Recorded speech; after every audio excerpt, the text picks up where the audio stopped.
Minutes? Mr. Chairman, I still can't get used to this thing. Is it possible for the board to consider postponing the adoption of minutes, at least till next month?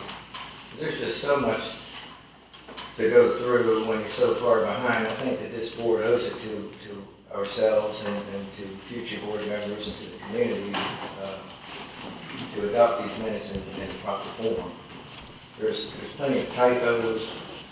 One in particular stands out to me. It has Mr. Parrish and my wife going to look at what's wrong with one of the Army trucks right in the front.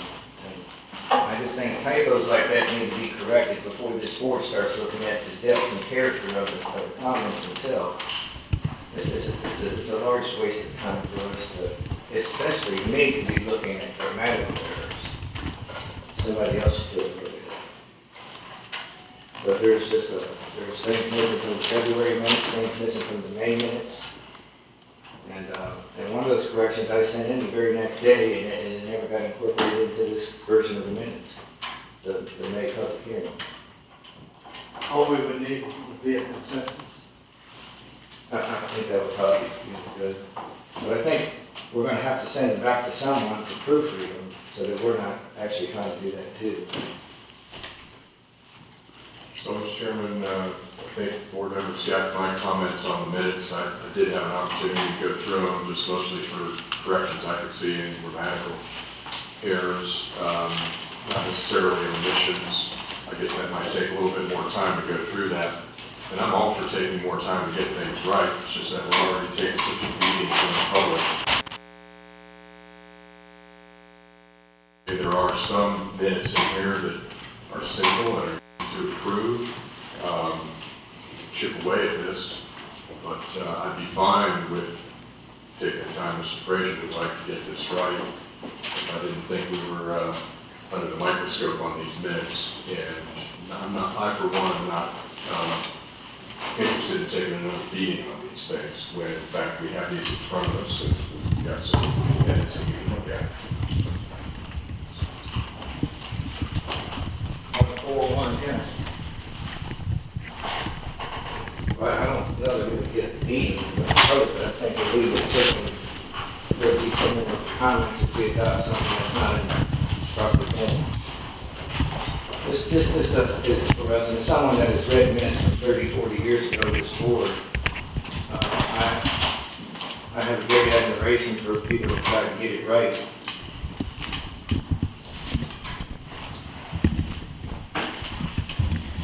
What can we get?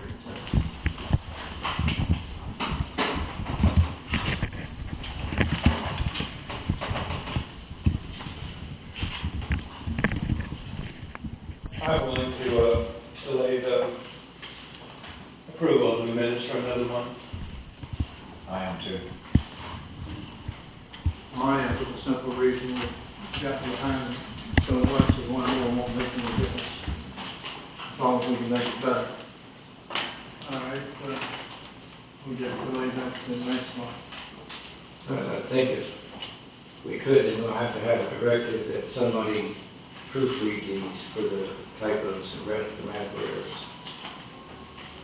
Well, Mr. Wilsinski's has already done that. Well, he had several, but Yeah. he didn't pick out the one that I had. I mean, he had a pretty good eye. But he didn't say anything about my wife when he worked on the Army truck. I just assumed that was the case. She doesn't like the smell of diesel. I'm not too wild about it either.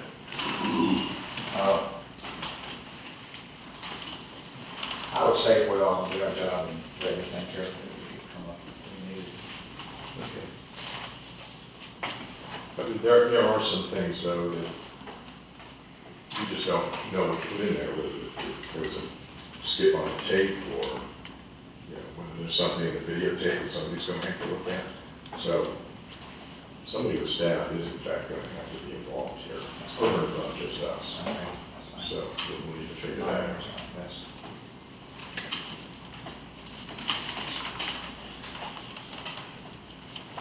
So we agree. All right.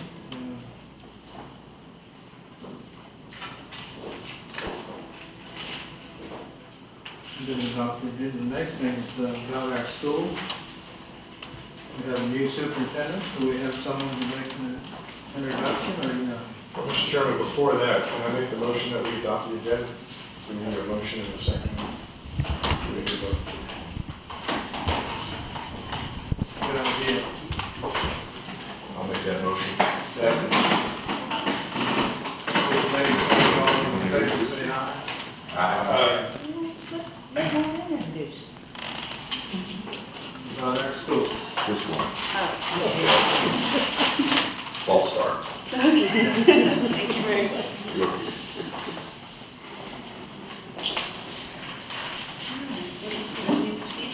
Good afternoon.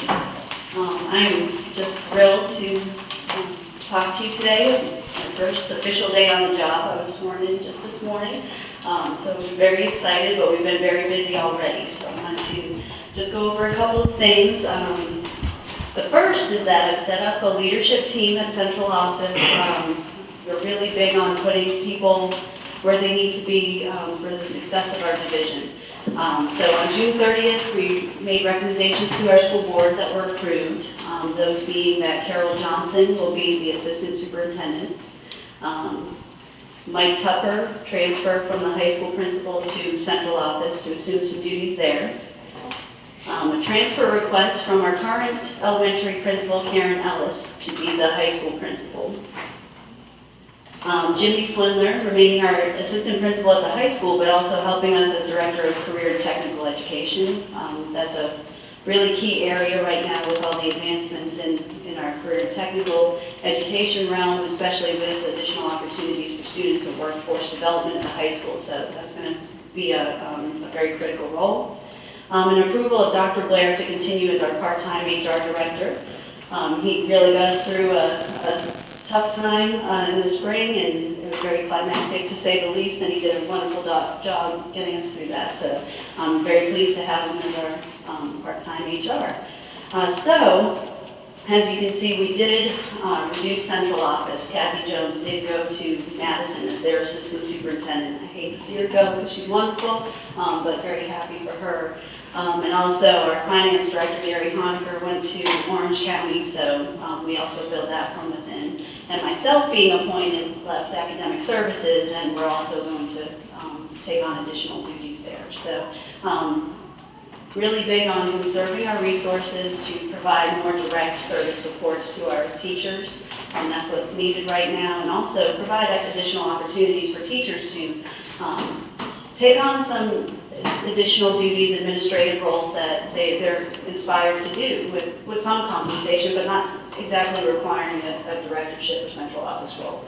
So we're really excited. The whole team is thrilled about the way it's set up. Everybody's being very positive. So had that meeting this morning, and everybody knows, and the whole staff received an update about that. So we're very pleased about that.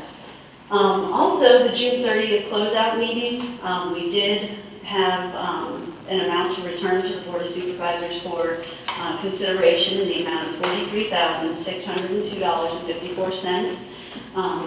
We had done everything that was on our plan in the hopper to do with our end of year funds. We had 2 buses delivered today, bright, shining, great, because we do want to continue updating our fleet. We've made security updates that have been just great what was done.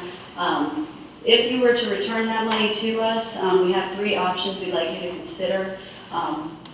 As we did our safety audits, and we've been going through some pretty intensive, just good and hard long looks at what our security protocols are, identifying areas of vulnerability. And the 2 that remain are, 1, a school resource officer, additional school resource officer coverage. And the second one is new updated bus radios for our whole fleet, because they are being really outdated, and that can cause a security issue when you're trying to communicate about the whereabouts of students and things, and it's something we will have to do eventually. And those bus radios go from about $2,500 a radio, so they're pretty expensive. So the options we'd like you to consider, please, to if you were to reallocate those monies to us, either directly to the sheriff's office for the full-time school resource officer. We could work out in our MOU with the sheriff's office a contracted service procedure so that it could come to us where then it would be invoiced from the sheriff's office. So it would accomplish the same thing just in a couple different ways depending on how, your auditors look at that. But for us, it wouldn't be an issue. And then option 3 to reallocate the money for just direct purchase of the bus radios, or, if we didn't return it to us, we could direct purchase that way too. So those are the options we're considering, but I just thank you so much for your time. And we're really excited. It's going to be a great year. I have a general question about the foreign exchange students. I think currently foreign exchange students are disallowed in a family unless that family has a child in the high school. I know it was Mr. Tucker's interpretation, and is that going to stay in place? Do you have any idea? But it doesn't cost the school system any money. That's all carried out, and that's all taken care of by the foreign exchange group that arranges that kind of stuff. Usually, I'll have to look into that more specifically on the family protocol, but yeah, I'll look into that. Shannon, who's going to be the new principal of the elementary school? Is that hire been made yet? It has not been made yet. We are listing that today. It'll be open, so we will hire a new elementary principal. And an assistant principal as well? We have an assistant principal here. Remind me of who the assistant principal Dawn is. Day. She's our administrative assistant to the principal. Can I ask a question about the redistribution of those funds? If the board were to take one of those options and give the money to the sheriff's office to pay the position of an additional time for resource officer, what funds would you then use for any of the other security upgrades, like or the radios? Those things, I do anticipate receiving the security equipment grant again.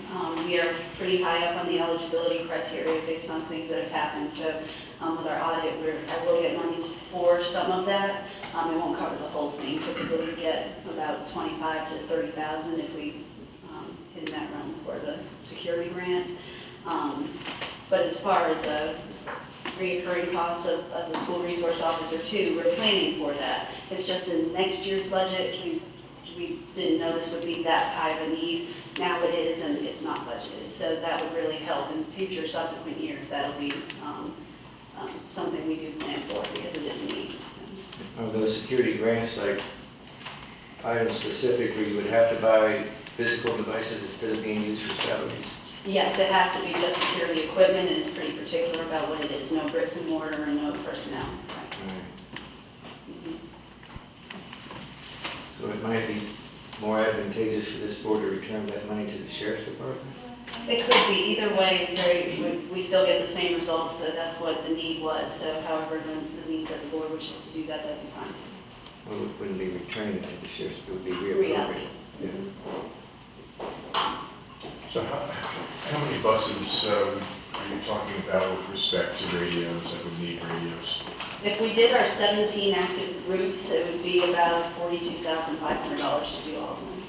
If you multiply it to 2,500, maybe a little more when you figure in installation and the upgrades, but that was the quote we got. So that's quite a bit too. And that's something that eventually will need to be done because they are outdated. And, it is a safety security issue with students on the bus when they're having to communicate where they are, or communicate to parents. We have a well-oiled system, they're very quick at it, but we do want to make sure it's the best it can be and we're not getting interference and that dead time that we currently do get sometimes.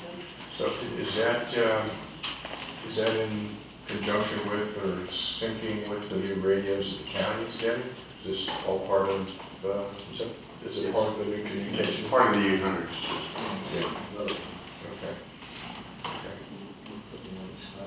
Yeah, I wasn't asking, I was putting her on the spot. It's okay, you can do it. I may not have a direct answer, but.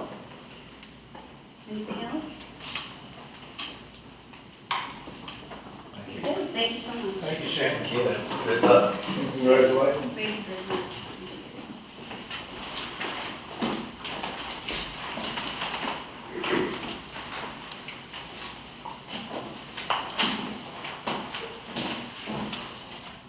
we don't need a motion if we're gonna do anything right now. Right? We have it listed as an appropriation a little bit later on the agenda.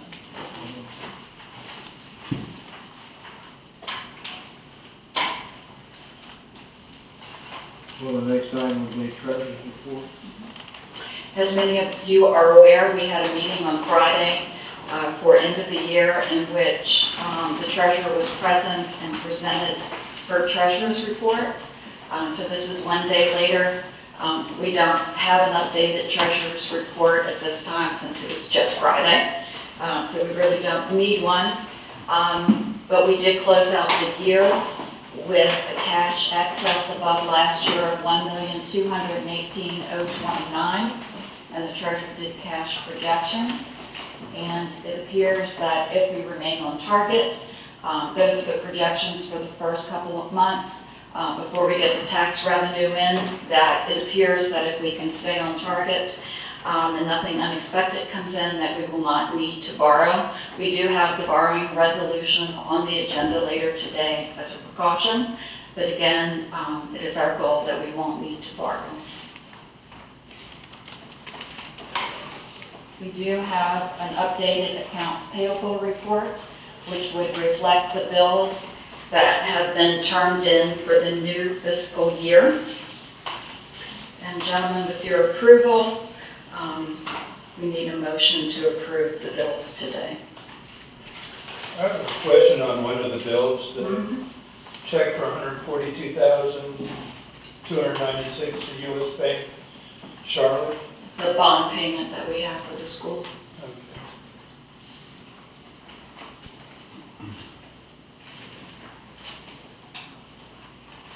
I had 4 questions, Mr. Chairman, but they've all been answered already. That's a squawk block. Maybe I can repeat those for the board members if they like. Yeah, I have a question with respect to why we were paying the volunteer treasurer $11,850. Those are the radios, correct? Questions on the reimbursements for the electoral board. A lot of those are different amounts. And I received that answer. One individual is a secretary and is compensated a higher amount. I asked a question about Onsolve LLC and refresh my memory, Ms. Kaiser, what's that? That's for the Code Red weather alerts programming that we pay. Right. And then my last question was also about the Bank of Charlotte, so. That's all I have, Mr. Chairman. I'll make a motion to go ahead and pay the bills. And I'll second it. Motion made and seconded. All those in favor say aye. Aye. All opposed, nay. Motion carried.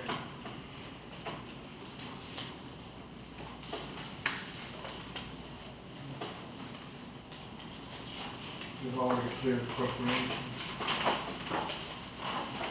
Next item. No, wait a minute, we need to do the appropriations.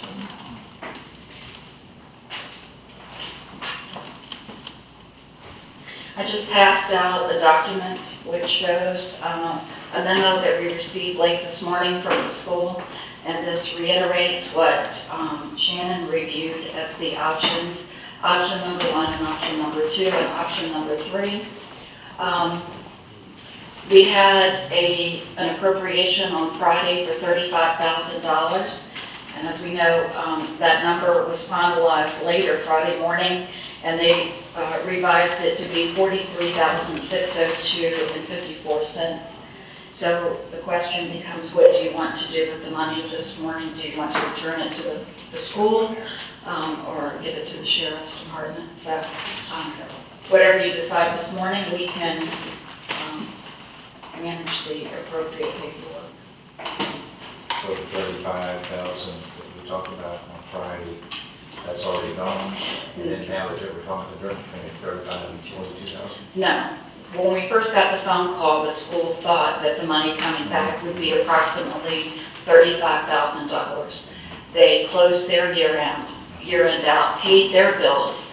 What was left was not $35,000, but the $43,062. So that was the final number, and that's what we need to decide how you want to manage that today with the three options that the school has provided. We don't necessarily have to choose an option, do we? It's just a matter of deciding where the money's going to go, and then the school or the sheriff's department figures it out. Is that accurate? The treasurer would need permission from this board as to where to place the money. Right. And then if you leave it open as to how that's managed, you could do that, but we need to know where to put the money. Well, if I might, Mr. Chairman, I'd like to just suggest that we send the money back to the school division and let them decide. It sounds like it would fund all of the radios that they would need almost to the penny. And if they so choose to work it out with the sheriff's department with respect to a student resource officer, that allows them that flexibility. But by returning it to the school, which I believe strongly we should do, that would give the school control to decide where to put this money, which sounds like it's going to end up in security regardless of where it goes. I think that sets a better precedent than sending it to the sheriff's department, frankly, just to keep it within the schools.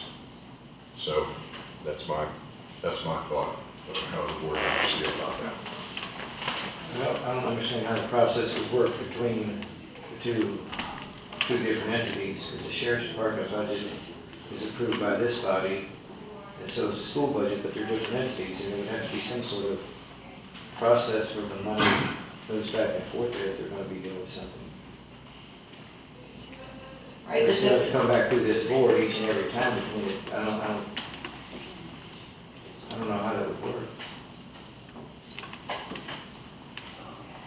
It's not that complicated, but I think just to save a lot of discussion here, I think I would support Mr. Lisinski right now. Figure out the tall grass later. Once they figure out the tall grass, maybe the schools would have to come back to us and say, well, this is how we're going to spend it now. We've decided how we're going to do it. If it takes an extra procedural maneuver, then that's not too strenuous. We can do it. I'll make a motion that we return the money to the school and allow them to figure out how to best spend it and extend this courtesy to let us know how to spend it. I'd second that, Mr. Chairman. Motion made and second. All those in favor say aye. Aye. All opposed, nay. Motion carries.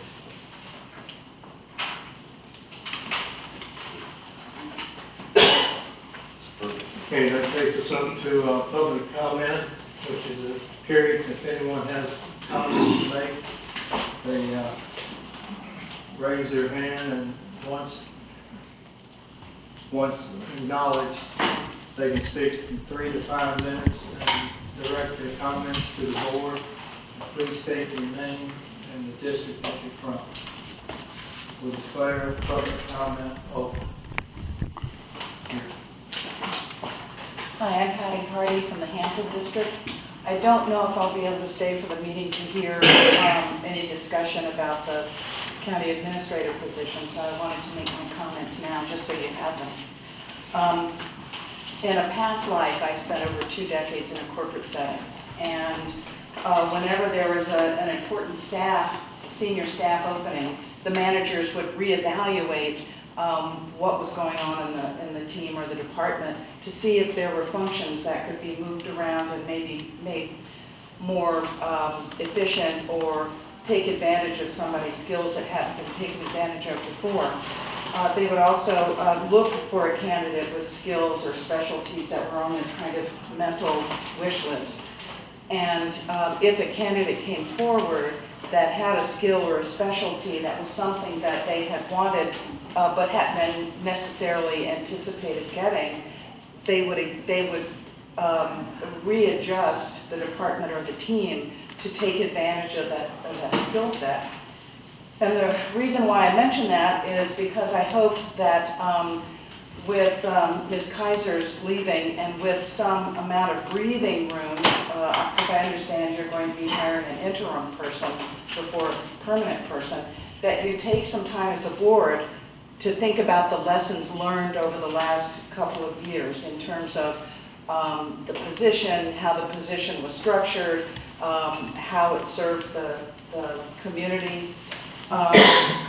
And think of it from the standpoint of, I think there's more than enough responsibility for the problems that we're faced to go around. It's not just the board's responsibility. It's not just the vocal minority responsibility.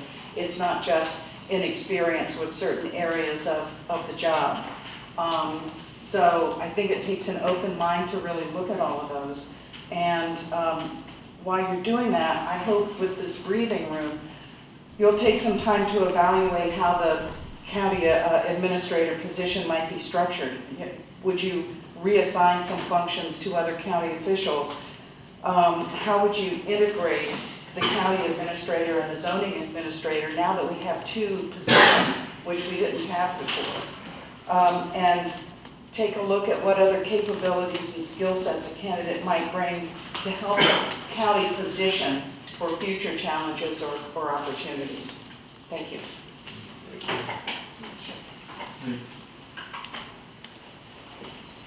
Anita Ramos, Hampton District. My thoughts are beyond words right now. I was very disappointed and saddened to read headlines in the newspaper this week about Ms. Kaiser leaving. I believe she's worked very hard for this county and done very well for this county. I'm sorry she's leaving us. I'm glad that she's going somewhere else. She will be happier and be appreciated. I hope that the board and the county, all of the people in the county, will now endeavor to have more of a civilized discourse about things going on, and that everyone will have respect for everyone else's opinions and ideas, and in the end, that we all work together for the common weal. Thank you. Thank you. Anyone else care to speak? Yes. Reed Wilson in Hampton District. Now that things are going to be changing around a little bit, I would suggest to the board that you think about the administrative side of the house. You need to know which way your actions and your paperwork flows to get things going. Make sure you didn't have additional confusion if people are not properly assigned. In my experience over the years, if you get your administrative paper flow right, then everything tends to work out much quicker. So I would offer to you any expertise I've got, but let's see if we can move smoothly into a new structure.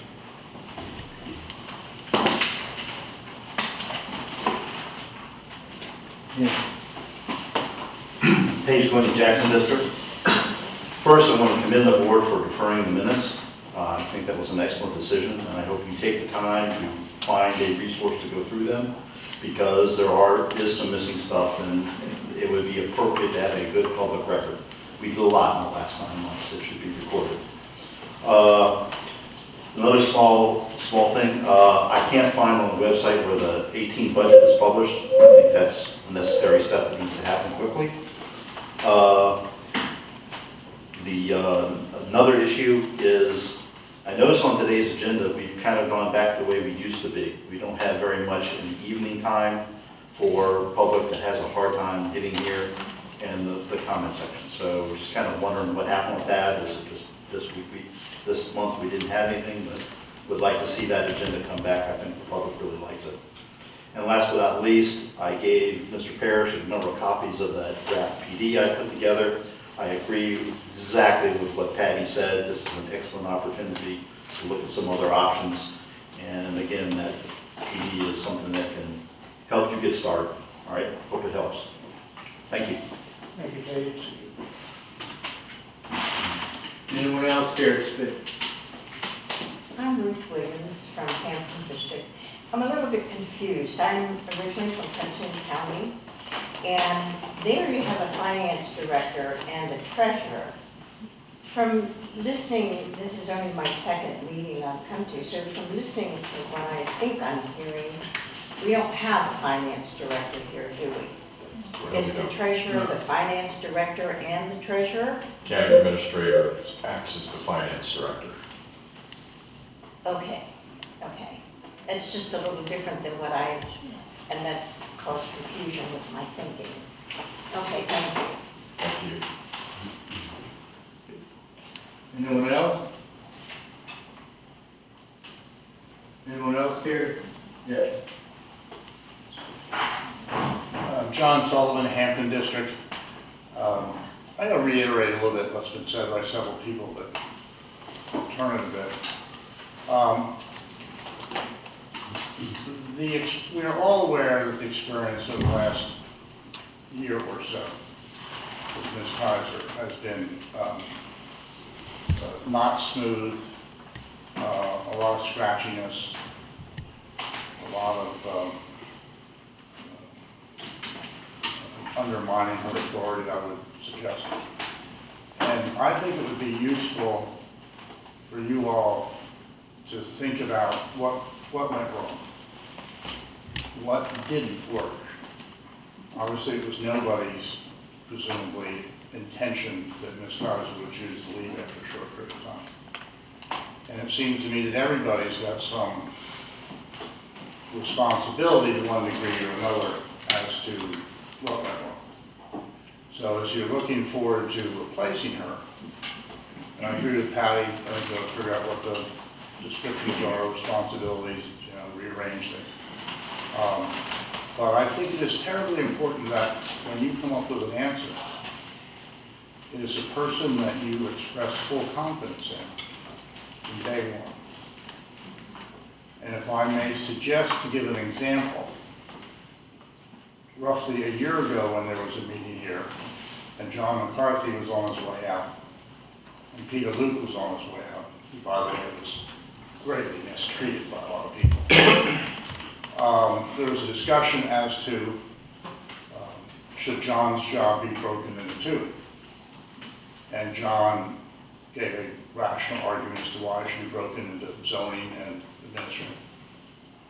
Peter Luke gave his opinion, which was supported.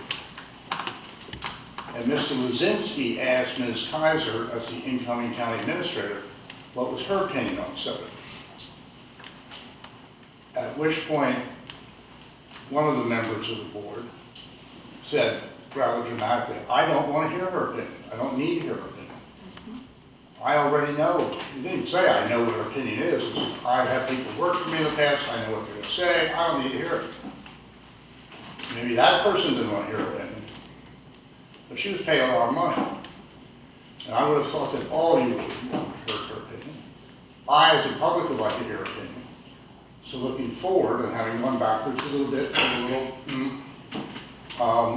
hope that whoever is sitting in her chair, both the interim and the full-time person, be given the respect which they presumably deserve because you've chosen them, because you think that's the first personality. So I would just kind of think, look back a little bit, what could be done differently. And nobody's perfect, nor am I. Thank you. Anyone else here? Oh, by the way, I'm sorry if I may say, if I may, sir. Yeah, go ahead. I really want to thank Debbie, who I really meant to say. I want to thank Debbie Kaiser for what she's done, for the quality of her work, the work that she put into it, the energy, the time. And I think most people in this county feel as if we want to express our appreciation for her. And so, at least as one person, that's what I want to do. Yes. And thank you for allowing me to. Well, the person behind us. I'm Laura Dodd of the Hampton District. I'm curious if you have this proposed job description from, don't you have one? Don't you have a written job description? No. Yes. No, ma'am. And VML has written job descriptions. Have you contacted them? They do a risk management assessment of that. I would say maybe you should contact VML as well, because they have job descriptions for it, and they insure you. So they might catch something that isn't in it.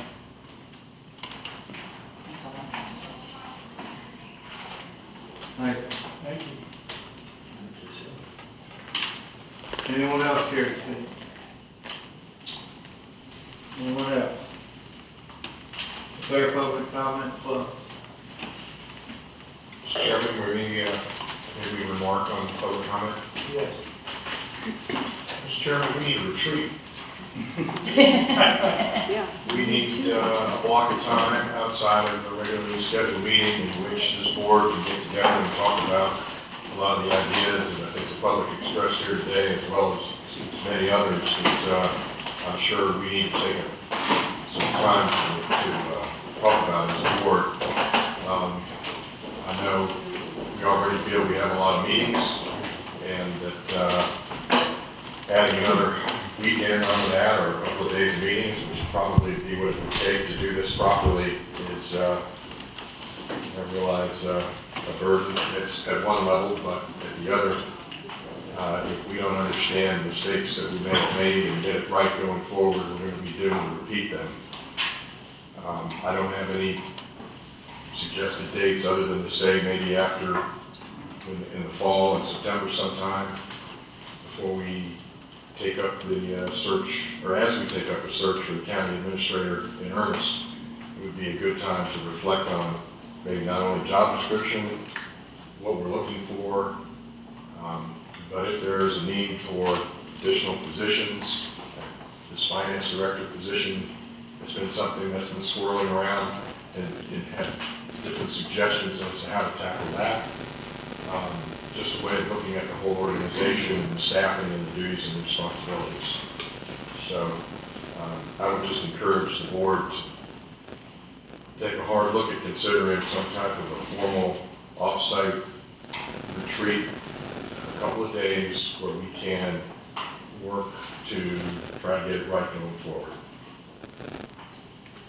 Sounds like a good idea, but I don't know how a public body actually has a retreat that would be closed to the public. I didn't suggest it would be closed. I really had to kind of look at, that's not my intent. No, I just wonder because, if you're going to try and hash out what the plan is going forward, I still think it's going to have to be an open meeting process. No problem with that. But we suggested that a year ago. Before we are today. Yes, sir. That's all I have, Mr. Chairman. Okay, anyone else? Well, we're up to appointments. The first item on the agenda for appointments is the potential appointment of a supervisor to the Parks and Rec Authority. As we know, Mr. Ron Makala has resigned from the Parks and Rec after 25 years of service. He was the chairman. He has provided a lot of different duties and responsibilities during his tenure, and we certainly appreciate it, including maintenance. And with his departure, that puts some of the maintenance back on the county and Mr. Jenkins, who has a lot of other maintenance projects as well. The fodder stack race is crucial to the funding of the Parks and Rec. Ms. Nick has taken over that account for the Parks and Rec Department, but those funds that are in there are what fund the parks and not our budget. So I think it is crucial that there is someone on the Board of Supervisors that helps to direct that committee, because without it, it will become the responsibility of the Board of Supervisors and your budget. I think this is one of the boards or committees that John had been on. I think he served it with the library board and on this Parks and Rec board and numerous other things. Maybe a board member doesn't need to be point to it. I don't like that thing. Except we're too far or too close.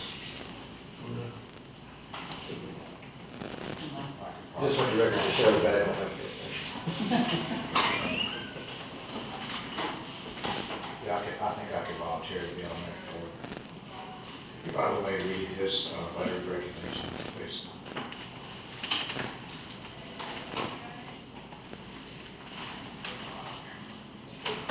From Macula's resignation letter. Having served as chairman of the authority for the last 6 months, I have come to realize that the amount of time required to do the job well is far greater than I had anticipated. Also, in the present political climate, it has become apparent that anyone, elected, appointed, or paid, that serves the county can be subject to unrelenting public criticism and possible legal challenges. Based on these two factors, I am resigning my position as chairman and member of the authority effective June 30th, 2017. Mr. Chairman, do you need a motion to appoint Mr. Parrish as the representative of the board to the Parks and Rec? If so, I'll make that motion. Well, it wouldn't hurt. We could do it by consensus, since he volunteered. He's got one vote to start moving. We need a second. I'll second that. Motion made, second. All those in favor say aye. Aye. All opposed, nay.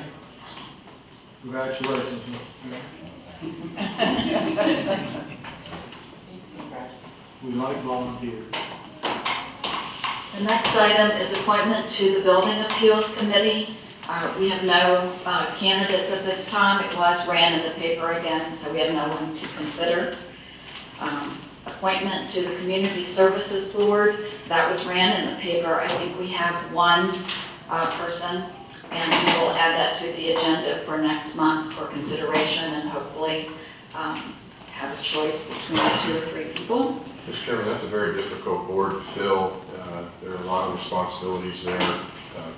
Meet during the day, twice a month. It is so critical, and we have one vacancy, soon to be 2, I believe, so it's been hard to recruit. And so if we've got someone interested, that's very encouraging. The next one is appointment to the Planning Commission, Wakefield District. Again, we've not had anyone that has expressed interest, but it was ran in the paper. And last but not least, we have an opening on the Water and Sewer Authority. The authority ran the ad, and they received 1 applicant, which is before you. We received a lot of applicants. Oh, did you? Yeah. I think it was 5 as a result of the ad.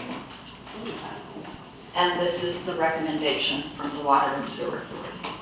Could I speak just for a moment, Mr. Chairman? Yeah, go ahead. Yes, I'm Alex Sharp with the Water and Sewer Authority, and we had a number of very qualified candidates. And we came upon Heather Wick, who's right here in front of me, and she's got substantial experience in natural resources and education.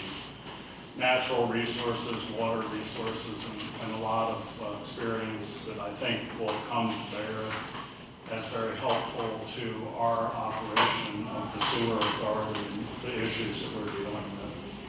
So we were very happy with the results of our advertising, and there were great candidates, but we really felt like Heather was the top of the line.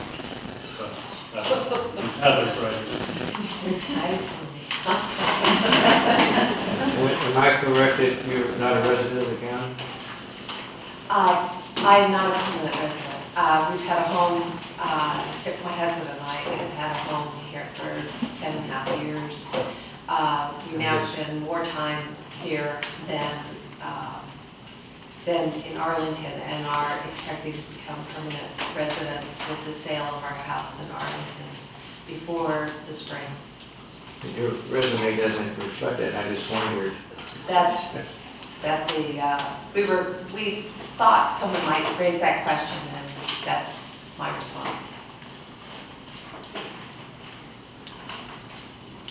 I should have updated with the appropriate address. I wondered if I was connecting the dots. Yeah. I'm guilty of missing things. No. Mr. Chairman, I'll make a motion that we accept the recommendation of the Water and Sewer Authority and their nomination of Ms. Wick for the position on the board. I second that. Motion made and second. All those in favor say aye. Aye. All opposed, nay. Congratulations, Bill. Thank you very much. Thank you. This is Process at work. Can I mention something else? You did tell her about the pay plan, right? Yes, and the health insurance. It's a 4-year terms is what our rules and regulations call for. Some of the terms started in 2013 and some of them started in 2014. She's taking Cheer Whitson's position. I'm sorry, I don't know which that is, so at the minimum, she would be filling out his position, but possibly it would be a 4-year term. I guess we can let you know shortly. If that works. Okay, Alex, is it still part of the initiation process where she has to drink the water that comes out of the plant? I've already done that. Yeah, that's why she's here. The other candidates are gone.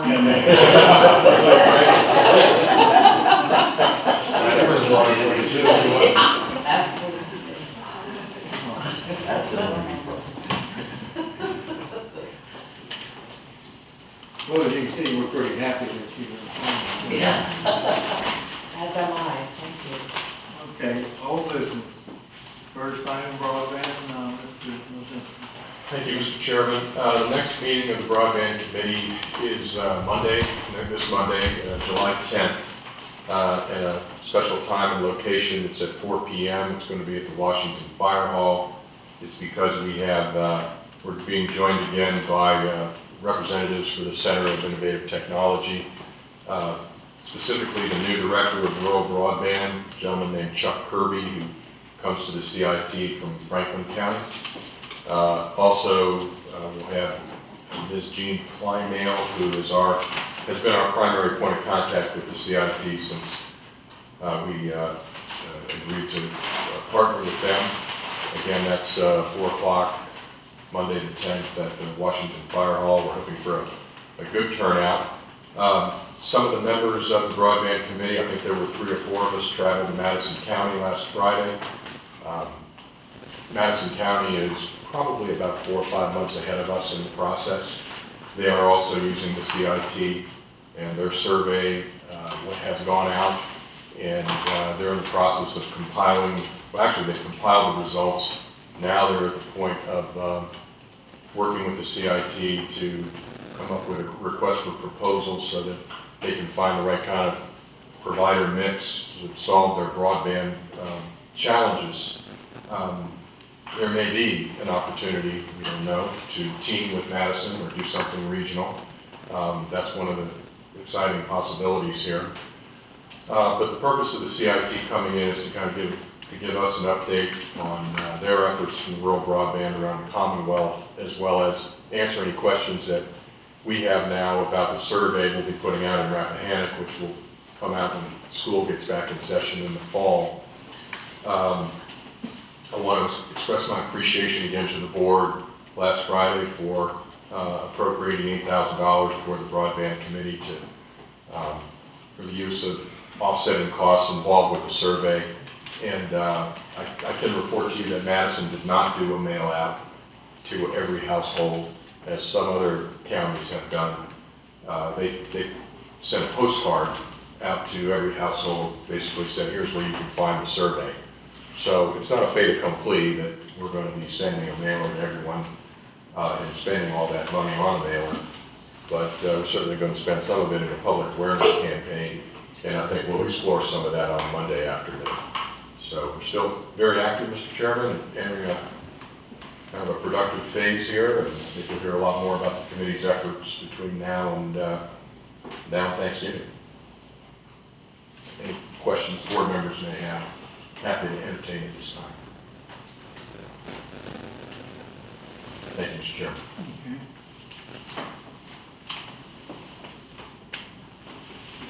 The building task force update, once again, Mr. Wisniewski. Mr. Frazier and I are happy to report that the building task force will be meeting this Friday morning. There are a couple of attachments on board docs, which are drafts that show the ongoing work of the building task force. They have done a very nice job of working with Mr. Jenkins and touring all of the buildings and coming up with a list of preliminary recommendations on all the county-owned buildings. And on Friday, the final members of their task force will be coming in from Richmond. They've recruited two pretty prominent individuals who have experience in the Commonwealth with historic buildings. And so after their tour on Friday, I think they'll be coming back to us with some solid recommendations. And also, we think, because, again, with Mr. Jenkins and a couple of contractors that are on the committee, we should begin to get an idea of what kind of money we're talking about needing to fix a lot of our historic buildings and this courthouse primarily, and understand what we're getting into here when we talk about bringing these buildings not only for bricks and mortar, but security and everything else. Yeah, life safety, electric, plumbing. So again, we should, this board should have some pretty solid information, we're hoping, by the end of the summer on which to consider. Thank you to Mr. Comp and Mr. Dutil for kind of heading that up for the board. Any questions for Mr. Frazier or I from the board? Thank you, Mr. Chairman. May I ask a question? Is it a public meeting?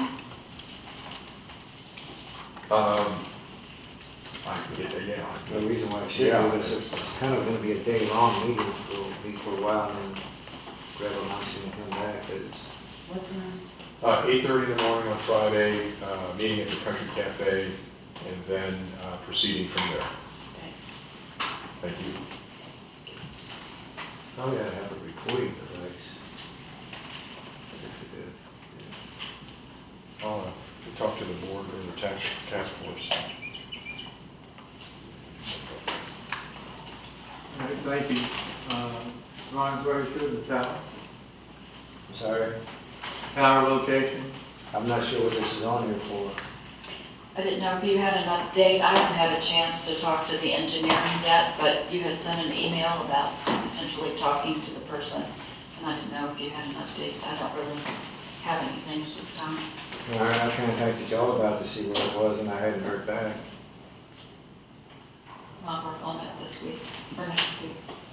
Can I ask a question on that, Mr. Chairman? Sure. Does it make sense for us to just use Harris to go up there and take a look at the site? I mean, they are the vendor. They probably wouldn't cost anything if they have the right person to go up there. I don't know, we have a contract with federal engineering, and as you say, they're the vendor for the radio, so between the two of them, we should be able to get somebody to look at it, But I don't think that it will be in their cost. Well, since they understand the system the best, maybe they're the right place to start. Would we have to bid it out if we use the current vendor, or would they I would talked be to able to use Mr. them? Goff about it, and he's of the opinion that since we've already bid it out and we're using them as a consultant, and they're already part of the process, that we can use them. but it was Mr. Parrish's question, and I was hoping that we could get an answer on using the tower at Bumpback. Because the paging equipment is, and could I ask a question?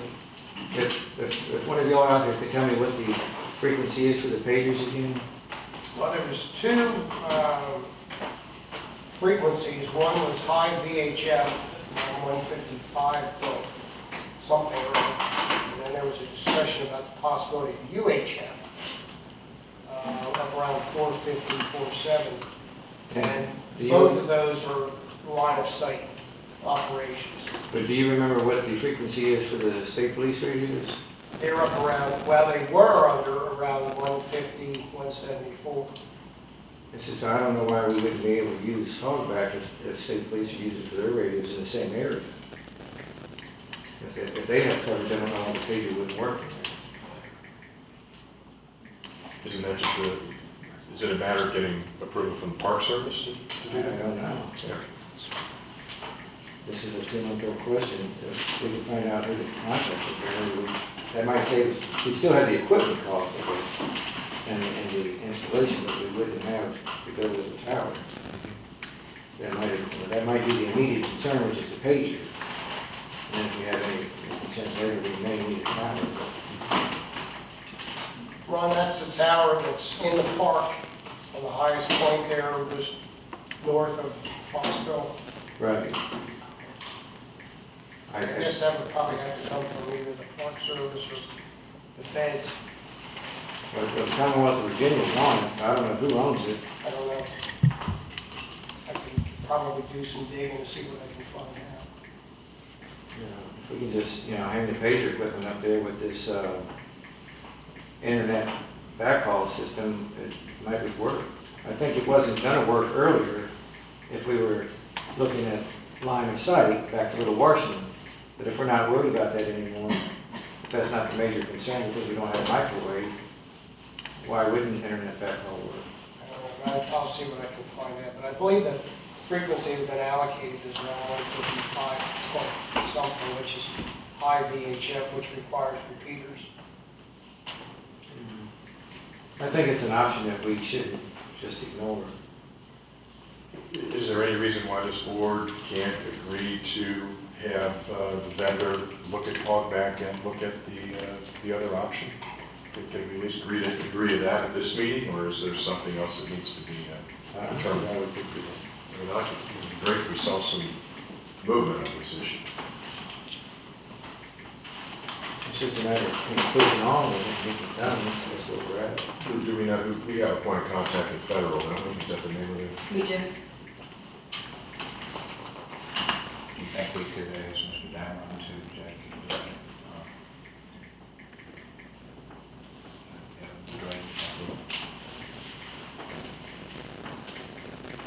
Let's do that. We can come up with a solution.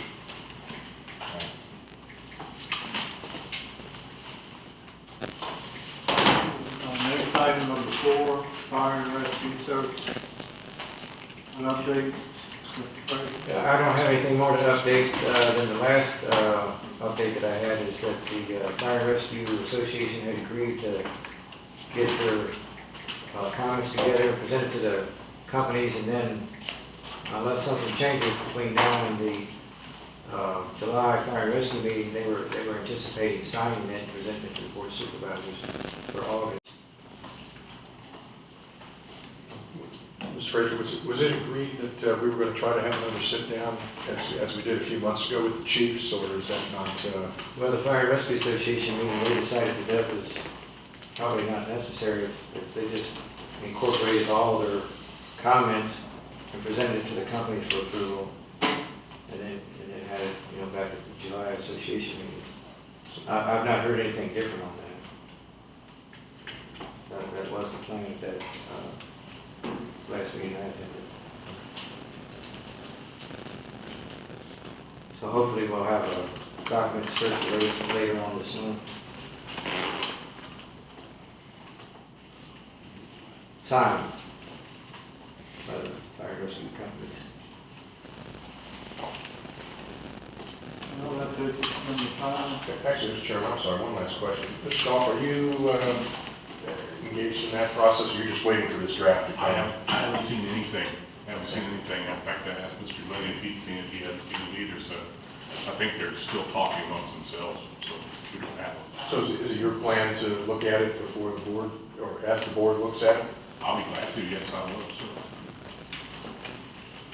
Thank you. Sorry, Mr. Chairman.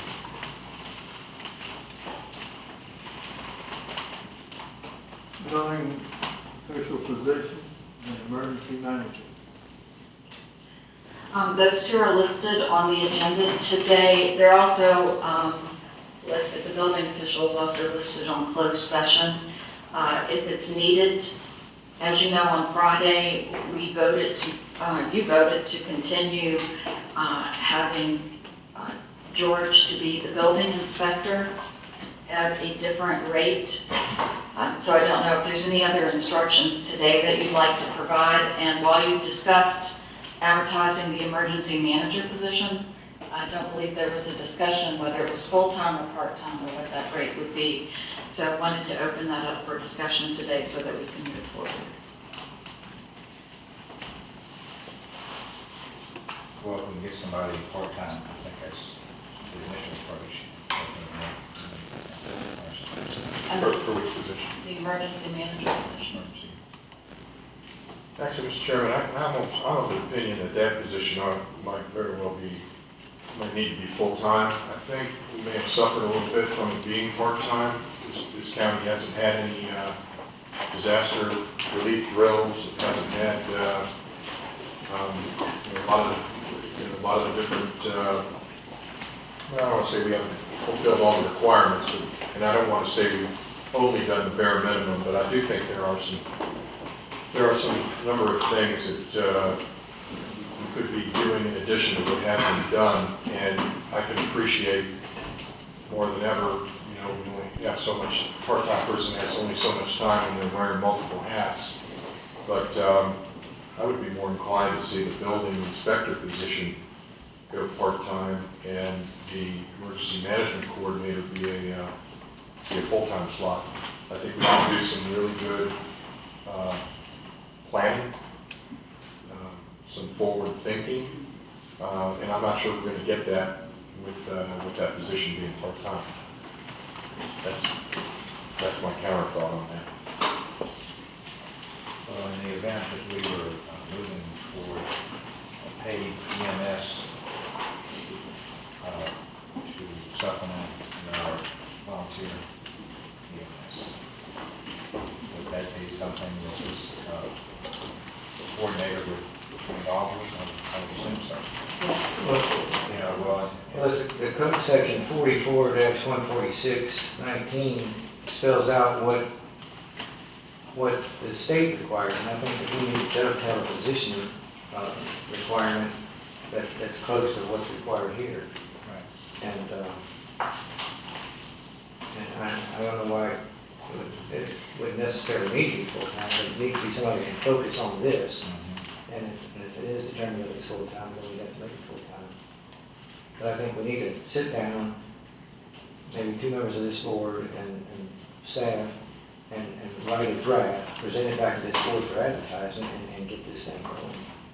But was it Mr. Mark Stone was up here back at the Public Safety Committee, and he was saying that, there's basically hire somebody that's right out of college that is taking this curriculum and that can focus on these things. And I think that's a pretty good idea. And he was saying that these people are generally energetic and they're less inclined to need the salary that us older folks need because of the complicated lives that we've accumulated for ourselves. Anyway, I think that we really should do that and get some sort of advertisement out there.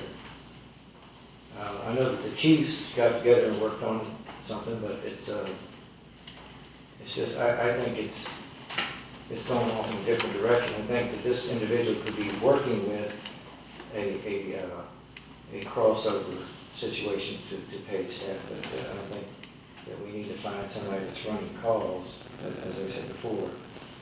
You get tunnel vision if you're working with a patient. Well, you and Mr. Lisinski want to work that out? Yeah, we could. It just wouldn't take too long to get some sort of a draft together and bring back to this board. I just think we're living in a much more complicated world. The state of the schools kind of went through a couple of months ago. I mean, again, that falls right in the purview of emergency management coordinator. I mean, again, this is the individual that is pulling in assets from counties that surround us, as well as any state and federal assets. So boy, I wish the world was getting to be a simpler place, but it certainly isn't. And I think we'd be remiss if we didn't take a look at that. And in the context of the possibility that this could be more than just part-time. But I'm happy to help Mr. Frazier. In the event that to help us move toward a paid EMS where we get an immediate response for a long time.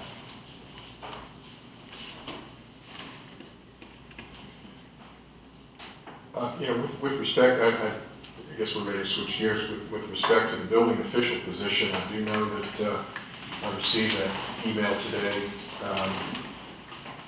that expressed Mr. Burke's availability as a part-time employee to come back in and be building inspector now that his 30-day waiting period is expired. That's the right way to put it. I didn't know if this board wanted to discuss that today or continue to march with the way things are set up, which is really kind of temporary at best in structure. Well, I thought we had those 2 applications. We haven't interviewed either one of those applicants. That's true. So We had the thing set up with Mr. neighbor, George Kidwell.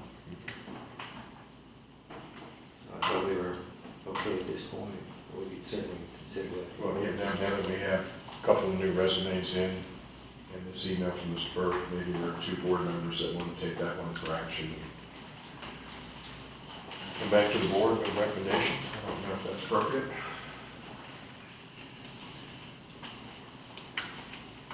I'm willing to do that if that's the direction you want to take. To, Those resumes and interview the candidates. yeah, I've worked with you on that. I think we need to get going on it soon. It's certainly less difficult for 2 of us to do some of the groundwork before we come back before the full board. well, in the meantime, I think we do have to meet state codes, appoint somebody at least in the interim to be our county building official. Correct. I think George was willing to do that for a short period of time. Well, yeah, I thought we had that covered on Friday. I don't know if we actually officially did that or not. You officially made him the building inspector, not the building official. Right. So that still leaves us out of compliance with the state code. Well, certainly we need to fill that position at least on a temporary basis, but I didn't see where there was a deadline for it. I went back and looked at it, like, with you guys in here. It said that we needed to notify them of a vacancy within 30 days or an appointment, but I didn't see where we had to fill it in 30 days. We have somebody doing the inspections and we're interviewing for the appointment process. I don't see where we need to run off and get some very big hurry.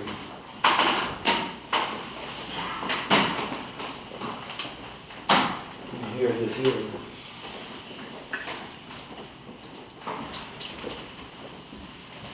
They're supposed to be notified within 30 days of the appointment or release of a permanent acting building official. It doesn't give us 30 days to fill it. The law would be specific if it meant that. If we have somebody doing the inspections, I think we've got breathing room to take care of the requirement of having a qualified individual go forward. We need We'll our, leave, well, or we'll leave it that way for today and we'll okay, We can research. set up an interview with these applicants. Well, plus we had a handful of applicants that we already interviewed together. So we probably have 5 or 6 individuals there that plus their hat in the ring. We actually only interviewed one of them. We had the resumes for 5. We had at least 2. They're up in the visitor center. We had at least 2 come in. We had about 3 more we didn't.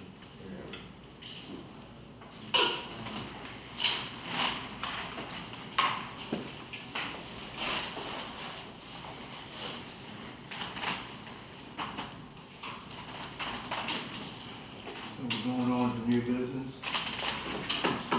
Borrowing resolution.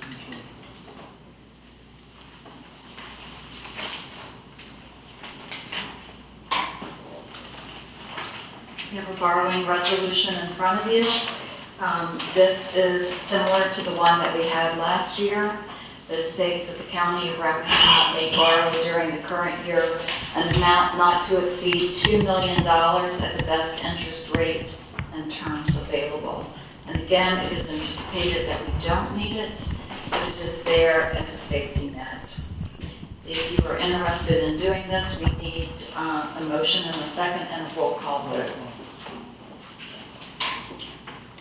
I'll make a motion that we go ahead and adopt this. Is this a resolution? It's a resolution. Yes, adopt this resolution that we have the ability to borrow money in the unforeseen event that we need to.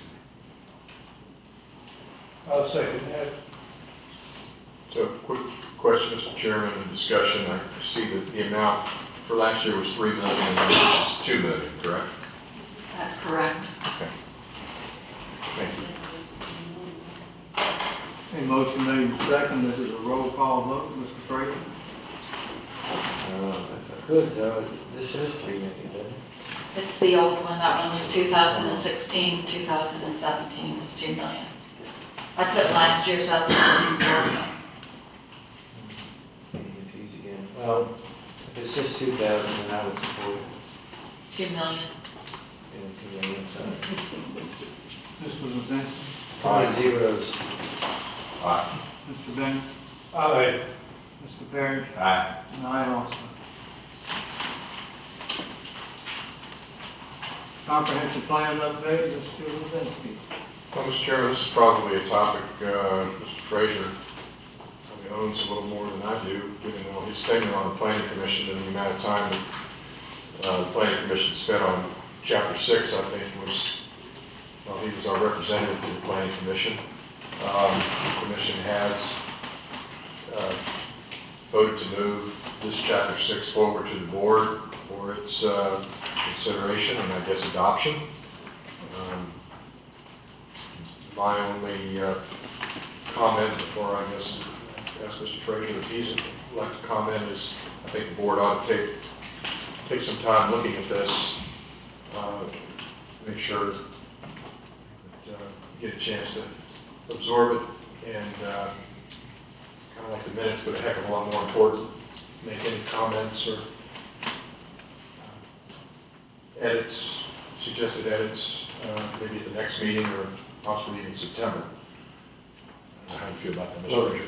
the proper process for this would be, I guess if we have comments on it, but the planning commission's got to hold public hearing first on the entire document, and then it would come to this board.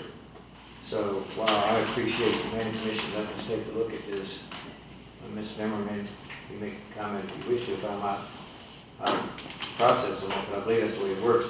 The planning commission would advertise a public hearing on the adoption of the new comprehensive plan, and then it would come to this board. So I'm happy with us taking a look at this. I noticed a typo, just one so far, but it's a very, very minor thing. The red line didn't go far enough, one word, but I think we have a consensus at this body, send it back to the planning commission. Maybe that's the easiest way to do it, since it's such a lengthy process. So far. And this is only Chapter 6. I think they just wanted your feedback and your overall viewpoints, and are they going in the right direction? There's, the rest of the document needs to be updated as well. So again, I appreciate the opportunity, but we wouldn't necessarily be voting on Chapter 6. We've got to, the planning commission's got to have the entire process. Well, I got three, I guess, 2 or 3 comments to make about it. This is the appropriate time to do that. One is, I don't see anything in here about preserving our public skies, which I think is really important for this county, so it attempts to do. And I don't see anything in here about wineries. Just we have more and more wineries moving into the county, and better for worse. And I think we should at least have some position on what we want or don't want with these wineries with running. Also, renewable energy is a big thing these days, and in the event that we have fields of solar panels, I think it's important that we don't see them from the road and maybe from neighboring properties. And then, what about windmills? I mean, how are we going to deal with windmills? So, I mean, there's 3 areas that I don't even see addressed in here. I mean, I guess you could put something in there about dark skies, but we don't have any tools to implement that. Well, You can can have encourage tools to it. implement all this stuff that's in here. I mean, we're required to have a comprehensive plan.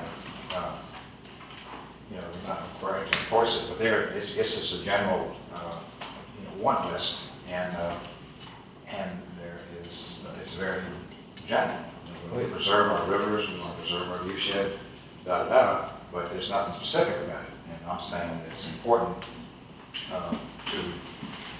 we're going to preserve our scenery, and we have this big push for renewable energy, and we're going to, do we want to look at fields and fields of solar panels? Do we want to look at windmills? I mean, I'm just saying it needs to be addressed, and the same with not a word with wineries. I know other counties have verbiage about how they're going to deal with wineries, and then I do think it's extremely important to preserve our dark skies. We're one of the few counties in the East Coast that have dark skies, and it's something we need to preserve, in my opinion. It's principle 7, I think, number 6, where they've added the language that minimize outdoor light pollution. So, I mean, they have addressed it. Which one is this? It's 7, so it's principle 7, number 6.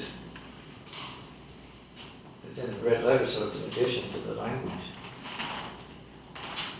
But I don't know if you want to start piling stuff about windmills, that's a zoning issue. Right. If you want to make it difficult to put windmills up, you have to put that in I don't know if zoning. I do or not, but I think that renewable energy is going to be a thing of the future, and this comprehensive plan is dealing with the future. So solar panels and structure. Pardon? Solar panel can be dealt with as a structure. Now, solar panels that somebody puts on their roof, their house, or in their yard is one thing, but there's more and more fields of solar panels that are commercial, and we need to think about how we want to deal with that. I personally don't have a problem with it, but I don't want to look at it. So if somebody's got a field that you can't see from the road, or the neighbors can't see it, and they want to, sell electricity, and they want to make the investment of, acres and acres of solar panels, have at it, but I don't think people should have to look at it. So I think that should be addressed in the comprehensive plan. I'm just throwing this out. I mean, the planning commission can think about it, but I hope this gets back to them and take it under consideration.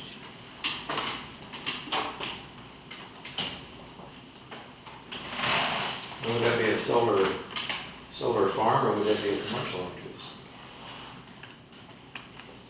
If it's a commercial interest, then it would be only in a commercial district unless they had a special exception. You could deal with that.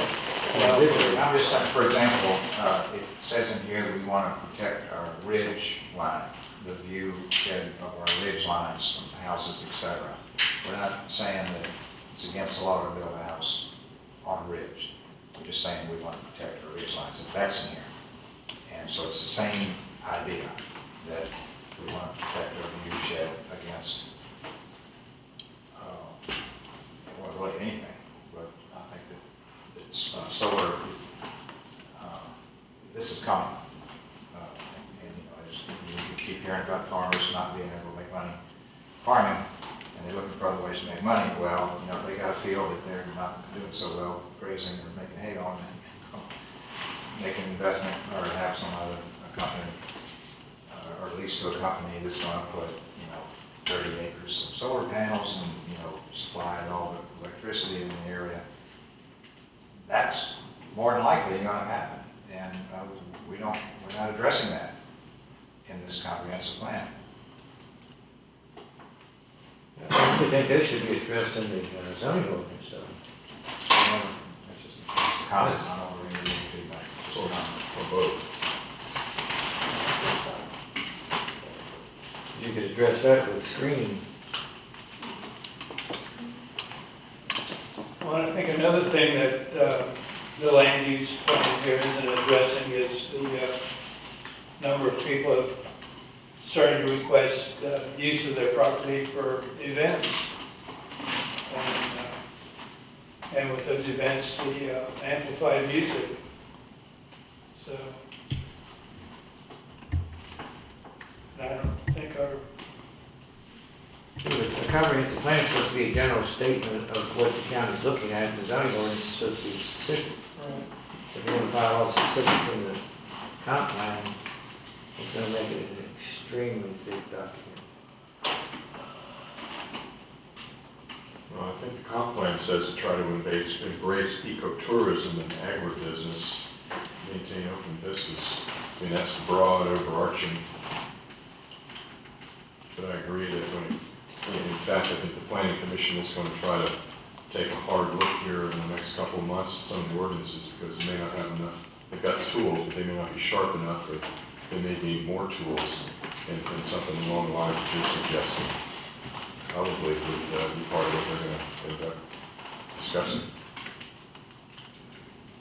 I think if we can stay general in the comp plan, we can get the thing adopted. I mean, if it's protected view sheds, et cetera, and then go into the zoning ordinance and be, specific.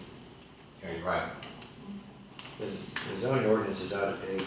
There's a lot of stuff in there that hasn't been updated for 30 years. That's a good point.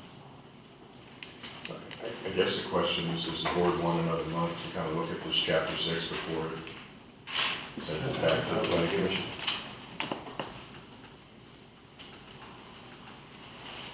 I would suggest that too. Okay.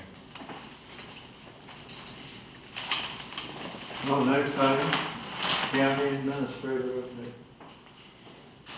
The next item is the discussion of the county administrator open position, and I put that on as an open discussion and also as a possible closed session, not knowing where to be at this point. So I'll leave that up to you, John.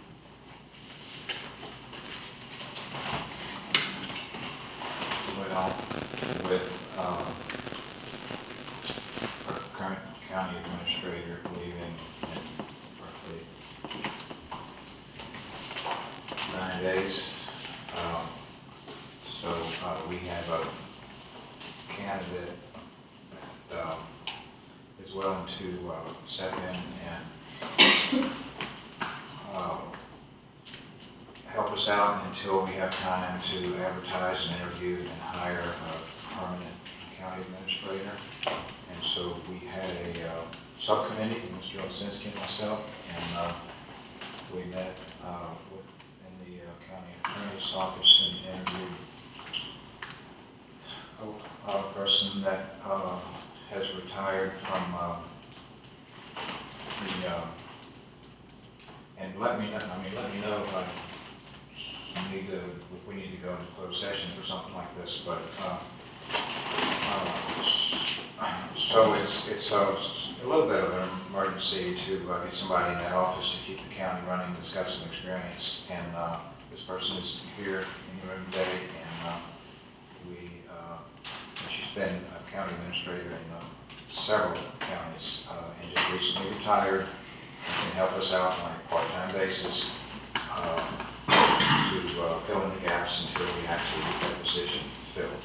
And so I'm not sure if we want to do the procedure in the exact correct manner. I don't know, but we're operating under a pretty crucial time frame right now. So, Mr. Chair, is open here. I didn't prepare a motion if you wanted to make it, if you wanted the board to interview. Well, and I think as the other member of the task force that was authorized by Ms. Ford to take this up, I think it is our recommendation, as Mr. Parrish is laying out, to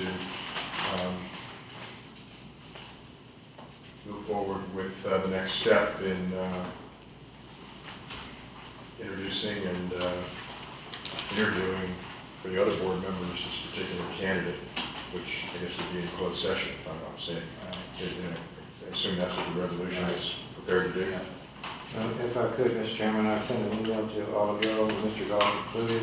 I spoke with Mr. Parrish just before the meeting commenced. This is not following the resolution that this board voted unanimously on June 23rd. The subcommittee was supposed to prepare for consideration a list of candidates. I've received no information. The candidates that they have recommended may be the best person since the invention of sliced bread and electric toaster. So here we are again, not following our own procedures. That's the only problem that I have with it. And I don't know why this had to happen like this. This is only a 2-week-old resolution. The one that was adopted on June 23rd, 2B. Prepare for consideration of this entire board a list of names of prospective candidates to serve as interim county administrator. And we're not there. We're somewhere else. I think it sets a very bad precedent that here we are when we're trying to move forward, we don't follow our own procedures. So I do have a question, whether or not we go into closed session, are we going to go through the rest of the agenda first, or we're going to go into closed session? Until you finish up. Finish up on the agenda. We just have a couple of items.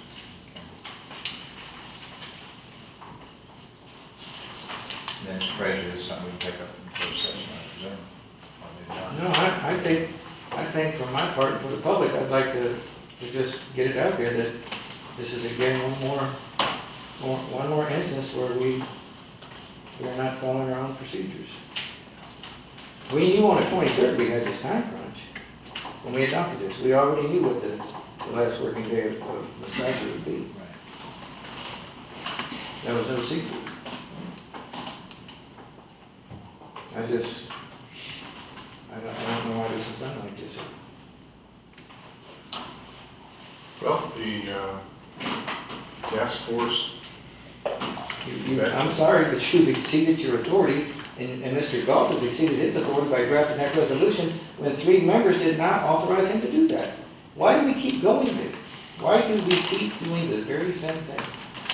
well, we could turn the resolution down, or you could turn down the recommendation. It's not properly before this board. I mean, it might be the necessary thing to do, but it's not properly before this board because we didn't follow our own procedures. This is what I've been complaining about for over a year. And we're right here again. We were only supposed to develop a list of names. Here, now we have a resolution, we have somebody sitting here. Other than you 2 members, have any of the other board members got the information, the background, the resume or whatever of this individual? Has anybody? I'm asking a question. I believe I sent everybody the email with Ms. Carter's resume. I did not get it. I can't even send emails to you that rejects mine.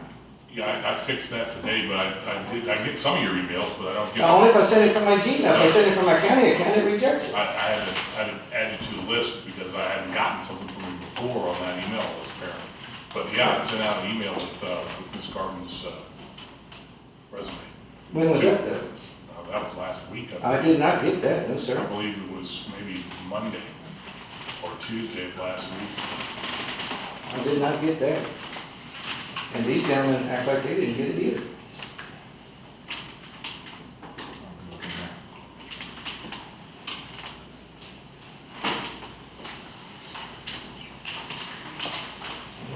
Look, I don't know why they didn't get it.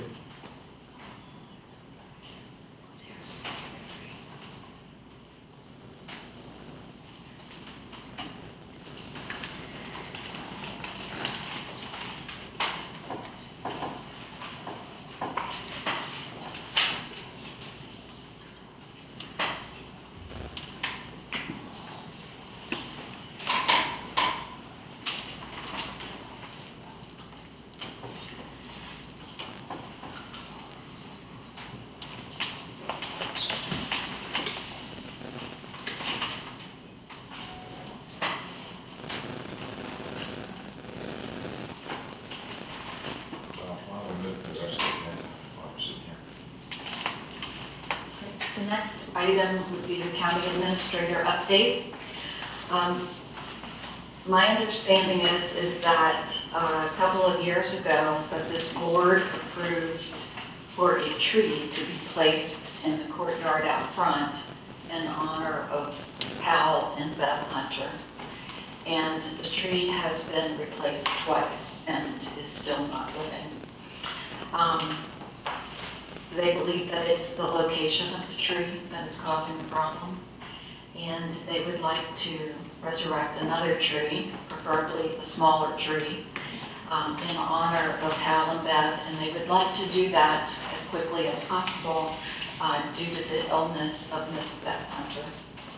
And so what I would like to do is to get your permission to work with the group that wants to put the tree in and keep you posted on the progress. The board has already approved the tree, it's just a matter of where. And to let you know where they're planning to put it, we want to make sure that it's not going to have roots that are going to impact our historic buildings or the sidewalks. But they would like to go ahead and do that sooner than later. So with your permission, I would like to be the liaison between that group and you to let you know when that location is selected by the landscaper and where it's going to be so that they can move forward quickly with that. Do you remember when that was approved? Somebody says it's been a couple years ago, if not more. I talked to Mr. McCarthy this morning. I don't remember if we may have done it, but I don't remember it. It just would seem odd. I think they're wonderful people, of course. Well, But I don't remember this board. There's a tree out there and there's a plaque. So I know, but I don't remember us actually doing it. I think that we may have acquiesced to some, maybe a group wanted to do something. If we start planting trees for every one of our citizen in the community, we're going to have problems eventually. Just throwing that out there. We would have a tree farm.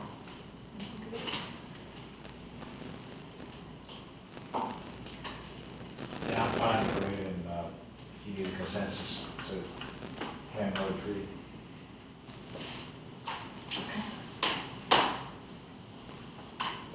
I don't know where the present tree is, but I recommend that we not put it over the extinct drain field. I think that's a possible building site in the future.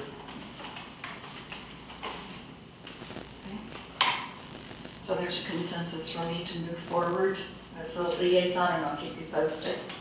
Right. Okay, the other item I put on the agenda was an update on job duties. I will have for you before I leave a schedule of monthly events, not just for you, but for whoever comes in, so that things don't fall through the cracks. So I will have that for you again before my departure. And also, I have a list of a number of items of consideration for you, and I will get that for you as well before I leave. And also, I would like to thank you for the privilege to work with you. It's been a pleasure, and it's been a real honor to work for the citizens of Rappahannock County. I'll treasure this for the rest of my life, and I really appreciate it. So, sorry I didn't to break up. And while Ms. Roth is back there, thank you, Candy, for all your help and support. You've been a dear friend and her. Thank you. We appreciate what you did too. It's a lot of fun.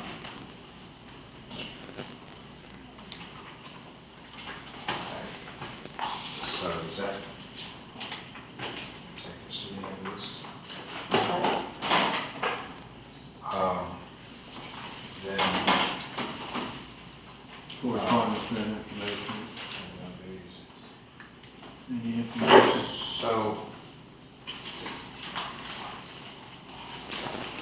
I guess in that case, I'll go on with this motion to conduct a closed meeting. I have an update, by the way, from the landlord, so we need to go into closed session for negotiations for the Kramer building. Okay. All right, I move that Rappahannock County Board of Supervisors conduct a closed meeting in accordance with 2.2-3111A of the Code of Virginia for the purposes of discussion and consideration of interviews of prospective candidates for employment. That's 2.2-3711A1, to consult with legal counsel employed of the County Board of Supervisors regarding specific legal matter requiring the provision of legal advice by such counsel. That is 2.2-3111A7, regarding the Cramer Building lease under negotiation, 2.2-3711A, paragraph 3. Discussion of the building official's salary, 2.2-3711A1. Subject matter of this meeting will be interviewing and consideration of Ms. Brenda Carton for interim county administrator, and 2, discussion of the Cramer Building lease negotiations and advice of counsel on that issue. And 3, discussion of the building official's salary. So, that's a roll call. Oh, it's not even second for that. I'll second. Motion made and second. Roll call vote. Mr. Bennett? Aye. Mr. Blazinski? Aye. Mr. Frazier? Mr. Chairman, I don't think some of this is possible. Mayor? Aye. And I also. Mr. Craig, that's an abstaining. Are you abstaining?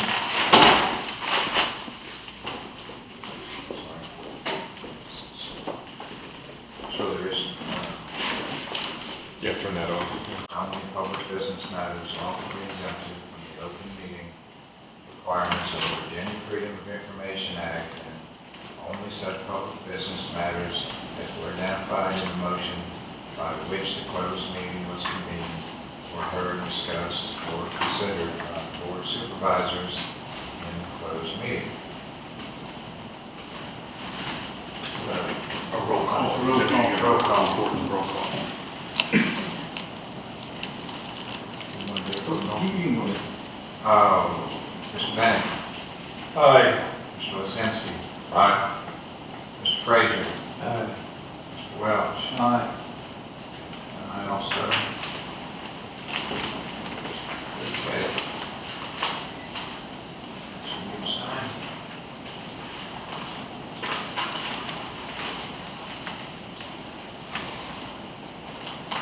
So, now that we're back,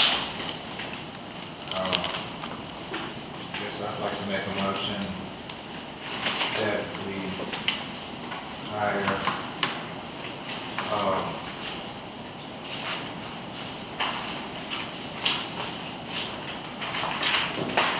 this is Brenda, Garden. I'm sorry. With enthusiasm. Yes. I managed to wake up here. No, I was going to ask on it. To be our temporary county administrator for up to the next 6 months as per the contract that's been drawn up, and that she hopefully will be here tomorrow morning to start the new job. I'll second that, Mr. Chairman.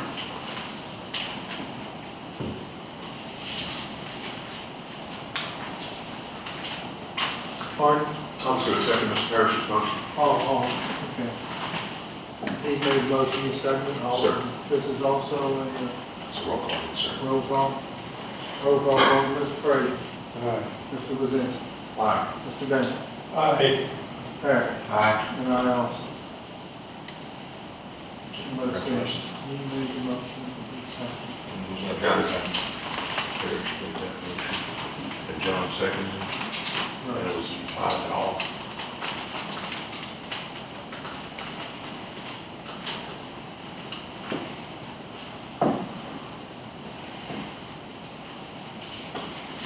Decided to do it to his guard.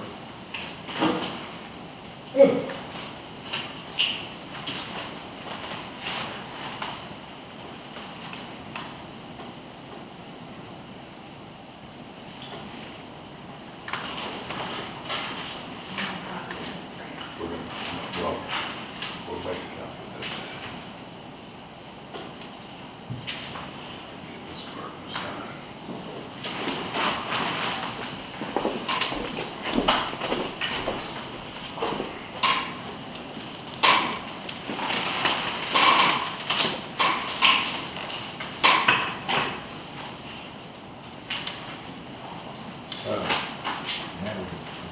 Now you can go look at your office space.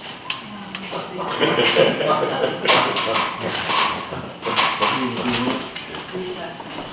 Don't in there. We can recess till 7 p.m. We have to make a motion to carry the,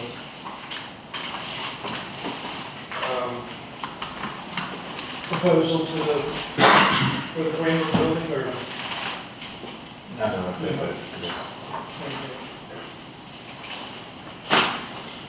So what do we have on for tonight? We have, Are we in recess? yeah, Or no? not yet. Okay.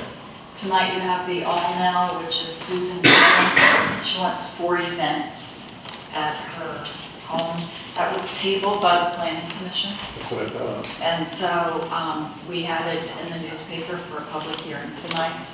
So you can have the public hearing, or probably should have it since it's been advertised, and decide whether you want to hear it tonight or send it back to the planning commission for further review. And then you have the rezoning of the Old Hollow LLC, which is the old Cooter Springs.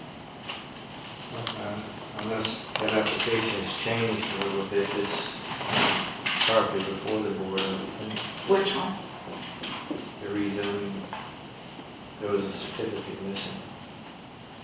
They accept the coffers? They didn't have any proffers. I thought that's what the planning commission said. The planning commission can't require a property. require a proffer. Yeah, I know they can. Okay. So, but there was a certificate missing. Last time I looked at it, I kind of looked at it recently.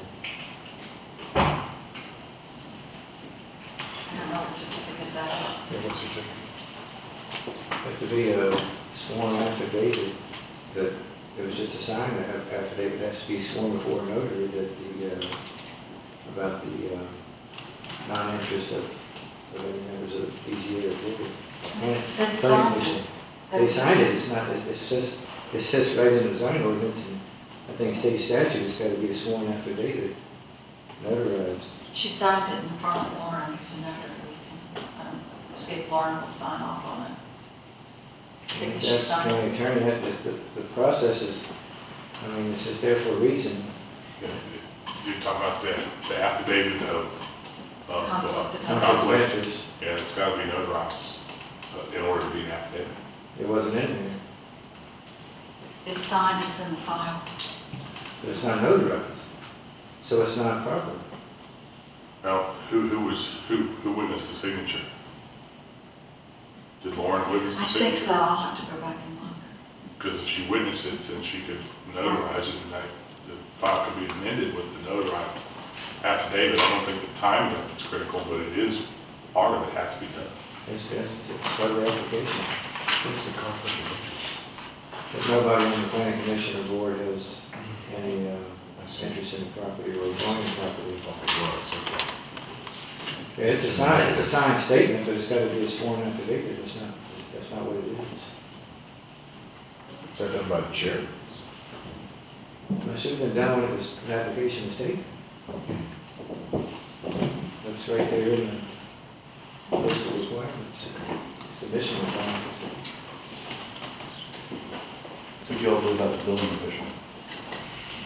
Nothing.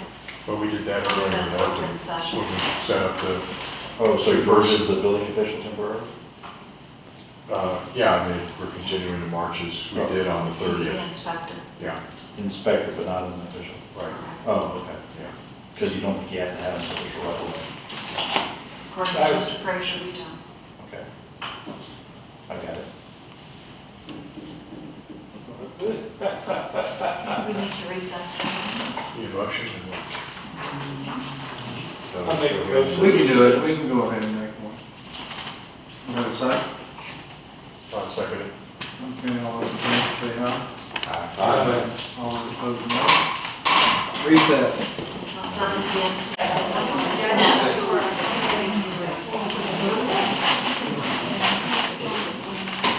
We have two items on the agenda tonight. One of them is the Windsor Lodge Stables application, special exception, and then Old Hollow. We're going to do the Windsor Lodge first. You want to describe that, Dick? Well, this is Old Nell Farm LLC, tax map 5, parcel 14, containing 432.1327 acres, located at 50 Windsor Lodge Farm, Flint Hill, Virginia.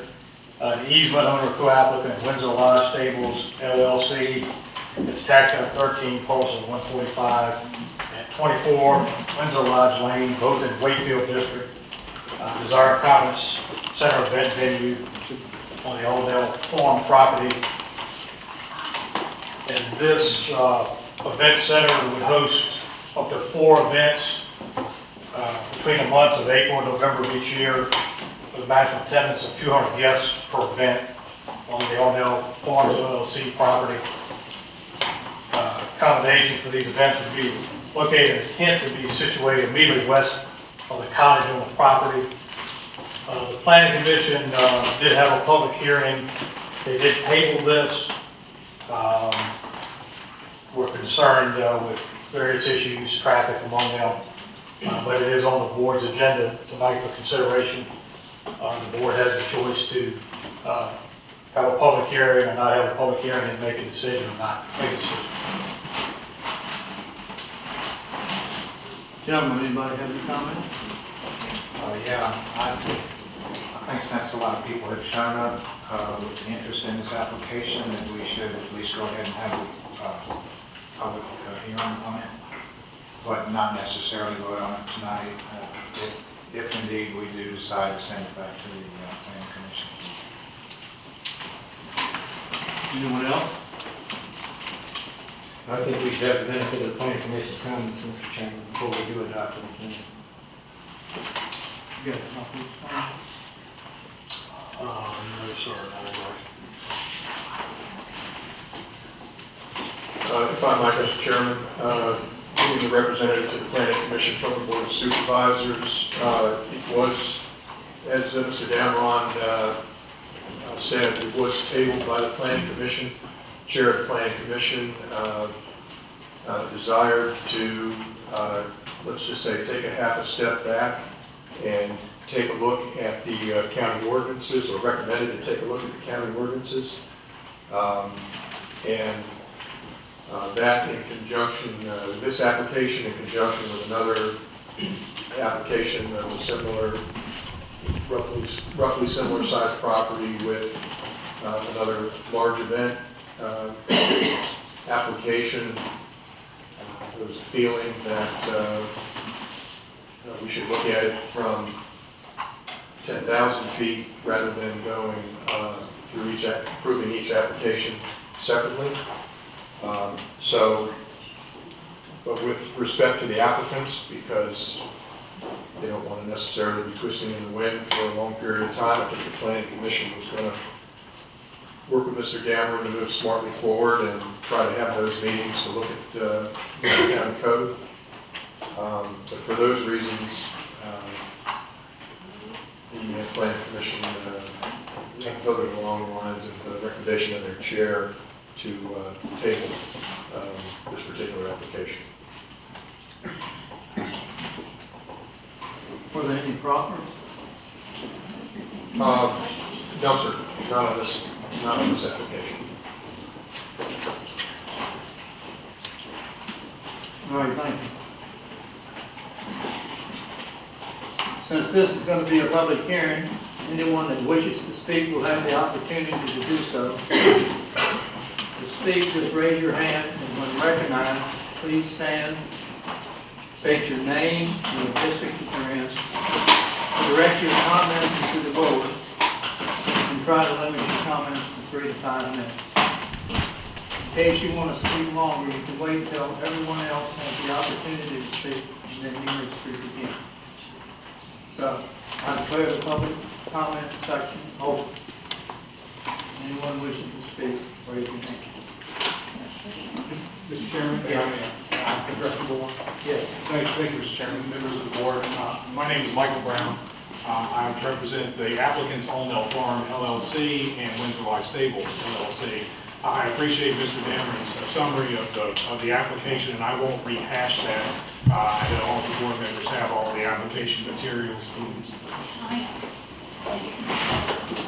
Okay. All right. I don't think anyone's ever had trouble here with me.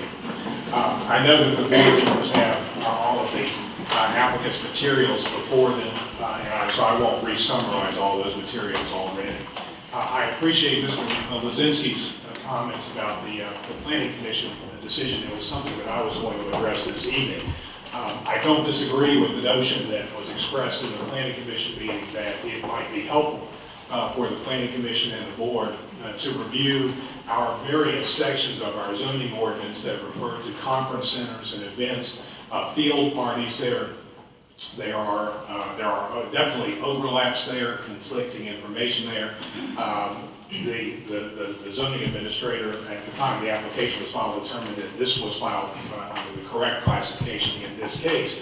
And it might also be helpful for future applicants to have a list of criteria to be able to address the kinds of issues that the public and the board would be interested in hearing. I do think, out of fairness to the current application that was filed under our current ordinance, that it would be unfair to simply table it indefinitely while the Planning Commission and the board engages in that, in what could be a fruitful process, because I expect that could be a process that might take several months.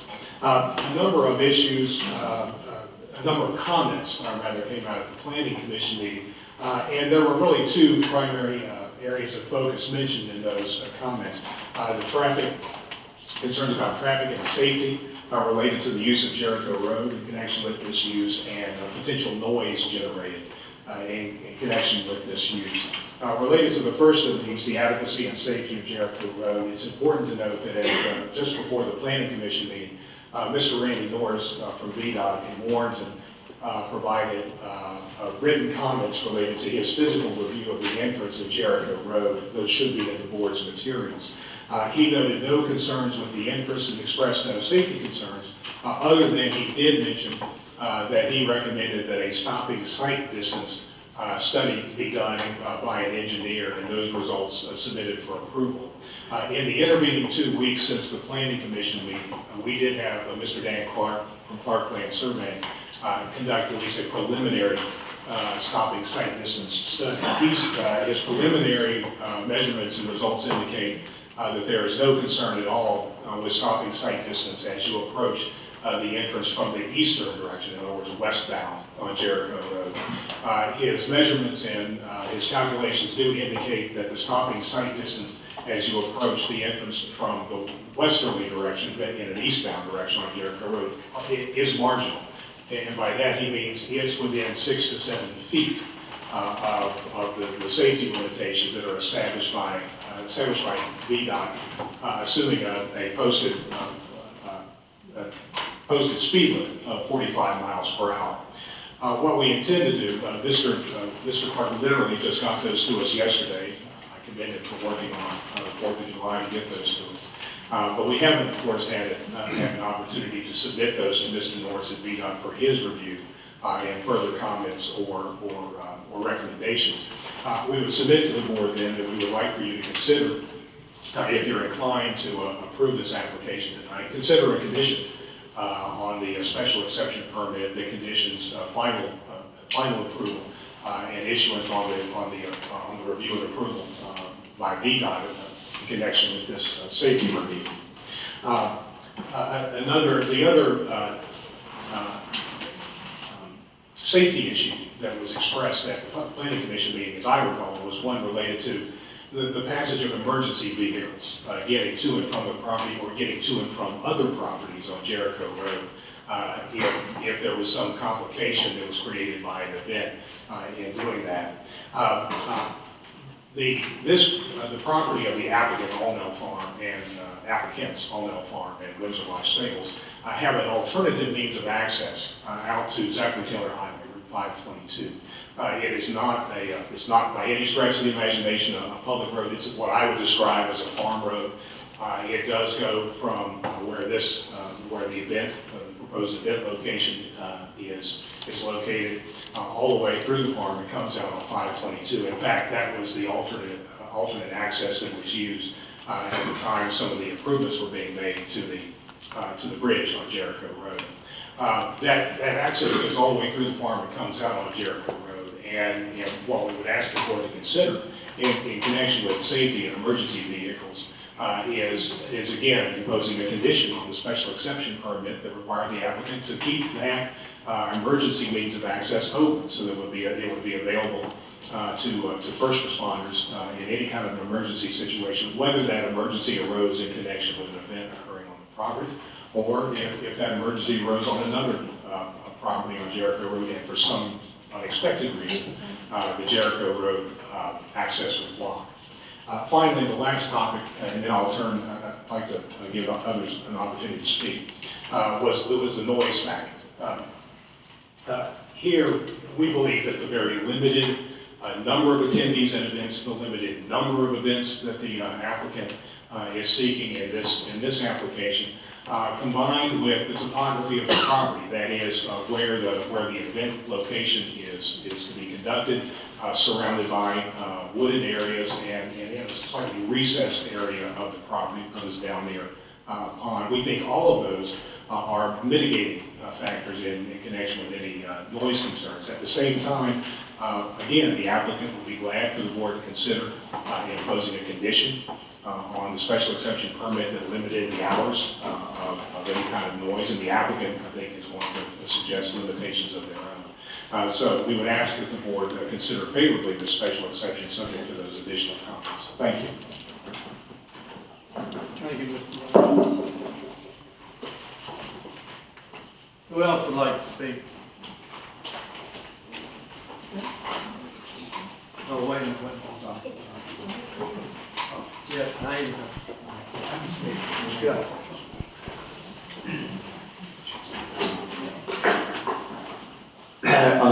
Good evening, gentlemen. My name is Gus Forbush. I live at 39 Foxhall Farm Lane with my wife. I've been there for 35 years, and I know this land like the back of my hands. The alternate access route Mr. Miller just mentioned, he failed to mention you got to cross Indian Run, which at times can be extremely difficult. A fire truck will never make it. I know a little bit about trucks. I'm in the heavy equipment business. Unless they build a bridge, it's not doable. It's a dirt road. There's no gravel on it. As an alternate, it would be very suspect. I would not depend on that. The bridge is, according to the engineers, is up to standard. It should be. It's brand new. You just paid for it. It's a beautiful bridge. It's the approach heading west. It's so bad that VDOT even put these signs up. It's a 90-degree turn. That's a very sharp turn. And it's no question in my mind, and a lot of other people's minds, that there's going to be an accident there. You get 200 cars leaving an event late at night, alcohol's been consumed, chance of an accident is just too great. Now, if that road gets blocked, there's over 100 structures between that bridge and the steel truss bridge that are in trouble if they have a fire. A fire truck cannot get over that steel truss bridge. It's downgraded to 11 tons, 22,000. Fire truck fully laden with water is going to be a lot more than that. So somebody's going to be in trouble down there. It's an accident waiting to happen. If they want to bar the alcohol from these events, well, that might help some, but I doubt that'll happen. But the road is the key factor, one of the key factors. There are a lot of others, but I only have a brief few minutes here, so I'll move on to something else. 5 or 6 years ago, Corey Corral, the then owner of Jordan River Farm, came before you all with the very same proposition. He wanted special events and weddings. He met so much opposition from his neighbors, he threw in the towel, he capitulated, he quit, and ended up selling the farm. But the opposition he faced is pale in comparison to what the Coomans are going to face. I have a petition here that I would like to submit respectfully to this board. I'll read the items. I have to take my glasses off to read We, the undersigned landowners, state as follows. We are all the owners of real property in Rappahannock located adjacent to or in the vicinity of All Mill LLC and or Windsor Lodge LLC. We object to these properties being used as a conference center and or resort. Based on a letter from Michael T. Brown, April 28, 2017, and corrected May 2nd, 2017, the proposed events will involve no more than 4 events per year between April and November, with a maximum of 200 people. These events require the use of outside caterers, the rental of portable toilets, and party tents. The applicants state they intend to promote local companies to furnish these goods and services. To the best of our knowledge, there are no caterers in Rappahannock who can handle events up to 200 people. There are no companies in Rappahannock that rent party tents. Mr. Brown's letter states that the entrance to Windsor Lodge on Jericho Road is a relatively short distance from 522. Actually, it's about 1.5 miles, with 12 houses, not 6, that are passed. Access to the entrance is also available from North Post Road or Jericho Road. These roads are frequently used by tractors and farm equipment. Applicants state that the tent and parking area will be effectively screened from most properties not owned by the applicants by existing woods and natural contours of property. We have some trees that will shield us, but unfortunately they're ash trees, so I don't know if there's anything more about the ash trees, I don't think. Most of the applicant's property is in open fields. The field to the west of the log house / cottage, the proposed tent location, is easily visible from the road and other properties on Jericho Road. Any event involving 200 people will likely include loud music, which will disturb the natural tranquility of the neighborhood and be offensive to the neighbors. Nowhere in the application is there I understand there is now. Prior events like Oasis, a good 4 miles away, as the crow flies, could be heard. I heard Oasis at night when they were in business. Rappahannock County shut them down. Therefore, hearing the noise, being exposed to traffic litter, and other commotion will be inevitable if this application is granted. The entire proposed plan to run a commercial conference center and/or resort is completely inconsistent with the agricultural nature of the area and surrounding properties for miles. What I did on the petition I submitted to the Planning Commission, I didn't have much time to work on it, but I did get all of the adjoining landowners to sign and most of the adjacent landowners. Since then, I had a couple more hours to work on it, and I've come up with the majority of the people on Post Road, which will be affected if the road's closed and their properties are at risk to a fire or whatever could happen. I mentioned to the Planning Commission that there were already 4 venues within a 3-mile radius of this event, of this proposed center. I was wrong, unfortunately. There are 7. There's Griffin Tavern, Public House, Wakefield, Meadowbrook, Glen Gordon, Rappahannock Cellars, Desert Rose, and then Marriott, which is in Fauquier County. So that makes 8. It's just a bad deal. It's just the people don't want it. And it's Mrs. Cooley's right to make a profit with her farm, I understand that. But we all know 4 events is not going to do it. So then they come back for 4 more or whatever. But it's just not consistent with what we feel Rappahannock County should be about. So thank you for your time.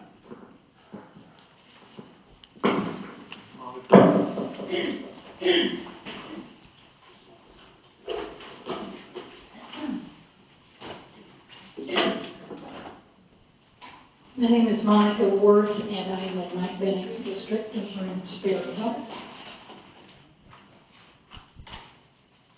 A couple of thoughts. One is that the 2 applications that the Planning Commission had wanted to kind of consider in some relevance to each other are very, very different applications. One applicant wants, I think it's fair to say, as few restrictions as possible, and the other applicant has put forth on their own a number of restrictions and only asked for 4 events a year with time and music and all sorts of other concessions to make sure that they had as little impact as they could on the neighboring properties. To equate them, I think, is good for one purpose, but not exactly accurate for the purpose of saying that they're similar. They're really not very similar at all in my understanding of the 2.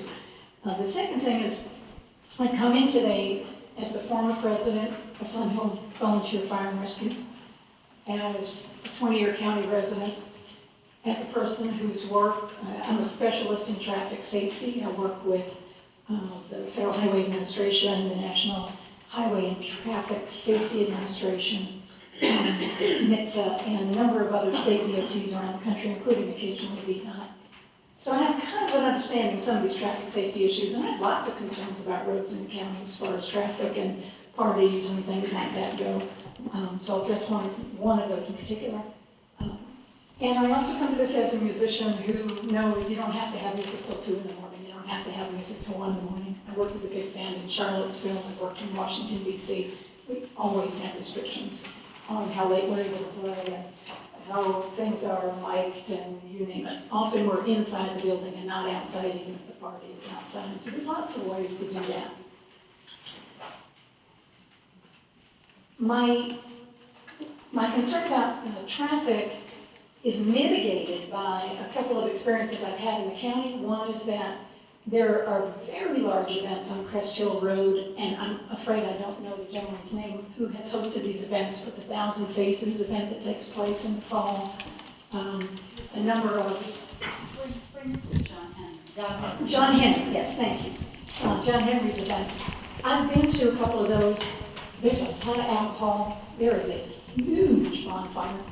I saw a member of the planning commission climb on top of the bonfire, the planning group climb on top of the bonfire after it had been lit to try to relight it because it wasn't quite warm at the top yet. I mean, there's a lot of fun at that party. And there are any number of people who bring their drinks and alcohol is consumed, and there's a lot that goes on there. So that's Crest Hill Road. People come at it from all directions. Crest Hill is a road I drove every day from Middleburg for years when my office was in Middleburg. So again, you know, there are lots of applications in the county where, that's just one example, where you really do have to be careful with traffic, and you can always hire extra police protection. You can always put fire and rescue on call at the event. You can do any number of things to help mitigate those risks. Gotta put my glasses back on. The hunched traffic that's already on that road from October forward is another concern of mine, not in that it's a problem, but that it's not been mentioned. Dozens and dozens of horse trailers going 2-3 times a week up and down that road to events. Up and down which road?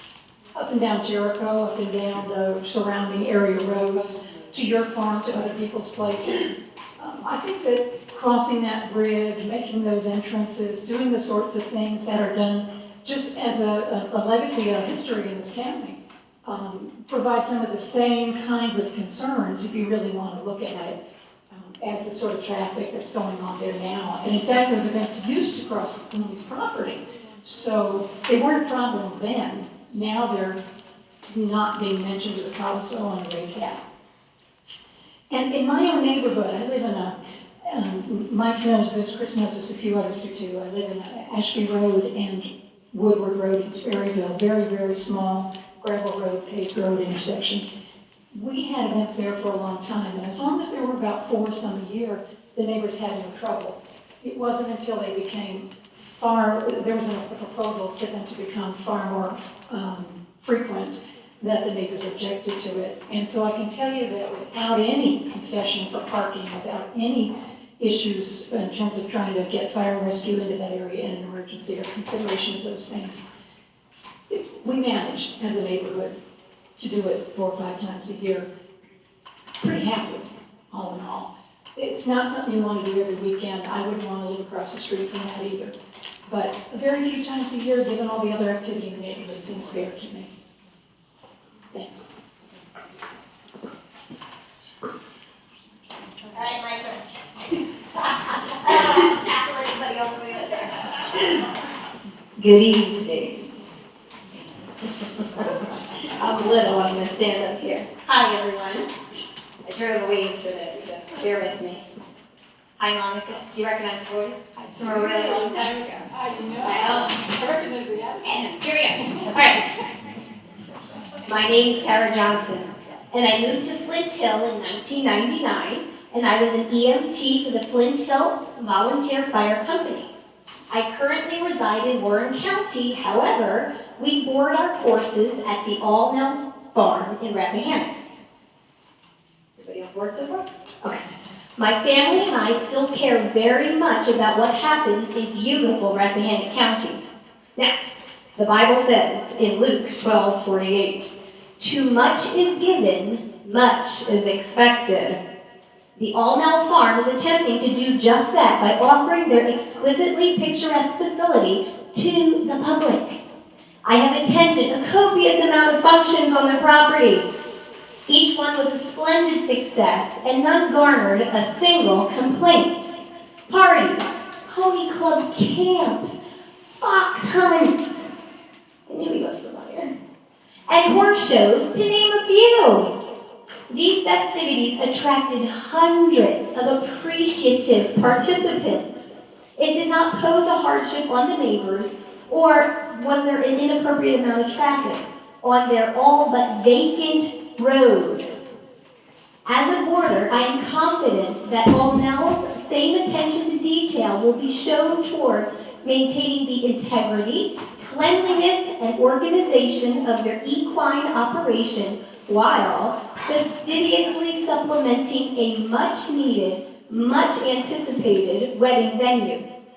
The additional individuals and traffic on their property during these celebratory occasions will not pose a threat or an inconvenience to their boarders or their neighbors. Love thy neighbor. Instead, this win-win opportunity has the viable potential to attract a plethora of visitors to this very county that I still love. As we all know, visitors need to buy gas. I had to stop at Settles on the way here, just to get here, because the way's away. They have to spend the night. Visitors from out of town. They have to go out to dinner, and yes, they must purchase souvenirs. All of Rappahannock County prospers thanks to Allnell Farm. I thank you in advance for seriously taking my thoughts into consideration. So let's pray this comes to fruition. In a few years, my daughters, wave to you, will be looking for a wedding venue. And I can't think of a better location than Allnell Farm. Mic drop? No? Too much? Who's next? I'm Steph Ritter, and I live on North Coast Road in Wakefield County. Excuse me. Oh, go ahead. Go ahead, The other side of Jericho Road is North Coast Road, which is actually a single-lane dirt road that I think I drive my tractor on, I ride my horse, and I ride my bike. I think 200 more cars on that road would actually present a safety risk, but that's not the issue I want to discuss. The issue I want to discuss is we have here an agricultural district, and you guys or somebody has to decide what the meaning of agricultural district is. Does that include wedding venues? If it includes wedding venues, under what circumstances does it include wedding venues? Does it include wedding venues that go until 1 o'clock at night? Does it include wedding venues that go up to 1,000 people? I mean, there has to be some kind of time, place, and manner restriction on these public activities. And I think the burden should fall on the applicant rather than the neighbors, because we come to you as members of the agricultural district. So I would assume that the presumption that the land should remain as an agricultural enterprise would be the presumption that you guys would have.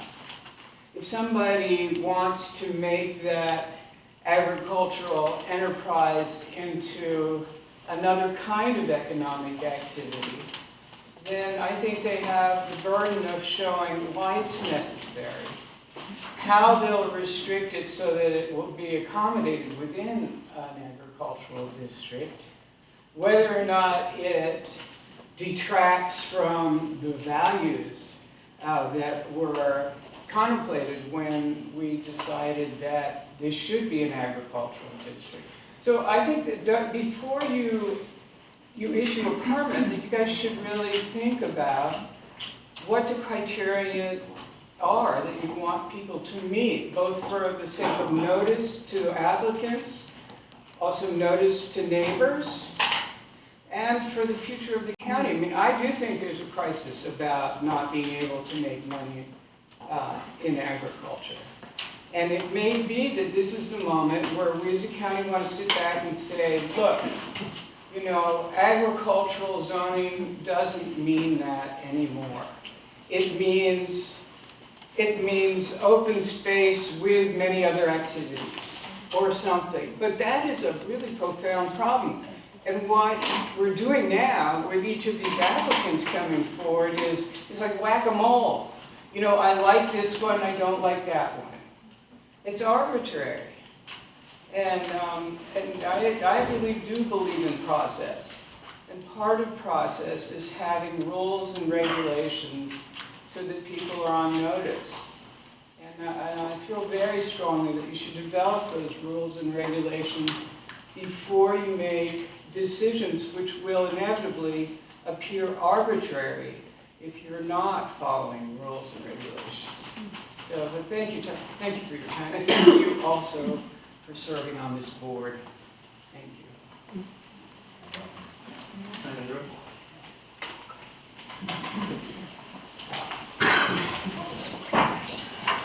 Dan Forbush. I live on 39 Foxhole Farm Lane in the Wakefield District. I strongly oppose the proposal of the Quigley family in making a commercial venue at Allnare Farm or any of their properties. I have lived at and owned Foxhole Farm since 1977.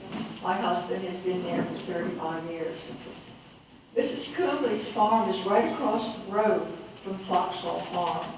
Why would we want to listen to traffic of 100 cars or 200 cars and hear the noise of 200 people making loud music and partying? Sound travels across the mountains. We could hear noise from the Oasis Vineyard out on Hume Road. Before I continue, I want to add that Mrs. Coomley has closed her land to the Pony Club and to the hunt.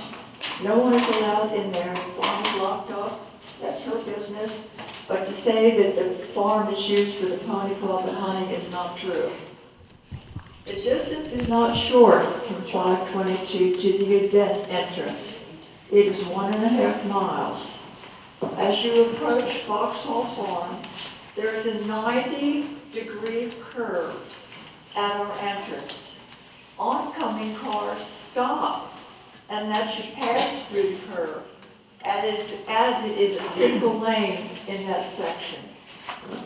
For 200 people with alcohol involved leaving the event, also employed help, caterers, bartenders, musicians, and local traffic approaching the 90-degree curve, which is worse, going towards 522, and you have a dangerous situation. The events would probably be on weekends. It would take days, if not weeks, of trucks, cars, etc. to set up an event. Traffic would be going in and out before and after an event. Why would the Board of Supervisors support this when all the surrounding neighbors adamantly oppose and are furious about this? Doesn't the board take into account what the neighbors want? Don't the surrounding landowners have a say in this? Doesn't their opinion count? We have a petition which Gus will give you with 41 landowner signatures who do not want this. What will this do to the value of my farm? This is a great concern to me. This farm is my daughter's and grandchildren's inheritance. Who would even consider purchasing a farm with such close proximity to this? This will devalue all the farms and homes in the area. People move to the country for peace and quiet. Wakefield Country Day School uses our road to train for the cross-country team. the Cumleys have contacted the school to rearrange their training schedule to suit these events. How will they coordinate this with the school's director of the athletic department if an unscheduled truck is to appear? Many horses are exercised regularly on our road. Joggers, bicycles, people walking dogs, livestock are sometimes in the road. Farm equipment and tractors use the road often. Leaving the event, going to Marshall, Gainesville, or DC, the person might not want to go back through Flint Hill. Looking at their GPS, they say they can turn left out of the event. The road is 7 miles of unpaved curbs with 1 lane in places. A 1-lane bridge at the end. Will this road be paved and the bridge replaced? For those people in favor of this that say 4 events isn't so bad, I ask, where do you live? I can assure you it isn't across the road from this. Mrs. Cumley has the right to do what she wants with her property, as long as it does not affect her neighbors. Don't we as landowners have a right to peace and quiet as we have become accustomed to, and the reason we live in Rappahannock County?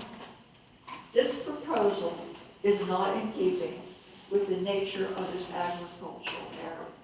Thank you very much for listening to me. Yeah,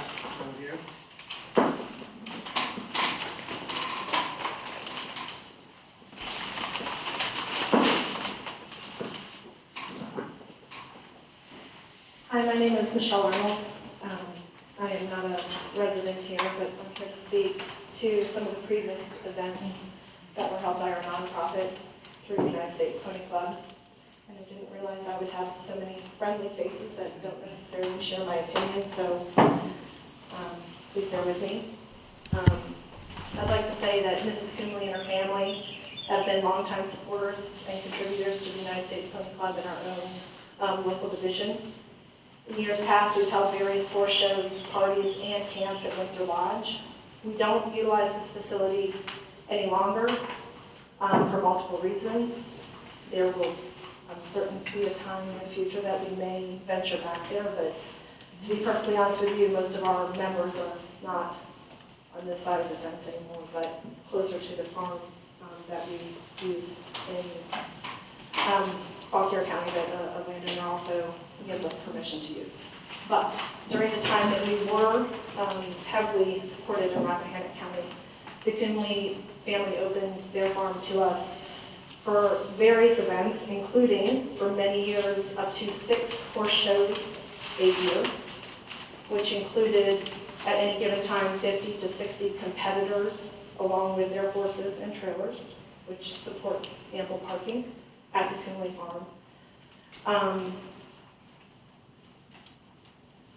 And in addition to this, we had lessons weekly. We had various schooling clinics, parties, and gatherings at the property. One of our favorite events was our yearly Pony Club Camp, which next to the log cabin on Windsor Lodge, or Arnell Farm perhaps now, we supported a circus-sized tent, literally, with blue and white stripes. Kids affectionately called it a circus tent, and it supported 45 stalls for horses, pack room, feed rooms. Our kids rode there from 6:30 in the morning until after attending pool time at the Cumley's residence, 7, 8 o'clock. Several of the children stayed the night in tents on the property to do night checks and care for the horses. I think this exhibits the Cumley's commitment and attention to detail on the farm, because in the 5, 6, 7+ years, that's how long I've been with the club, in the time that we were there, we never received a complaint, even with a circus tent next to the log cabin. They are keenly aware of their responsibility to their community. I would say that they are affectionate towards their neighbors and caring, and they care what their neighbors think, I mean, what it comes down to. So we were reminded often, frequently, all the time about being mindful to cleanliness, traffic when we're coming to set up a horse show, don't make 55 trips.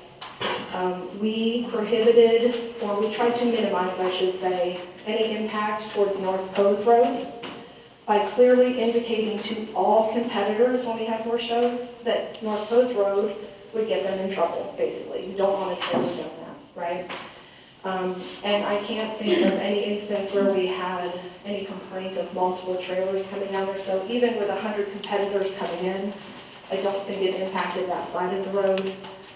They came in via 522 in Jericho and the main Windsor Lodge entrance.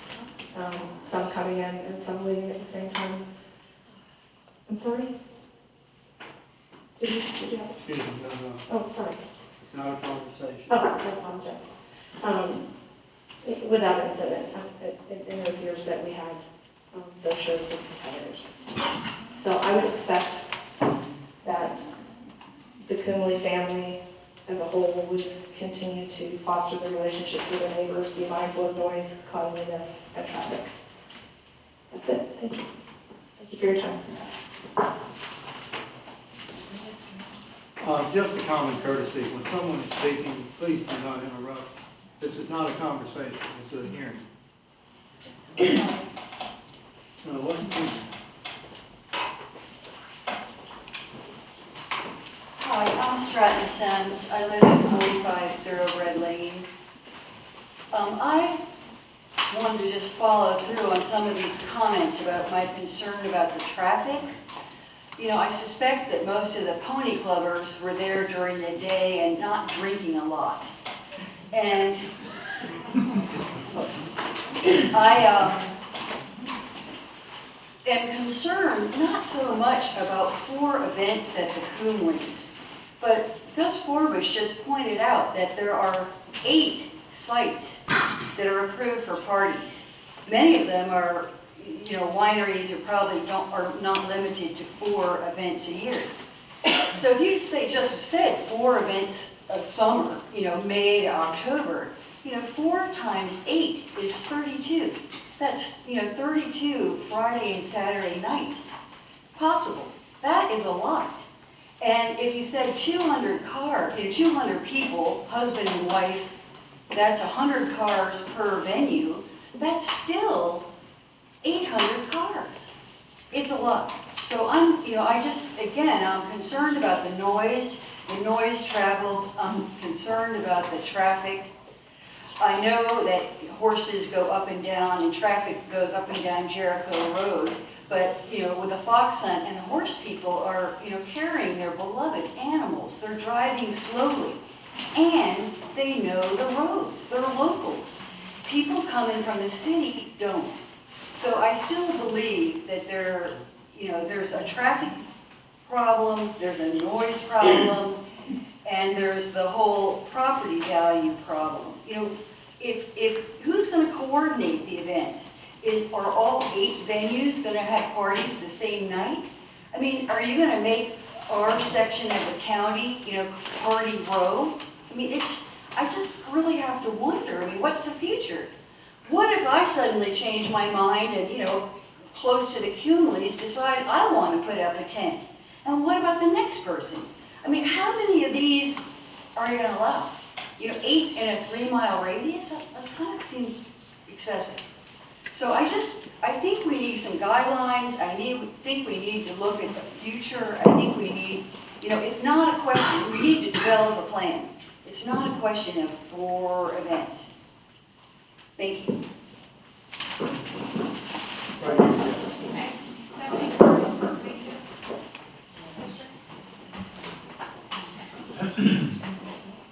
Hi.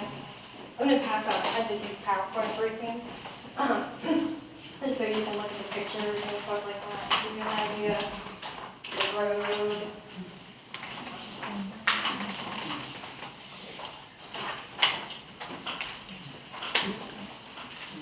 Thank you. And here's, these are actually emails, I'll just land here in a minute. This is emails from Public House, saying that they could cater up to 200 people, as well as Griffin Tavern, no issues. And then that's a letter of recommendation.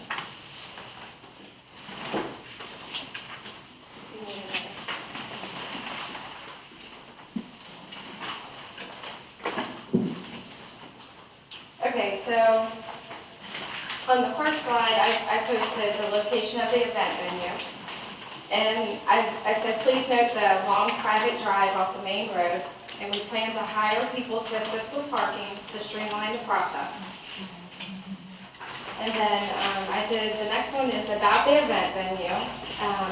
Going to host up to 4 events a year between the months of April and November, with a max of 200 guests per event. Types of event could be wedding receptions, business retreats, family reunions, or private parties. I currently work for a government contractor. They have asked, hey, this would be great to have companies and stuff like that, company parties. So. And then there's the food and beverage. All food and beverage will be provided by outside caterers. This will help promote local restaurants and catering businesses. Hosting events will also help promote other local businesses such as gas stations, spa services, and the list goes on. The parking, there's ample parking and more if needed. Please reference the scale drawing for more information. The traffic, we've contacted the local sheriff's office, and they said they're willing to assist with large events when we need it. The ponds are fully fenced in with gates that are locked. Typically, each event will take place no more than 6 hours. And as a reminder, it's only 4 events a year. Each invitation for the events will have directions provided by us to take Jericho Road from 522 versus taking North Cove. So for the noise, we plan on having the noise end at 10 p.m., no later. There's trees surround the entire event area, which should help reduce noise. The outdoor lighting, the lights will only be on as needed. The lights will be as bright as necessary to meet the requirements of the guest. The lighting for events will take place under tents unless more is required, and we'll ensure it's shielded lighting if possible. The next one is Wakefield Cross Country Team. I emailed him, and as you can see the email right here from Mike Costello, he said if I was going to let him know 2 weeks prior, and he said very seldom, if ever, would they run on Jericho on the weekends. Mostly during the week, but we also have permission to use Meadowbrook Farm to train too, so we could go there if any conflicts. Past events at the Windsor Lodge Farm, as you can see, I did snippets. You can find all this online as well as I did. We've done horse shows with Pony Club, trail rides for Old Dominion, Swiss Club Festival, Old Dominion hunt practices, Old Dominion pre-race parties, Pony Club camps for a week. And as you can see, Gus was involved with the Old Dominion. You can see his names here. He had no issue with any of this prior to this. And all these events took off with no complaints whatsoever. No traffic complaints, nothing. The next picture you can see of the bridge. That's with one car. You can see how wide it is. The next one is bridge with farm equipment. You can see the space still in between that. The next one, you can see the event location. And the next one shows you the event with ample parking. And I put on here, this is the turn that everyone's talking about. As you can see, it's not that sharp of a turn. And it's wide. There's a car cut, and then the next one is another view of the turn. And then I put, on the next one, there's a location where you can barely see the log house. It's near the trees. That's really the only place that you can really view the log house, because it's surrounded by so much trees and stuff. And I provided in there the catering. Public House said they had no issues with up to 200 people or more Griffin Tavern. And we'll reach out to others in Rappahannock County as needed. And I do have a thank you from Foxhall Farm. You know, it says, what a wonderful, beautiful party. We really enjoyed ourselves, the view, the pool, the food, the band, and everything was wonderful. Thank you so much for asking us. Love Sandra. So we've had these events in the past and no one had any issue with them. So hopefully it'll be fine now. But. Okay. Would like to take that, yeah? Okay.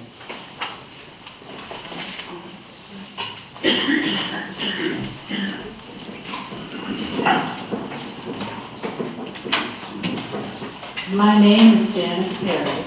I am Maxwell Farm, which is in the middle of North Post Road. I'm 2.5 miles from Cresthill Road. I'm 2.5 miles from 522. The question that arises are that once a business farm parcel of land is granted a special permit for commercial use, things always progress beyond the original intent. Therefore, the owners come back several years later and now want application extension, and then begins the real economic, water, environmental impact on the community. As now there is a need for the county to grant special zoning exceptions in an area zoned rural agriculture, is these proposals are never or hardly ever transparent or candid regarding the extent of their plans for future expansions from a smaller scale operation into a commercial operation, which would now impact neighboring properties. Such an example is the Blackthorn Inn on Route 50, west of Upperville. Now it's asking to go beyond a restaurant inn to a resort, guest cottages, event center, vineyard on just 58 acres. Doubling or tripling what was approved by the Fauquier County Supervisors in 2014, which now poses a risk of human health and welfare and safety. Those of us living on North Post Road will be greatly impacted now and in the future, as most direct access on I-66 is Cresthill Road, which is a very busy commuter road, with the shortcut being through 522B North Post Road. There will now be issues with the conditions of the road, the wooden bridge, the stone walls lining the road, as it is not suitable for commercial traffic, nor do we want it to be so. Those of us who chose to live and own property did so knowing what the road was like and accepting it for as it is, knowing that the road, the natural beauty and deterrent from high-speed traffic as we ride our horses, fox hunt, ride our bikes, and just plain walk along the natural path that it provides, all the while enjoying the wildlife of the area which travel this road. Charlie Strickmatter once told me that North Post Road was the Gold Coast of Rappahannock County, and we are asking you not to kill the goose that laid the golden egg. I will tell you that a month ago, as I came from Flint Hill to go back up Jericho to North Post to home, a tour bus greeted me. A big, long, white tour bus, just like the ones we have in the VA that we bus people around our 200-acre campus. And guess where the tour bus went, and guess where he turned around? He came all the way up to my farm, which I'm on the hill, the curve, in the most narrow part of North Post Road. He went down the valley and came up. I had a second field where I put double gates and inset. He turned around there and came back out. He didn't drive up her driveway and turn around. He made it all the way to the middle of North Post Road. And 66 will be the feeder to the people who don't know the road. When we first moved here, my husband and I were taking the horses maybe to Windsor Lodge. We were going down that way to go to a meet. And guess what we ran into? A guy driving a cement truck trying to get to one of the properties building a house. And guess what happened? He jammed up against us. We had a horse trailer, a truck, and a cement truck wedged in the middle of North Post Road. It was my husband that got up on the running board and helped the guy jockey back and forth without tearing off the bumper on the trailer so we could get through. But I had 2 horses locked in there. People that don't live in this area don't understand the road. They don't understand a gravel road is different than a paved road. And it will be, we have people's cattle out there in the road. The bear are on the road. The turkey are on the road. Everybody and his brother is on the road. And when they start hitting there and start hitting people's cattle, Then they want to sue somebody because it's your cattle that, you know, demolished my car. And there's no way to control that traffic. When I come from the VA through Markham, through Leeds, through Hume. People go down those roads to the wineries. They go to Rappahannock Winery down Hume Road. They come down this area, they go down Crest Hill Road to get to the rest of 522. But it's the hook of Jericho Road to North Coast Road to 66 that's going to change the whole complexity of this project. I thank you for your time. Over here. Hi, Yeah. I'm Stacy Fincham, Wakefield District. I live at 4 Windsor Lodge. Stephanie Gorham is my sister, and Susan Kinley is my mother. I run the equine part of the farm. I have 30 horses right now. Many of them are rescues, layups for boarders, horses that need to be rehabilitated. I have other boarders that ride and stuff on the farm. My sister would never jeopardize that. I mean, for rescue horses and things, you've got to keep it quiet. I mean, we will totally work together. I also was a part of Old Dominion. I hadn't been for 2 years. Life just got really busy, senior daughter and things. We fox hunted all over the place. I mean, we had so many trailers and so many parties for the hunt. Horse shows, combined tests, I mean, all surrounding pony clubs all through Virginia. We've always been able to handle, huge, large events. This one went all year round. We're only asking for 4 events, and I'm sure that we can keep it under control. Everything quiet and neighbors happy. Thank you. Can I speak to that?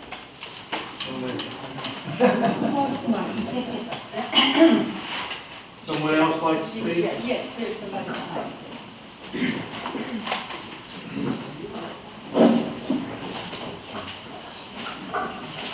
Mr. Chairman and members of the board, I'm Jean Clements. My husband and I reside at 2098 Jericho Road in the Wakefield District, and our property adjoins the property of Mrs. Coomley and her family. It has been my understanding that the matter is before you tonight because it was jointly advertised for a public hearing before the Planning Commission on 21st of June and before you tonight. And because it had been advertised, it was deemed to go forward. Now tonight, you have heard from the applicants many additional facts that were presented to the Planning Commission. You've also heard additional facts from those who have spoken here tonight in opposition to the application. The Rappahannock County zoning ordinance has a 2-step process, which was adopted by a Board of Supervisors. And that 2-step process is for an application to be presented to the Planning Commission for its recommendation to you, the Board of Supervisors, for your final decision. The Wakefield District, on June 21, before the Planning Commission, and through today, has no member on the Planning Commission. I respectfully request that you accept the procedures of your ordinance and that you defer or table any further consideration of this matter until your Planning Commission has had its duly constituted legal authority to consider and make a recommendation to you regarding this application. And I thank you.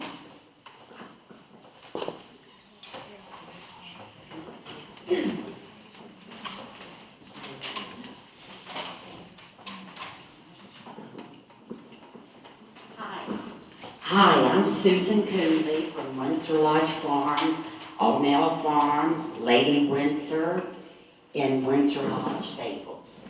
I have something I'd like to present for you all to see a few pictures of events that we have done on our farm.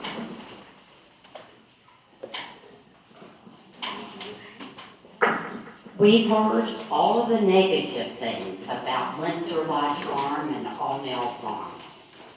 I'd like to do some positive things about the farm and some comparisons of other events in Rappahannock County. Okay, so we've had many events you've all heard. It's been pony clubs. It's been fox hunting. It's been Swiss clubs. It's been 4-H. It's been Middleburg Hounds. It's been the SPCA. Everything I want you to know was all done free by the Coomleys, my husband and then I. No money was ever asked for any of the neighbors, any of the hunts, any of the pony clubs. Everything we did from our heart, and we paid for it. Then I want to bring up a comparison here.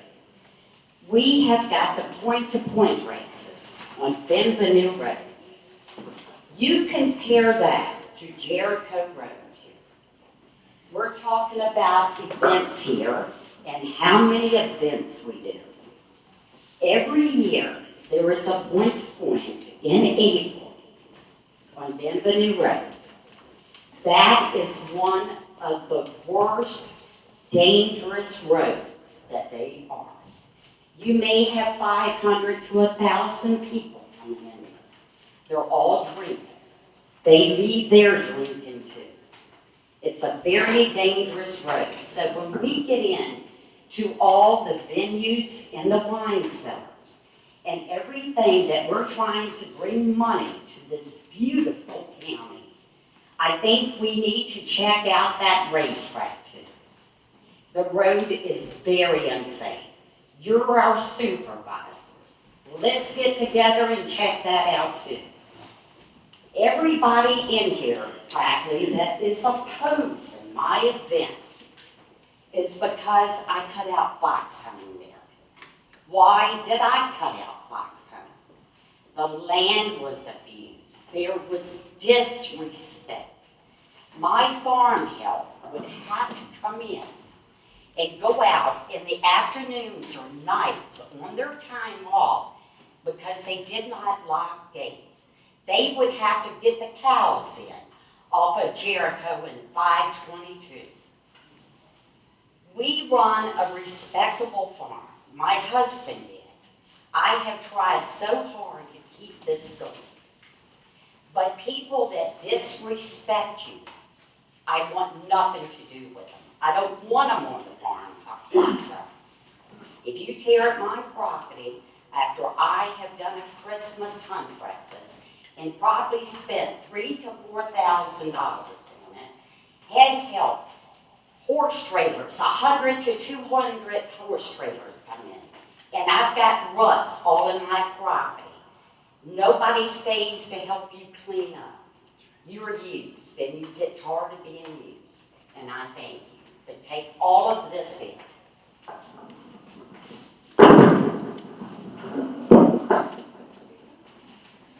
Anyone else care to speak? Yeah. Well, my name is Kathy Russo. I live in the Wakefield district. David is my representative, and our family's lived in Rappahannock County for about... Roger. Excuse me? Roger. Excuse me. David's sitting over here. And I just wanted to reiterate some of the things that you said earlier about the traffic concerns. And I say that as a friend of Wakefield Country Day School. I was affiliated with Wakefield for over 10 years, and I have 2 daughters who are involved in athletics there. And my concern, one of my concerns, is in addition to the hundreds of cars that are coming in for the actual event, you're going to have vendors for porta-johns and tents and that sort of thing that are coming in, and that would be potentially dangerous for the cross-country team that runs, because we're not talking about just the day of the event. We're talking about vendors coming in days before and leaving days afterwards. And I can speak to that directly because just about this time last year, I was involved in a wedding at the Marriott. And while the Marriott itself has quite a few things, you still have to deal with vendors. And you're really at their mercy. They're going to be there for the actual event, but there's a lot of latitude coming in and going out. So my concern is that you're going to have vendors coming on a road that's not safe. And they're coming from outside the county because we don't have people in the county that provide things for those kinds of events. And you're going to have students that are running that are potentially in danger, and you're going to have people that don't necessarily know the speed limit, and they have no idea that there are going to be kids running on that road. Thank you. Anyone else? Anyone else? Here. My name is Bill Cardis. We live at 105 Quail. We live right across the road. And we're weekenders, so lay that out with my wife before. And look, 4 events to me doesn't seem like that much. When we first bought the property, having those pony shows and all that stuff, at one level, kind of bummed me out. But when you think about it over time, it was pretty minor stuff. We had the Rappahannock County comes and has a super soul at our house a couple times in the last few years. People drink wine. We have 100+ people at our property. I don't know of any accidents on the road. It seems to me, I understand your concern about what it will be in the future. I don't think you kill something now because you think you may ask for something later. I think you keep it where it is. I think 4 is not that bad. And so I am one of the neighbors that would be affected, and it's going to take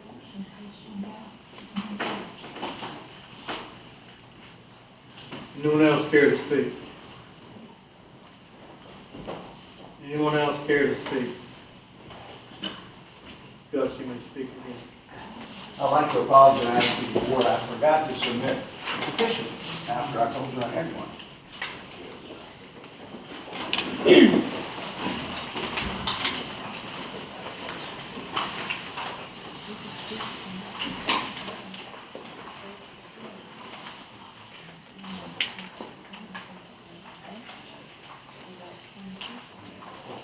Can I say just a few words? I would like to say something. I didn't want the hunt brought into this. This is not a hunt issue. This is a neighbor issue. The Old Man Hounds has no bearing on this.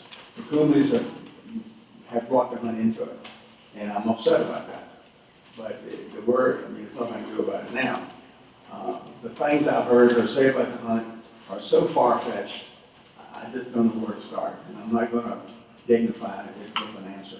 People in here that are members of the hunt know what we do. Without the land, we can't hunt. We preserve the land. A lot of fox hunters are in this New Wakefield district. We bought the land just to go fox hunting. I don't know how many of the board members know how many hunts are in Rappahannock County. Does anyone know? 3. Rappahannock, Thorndale, and Old Dominion. Old Dominion started in 1924. All the land belonged to Old Dominion. It was Old Dominion hunt country. Old Dominion gave Rappahannock their country. So we've been around a long time, and we are the leading preservationists out here. Without land, we can't hunt. We gotta have land. We're not gonna offend any landowners. My job is landowner relations. I deal with over 500 landowners, and I think I have a pretty good record. Some landowners may not think so. When Freddie Coomley was alive, he was a good neighbor and a good friend, and he loved to hunt. He was very supportive, and yes, we had some good times there at Freddie Coomley's. In the log cabin that I helped put up, we had great times. But I don't know what's going on now. Things have changed, and we haven't been there for a couple of years. But I really didn't want to get the hunt involved in it. This is about the neighbors and their problems with this commercial event. So, thank you. Anyone else care to speak? I forgot to mention one thing that was important to me when I spoke before, and that's simply that I do understand the concerns of the agricultural zoning and the issues of that. I also understand the comprehensive plan. And I haven't read it from start to finish in a while. And I understand it's always being talked about and to be revisited and revised 4 times. But it does very much call for the use of local vendors, the use of property to keep it open in ways that are new and creative. And I agree that there is a much bigger umbrella, a much bigger process here that needs to be addressed, because everybody and their brother could do this. I have 5 acres, I could try to do this. 5 acres. I do think, though, that we also have to be realistic about what the comprehensive plan says now, how carefully that was put together, the love and the passion for Rappahannock that went into it, and that's part of the equation as well. I wanted to say that the thank you note I wrote to Mrs. Coomley was for a gathering of hunt people, not of 200 people. It was more like 20. Thank you very much. Okay, anybody else care to speak? Anybody else care to speak? I'm Chris, Susan Coonley's farm manager. I've been working up there for quite a few years now. I work with all the neighbors, and everybody sees me on a regular basis. It seems like to me it's all boiling down to fox hunting not being allowed on the thing is why the reason that this petition ever brought to existence. We've never had no issues with that road. I farm down that road, and I probably see 10 cars down there all day long.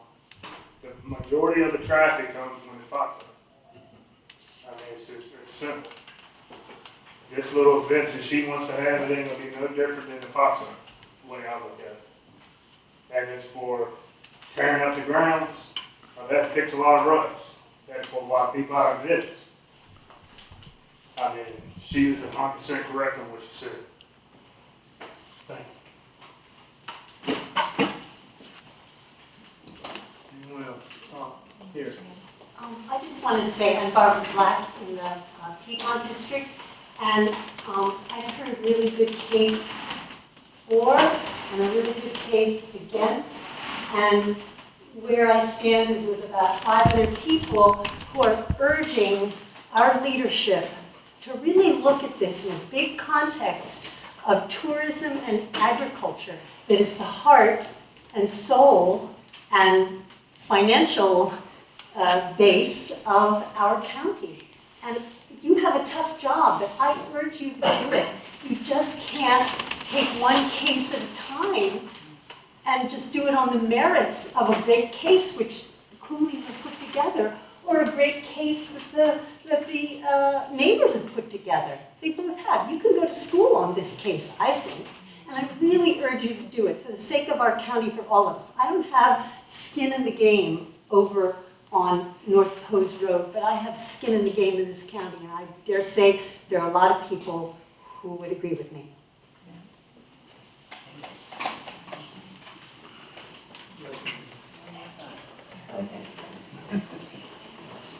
I will say, there's a difference between the people who live in this county, who fox hunt, who come out here on weekends. There are weekenders that come out here. There's a whole Rappahannock County. The people here have manners and consideration. And you can see that driving back and forth on North Pose Road, because you can't always, even 2 vehicles can't pass. The people have learned to spot a niche in the road or a driveway, and one will stop and one will go by. We have courtesy, but people from the outside do not have courtesy. And just last month, I experienced my first case of road rage. I drive 130 miles a day. I've been doing it for 20-some years. I've been working for 50 years, and I've never been involved in road rage. Where did it happen? In front of my own farm. How did it happen? The people paving my road weren't smart enough to take the dump truck and the trailers and go up to the top of the hill and sway back. They loaded them at the bottom of the hill. And of course, at a dead stop, they couldn't get up the hill. It was too steep. The gravel gave way. They backed up, they jackknifed, and some young man in a pickup truck wanted to get by. He had a chipper on his truck. He unloaded his chipper over on my property off the road into the muck and mire, and he starts trying to pull these big trucks with his pickup truck. Seriously. And my farm manager came back from the gator and said, there's all this commotion out here. He so we got the tractor, drove over a brand new hot driveway to help these poor people get their truck up the mountainside. And this man is running around screaming and carrying on. And I said, just wait a second. I've got a big tractor. We're going to hook to him and we'll get him up the hill. If he called me a bitch once, he called me a bitch 12 times. And the only other thing he knew was I was a disrespectful bitch. He was helping out. He drove up my property. He drove up to the top of the hill to try to get to Lock 8. He backed down. He drove up again. He was going to jump my wall, jump over my driveway to get where he was going. He lives down in Culpeper County. This wasn't a shortcut for him. He wasn't on his way home. But he had to get there now. The guy was absolutely manic. And I started to tell him to stop, back up, turn around, go the other way. And I took a picture of his truck. And I took a picture of his chipper. And he told me to my face, I'm going to get my pickup truck and I'm going to run over you. And I looked at him and I said, I don't think so. And when I went to go buy his truck, he grabbed my cell phone and slammed it up against the bank. He bent the cell phone. So I had nothing to call the police with. But my farm manager and the tractor and I went back up the hill to get out of there. And he and his friends drove off. Never seen him before. I don't think he's ever been through there before. But not all of humanity is like the people that live here and work here and serve here. It's a different world on the outside. What's going to come to these events of people from the outside? It's not going to be our local group. It's not going to be people that understand the road and the courtesy of the road.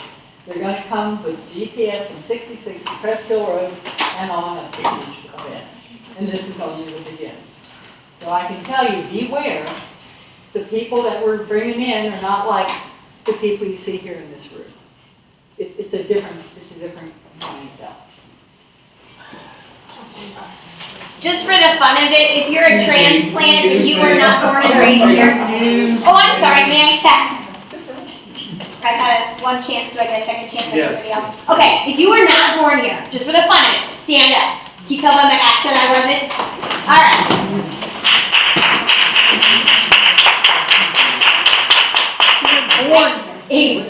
I am very sorry that that happened to you. I truly am. I would have been appalled. Oh my goodness, I would have gotten my jersey up. That's horrible. But I think it is unfair, and we can all agree, to generalize in such an outrageously inappropriate way is not fair. So to say us versus them, I think there are extraordinary people, especially the ones that just stood up now. Thank you for being brave. There are extraordinary people that don't live in this county that can come and visit and spend their money and have manners and appropriate behavior. And I truly am sorry that that happened because that's horrible.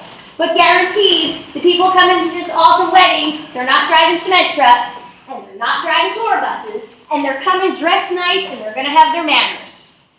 And if they don't, shame on them. You know, it's humanity, it happens, but this has nothing to do with if you were born here or not. And as a transplant Jersey girl, that kind of gets my panties in a ruffle when I hear that kind of mentality, us versus them. Because I care very much what happens to this area. I have a stake in this too. Our canine and our equines, they are in Rappahannock County. Okay, those are our babies. We used to live here. I care what happens. And I agree with what's being said. We need to have some rules from here on out. But the Cooley's, it's 4 events a year. That's it. And this is a respectful, outstanding family that has been so generous to this community. They really have. Cooley's, were you born in this area? Yeah. There you go. Case in point. Thank you very much.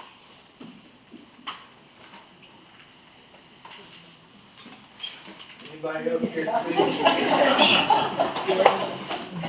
Anybody else here? I'm Joyce Harmon. I live at the beginning of North Coast Road at the opposite end.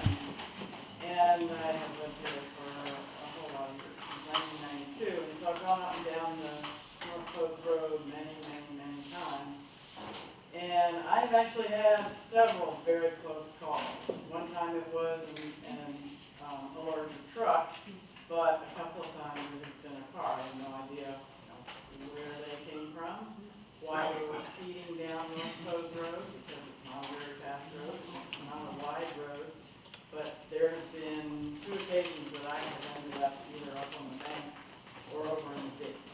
And the GPS is going to take them right past my house. The other thing is that everybody that turns off the Crest Hill Road, whenever there's stuff going on, I'm the trash dump. So they throw their trash out as they turn off the main road. And we go out and clean it up almost every year. But it's noticeable when there are things going on North Coast Road, the amount of trash versus when there is not. But I think the biggest issue is the GPS taking people off across what is a very narrow, parts of it are very narrow and very beautiful. I don't want to see it widened and take away our trees and take away the beauty of the road, but it is not a easy road for city people to drive down. Not that they're bad drivers, they just don't know. So if it's a straight stretch, they go 35 miles an hour. If they go left on gravel, you can't stop. You're going 35 miles an hour. Believe me, I have tried. So it doesn't work. So you come to a corner and you hit the brakes and you don't have control of your car. Thank you. Anyone else? Anyone else here to speak? I declare public comment closed.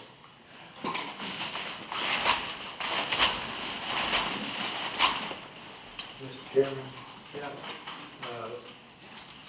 for the record, I wasn't born here either, I was born in the hospital. Full disclosure, full disclosure. I have a family that goes back, multiple generations, but I was not born here. Again, I reiterate, I believe that we should have the planning commission's advice and comment on this application.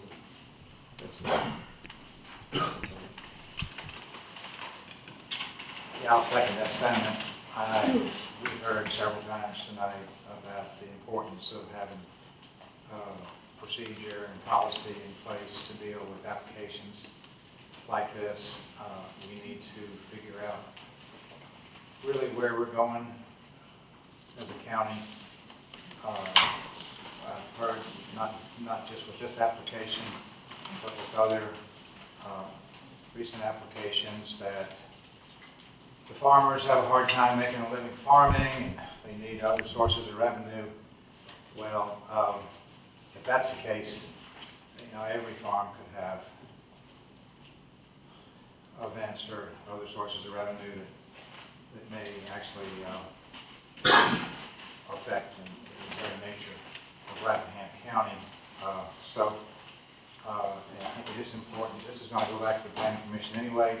I think it is important I'm not saying that there's anything wrong with this application. I'm not saying that it wouldn't be approved in the long run. I'm just saying that it's time to set some parameters in place, guidelines whereby we can deal with all applications in an equitable manner.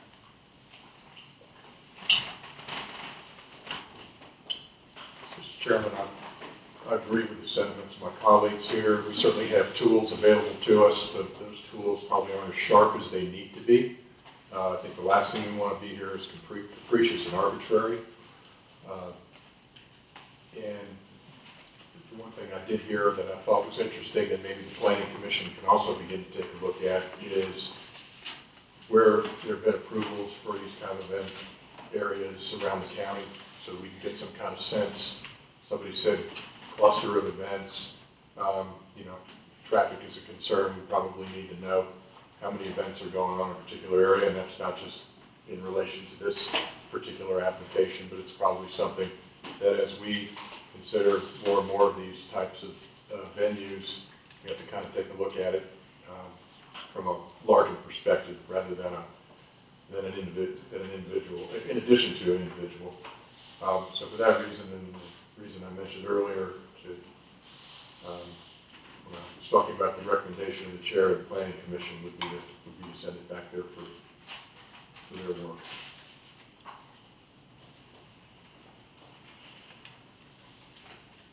And the fact that Wakefield doesn't have a rep, and maybe, that's in there too, but the way things are going now, we're not getting a whole lot of people that are stepping up to volunteer for these kind of positions. I just don't understand why. So I'm not gonna, yeah, the pay is exceptional, the benefits are stellar. But we're still not getting anybody. We can waive the enrollment. I wouldn't let that stand in the way though, but that is a concern. We have something here in a district where we don't have a representative on the planning commission. And I'm sure we didn't do a very good job of recruiting one here tonight. I'm not sure who wants to step forward into this midstream, but noted, thank you.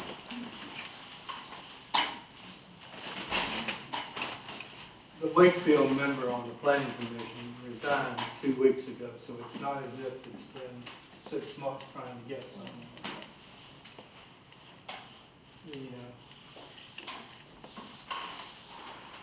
This application for me is very unusual because I probably have more to do with Ms. Coonley's land than she probably knows in how many years. When I was a teenager, my dad rented that property from Bernie Dow Green. If anybody remembers Bernie, I doubt that. Clear up until Bernie actually bought the farm himself. And I have property that borders that property. My brother has property that borders it, and my aunt has property that borders this farm. So we know it just about as well as anybody. And to come in here tonight and hear what it looks like, I didn't count, about 50-50. I say, wow, I'm really surprised, and I think we would be doing ourselves an injustice if we didn't research this a little bit more. Not that anything is wrong with the application, but just that the planning commission, when they tabled it, it was kind of like saying, well, we wash our hands of it, but we don't want to do that. We want to do this right, and we want to have the members already, we've already got 3 right here that says they want to see it tabled. So I'm assuming that's what we're going to do. Any other comments coming?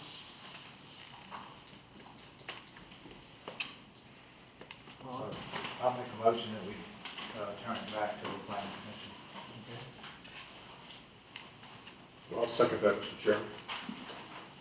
Okay, I have a motion on the floor, and I have a second. Is there any more discussion?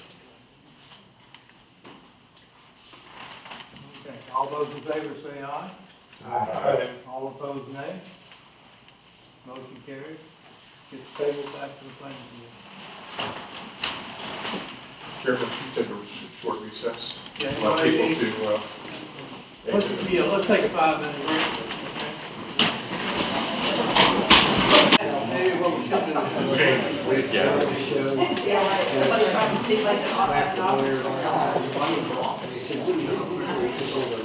all meeting back in order.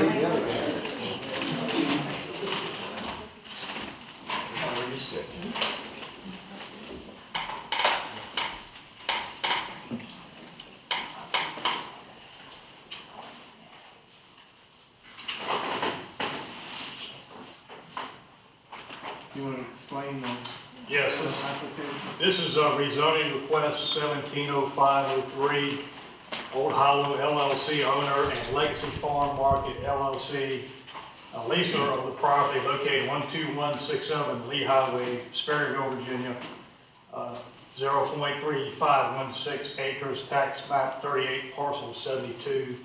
A portion of the property zone general commercial, and a portion zone A agricultural Piedmont district.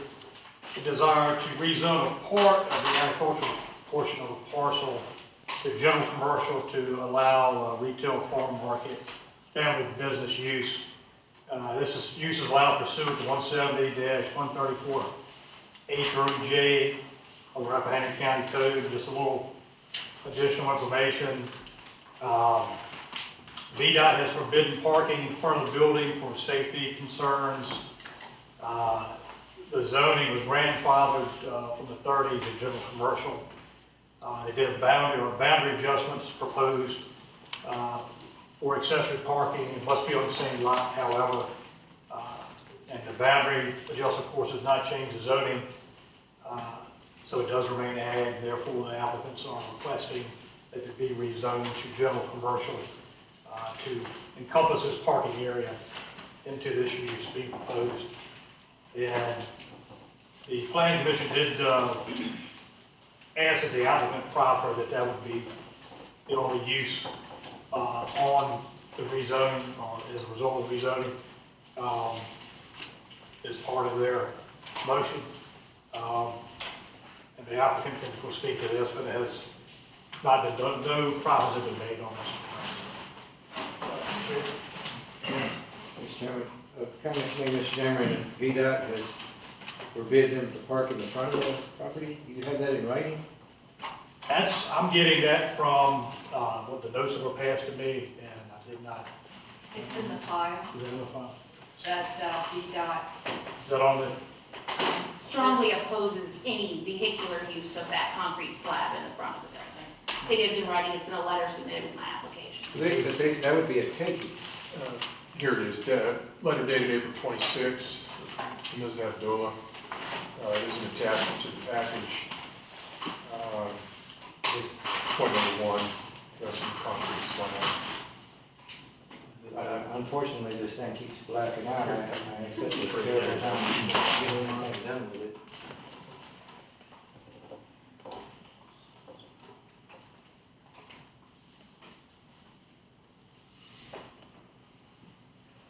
Technical difficulties, we'll be right back. Doesn't take. There it is. I don't see how VDOT can do that, because that would be considered a taking. May I approach the podium? Is that okay? That's up to the chairman of the board, but Is that okay? I'm not disagreeing with you because the letter's here, I'm disagreeing with VDOT. Where is the VDOT? Well, it's up on the screen. Up on the screen. But, Biggest thing blacks out. it is, Yes. says Abdullah VDOT site inspection. One thing I'd like to add to Mr. Dameron's comments is that the Planning Commission did state that they wanted the parking lot to be used as a parking lot only, but I think that there was a lack of information that evening because the applicant desires to use part of the parking lot to sell ice cream out of the back window, to put in a picnic table in the grass area, and then to have a wayside stand where farmers can come and place their stands on the property. So I don't think that was clear that night, so I think that the Planning Commission stated that, but they didn't realize that there were other particulars that were in it. So I just wanted to add that as a consideration for tonight's part of the application.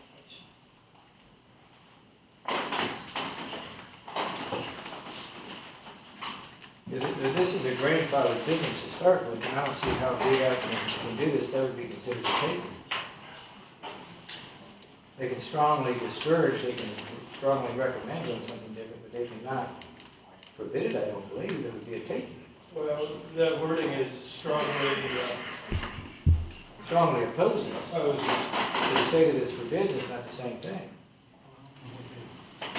Still, I don't think the applicant, just knowing what I know, having sat on the planning commission, I don't believe the applicant, even if they could, intends to park there, and they're actually going to fence out in front between the concrete slab and Okay, but I'm using that to preface what I hope to be able to get across later. Since this is a grandfathered business and Mr. Daniels is busy at the moment, I would like to wait a second until he's able to participate in here.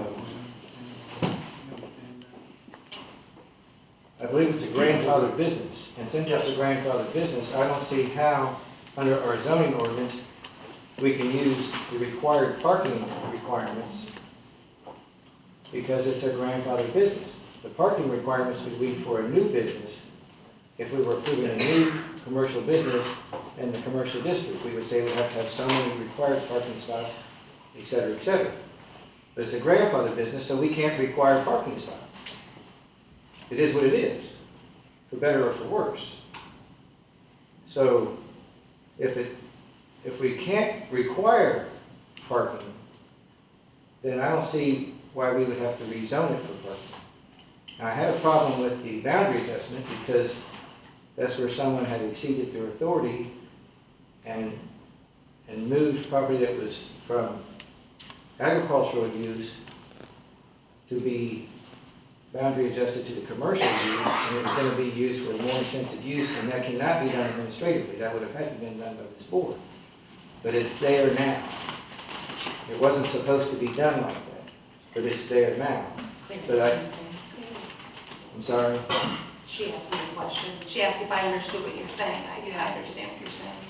But Mr. Chairman, I would like to have an opportunity to present myself and my application.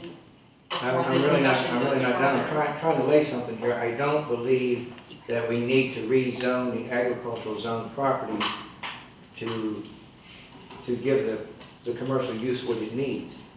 And I really think we're taking a step in the wrong direction if the board is going to enlarge the commercial use there simply because of the parking requirements that we can't impose anyway on a grandfather business.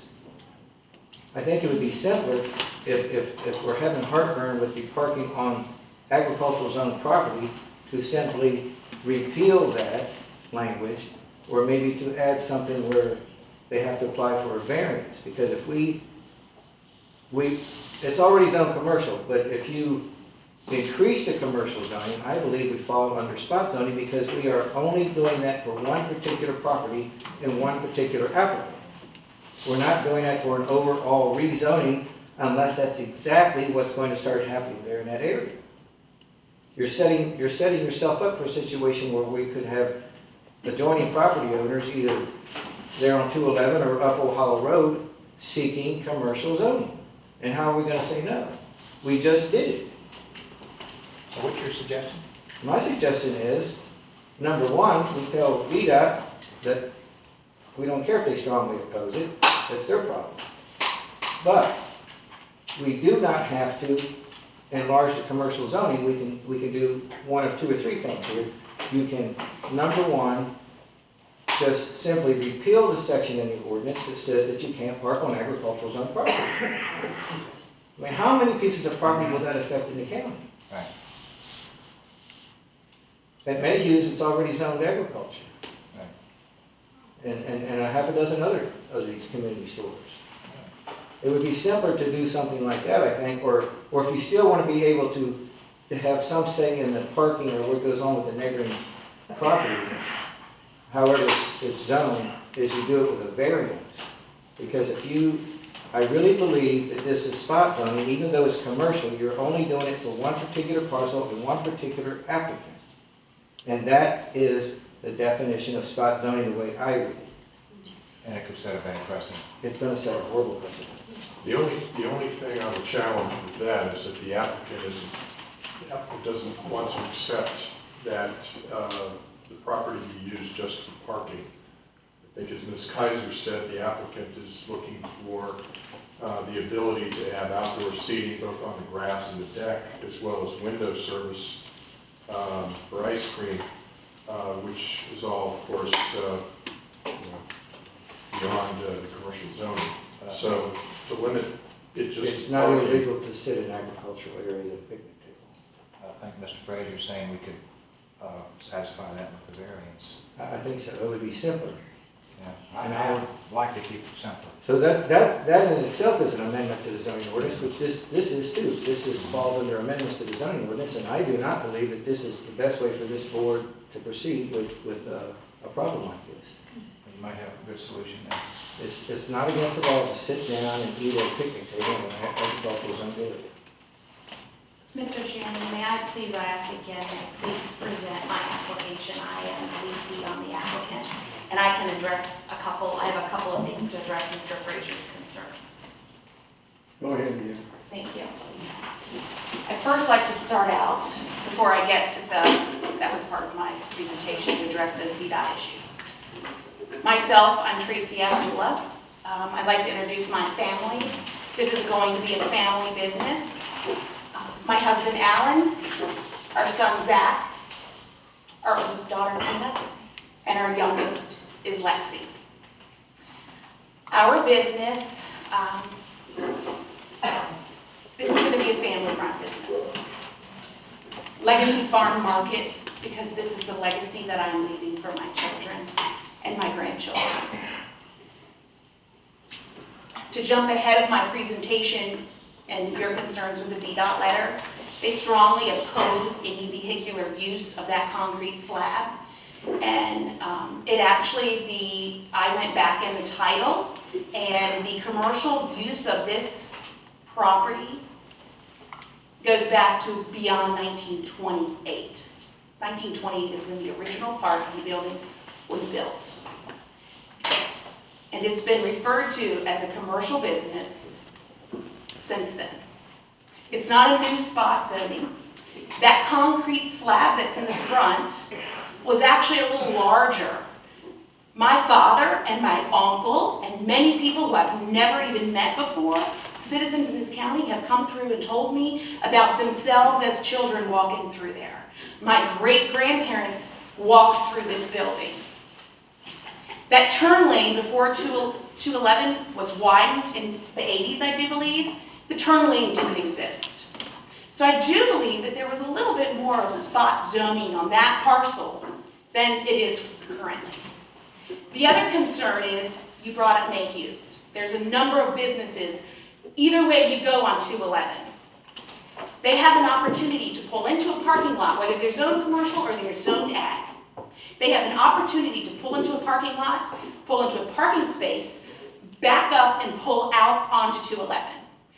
This small concrete slab does not give anybody that opportunity. You pull in from 211 and you pull out of 211. I have spent several months there, all day long, and I can tell you that the speed limit is 55, but they are not going 55 miles an hour down 211. So for the safety and welfare of anybody using that concrete slab for parking to enter in a business or enter in a home for any purpose whatsoever is a very dangerous situation. And so therefore, VDOT asks that it strongly opposes that it not be used. They ask for a barrier to be put there so no vehicles can even access that area in any way. Now, if I may proceed with, again, talking about my application. We intend to open a deli, ice cream shop, and a farm market. We plan to offer fresh produce, meats, eggs, dairy products. All of our food will be a takeout option only. We plan to have be open 6 days a week with hours 7 a.m. to 5 p.m. with extended hours during the peak season, spring, late spring through fall. The comprehensive plan. I have personally read it several times. Our business will contribute to the economic growth of this county, which is a big question for our county right now. We will promote tourism. We will offer employment opportunities for our local citizens. We will also carry on the rural and agricultural characteristics that this county offers. I have a 14-year-old son, a 17-year-old daughter, and an 8-year-old daughter. They are the next generation for Rappahannock County. My son, since 2 years old, has been in his barn every day. If he gets in trouble, his consequence is you cannot go to the barn. He is a farmer and it is in his blood. I intend to have my son carry on our farm. My daughter, who is 17, is in the culinary program. She has a passion for baking and cooking. I want to be able to give her a reason as she grows up to make Rappahannock her home. I want to give her something to be invested in from this age. She's been there every day. They had a week off at 4 days off at spring break. They were there morning till night. Since school has ended, they've been there morning till night. This is not just a building. It is not just a commercial property for us. My family, I was not born in Rappahannock County. My mother and father were both born here, and there are probably 3 members of our family that are outside of Rappahannock. Everybody else has been here. My children are the only ones, with the exception of 2 other cousins, that didn't reside here their entire life. I brought them back because the older I get, I realized what importance Rappahannock County has to me. I'm trying to create something to give to my children so that they remain in Rappahannock. They remain this next generation. They could be sitting on one of these seats one day. I do believe you're a farmer, Mr. Frazier, correct? You wouldn't be able to prove it.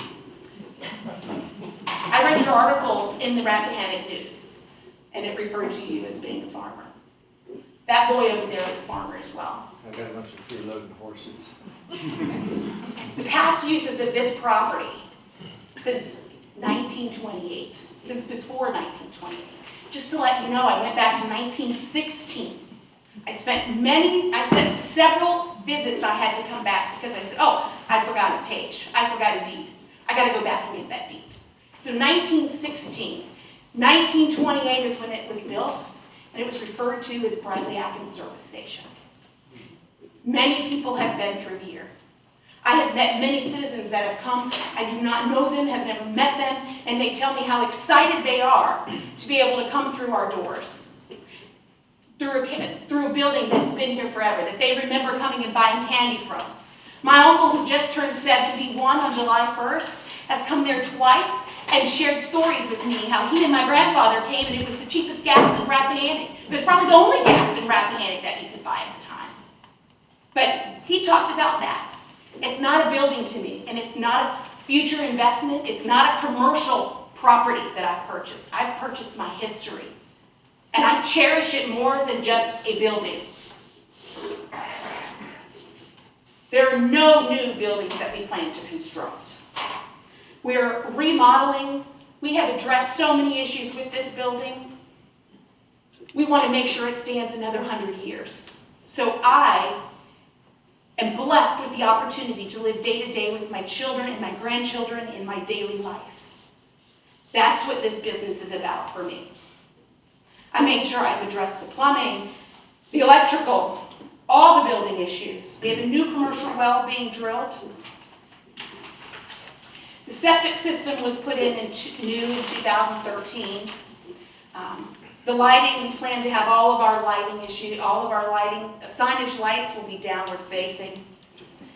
There are current lights on 2 of the poles on the property that we have chosen ourselves to have replaced. And we are replacing them with dark sky compliant lights that are now available through Rappahannock Electric. It wasn't an issue that was brought to me to address. I chose to address it. I appreciate the comprehensive plan. I appreciate the goals for our county. I love it for what it is, and I want to actually comply with that.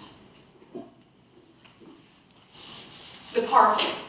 In 2013, Mr. McNear purchased the property. Then Mr. McCarthy, the county administrator, approved a boundary line adjustment. It was approved and recorded. I don't think anybody in here can question the reason it was approved and recorded. And that new gravel area was put in. I don't think anybody can question that there was an ice cream window there. There's been a deck put on. And the septic tanks are in the grass area. It's been used since 2013. The previous tenant, we don't need to go into that. There's a lot this way and a lot that way that has been said. I think there is a lot of feelings that are pulling from that old tenant and his application to the, I know it didn't make it to you guys, but to the Planning Commission. I am a new applicant coming in. I was told that zoning, you have to offer general commercial building, must offer general commercial parking. And so in 2013, I do believe our zoning was still the same. So therefore, the boundary line was adjusted, it was approved, and it was in use since 2013. It was never a question until the previous tenant came in maybe overusing what he should have used, depending upon who you ask, I'm going to leave that alone. But I'm coming in, I'm asking for the rezoning. I'm asking for the rezoning so that I can be in compliance with our county zoning ordinance. So I can offer a safe place for people to pull into our property. And so I can use an ice cream window with my ice cream shop that my daughter so badly wants to make homemade ice cream. I want to be able to use the deck to stand on the deck to go to the ice cream window to purchase ice cream. The grass areas, one side that houses our septic tanks, and the other side have been approved by the health department that I don't have inside seating. So I've been approved for picnic table use on that end, on those two areas. So this rezoning is to allow my business the things that have already been in place since 2013. And again, there's no question as to why that was done. I understand the rezoning wasn't done, and there's a lot of history on that property. But it was done for a reason. It's done for the safety and the welfare of our citizens, for myself pulling in there every day. The other thing I'd like to bring up is that concrete area could maybe hold 3 cars, maybe. I can't run the shop by myself, so I have to have employees. So my employees are we're going to take up more than the parking that's allowed in front. Plus, you're going to put us every morning and every afternoon, we take a lunch break, or I have to run to the school and get my children, or I decide, okay, I'm going home now, the shift's over. You're putting me and everybody else that's coming down 211 at risk.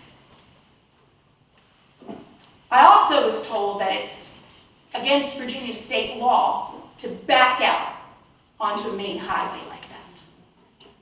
That's 55 miles an hour. Average car goes 70 miles an hour. They have approved both entrances, the 211 entrance and the Old Holland entrance. They strongly oppose, VDOT strongly opposes any vehicular access to that concrete pad in the front that would maybe house 3 cars. They ask that barriers be installed to prevent any vehicular access. We intend to continue the rural character of our property that we're trying to create with a 3-board fence that blocks off that area. The approval for rezoning will also allow us clearly to operate in compliance with county zoning. And most importantly, will allow us to offer a safe area for our customers to park, to have ice cream. They don't have to worry about their child that they get out, boom, and 2 feet are going to be hit by a 70-mile-an-hour car going down 211. We're trying to make an already existing general commercial property a safer place and in compliance with zoning.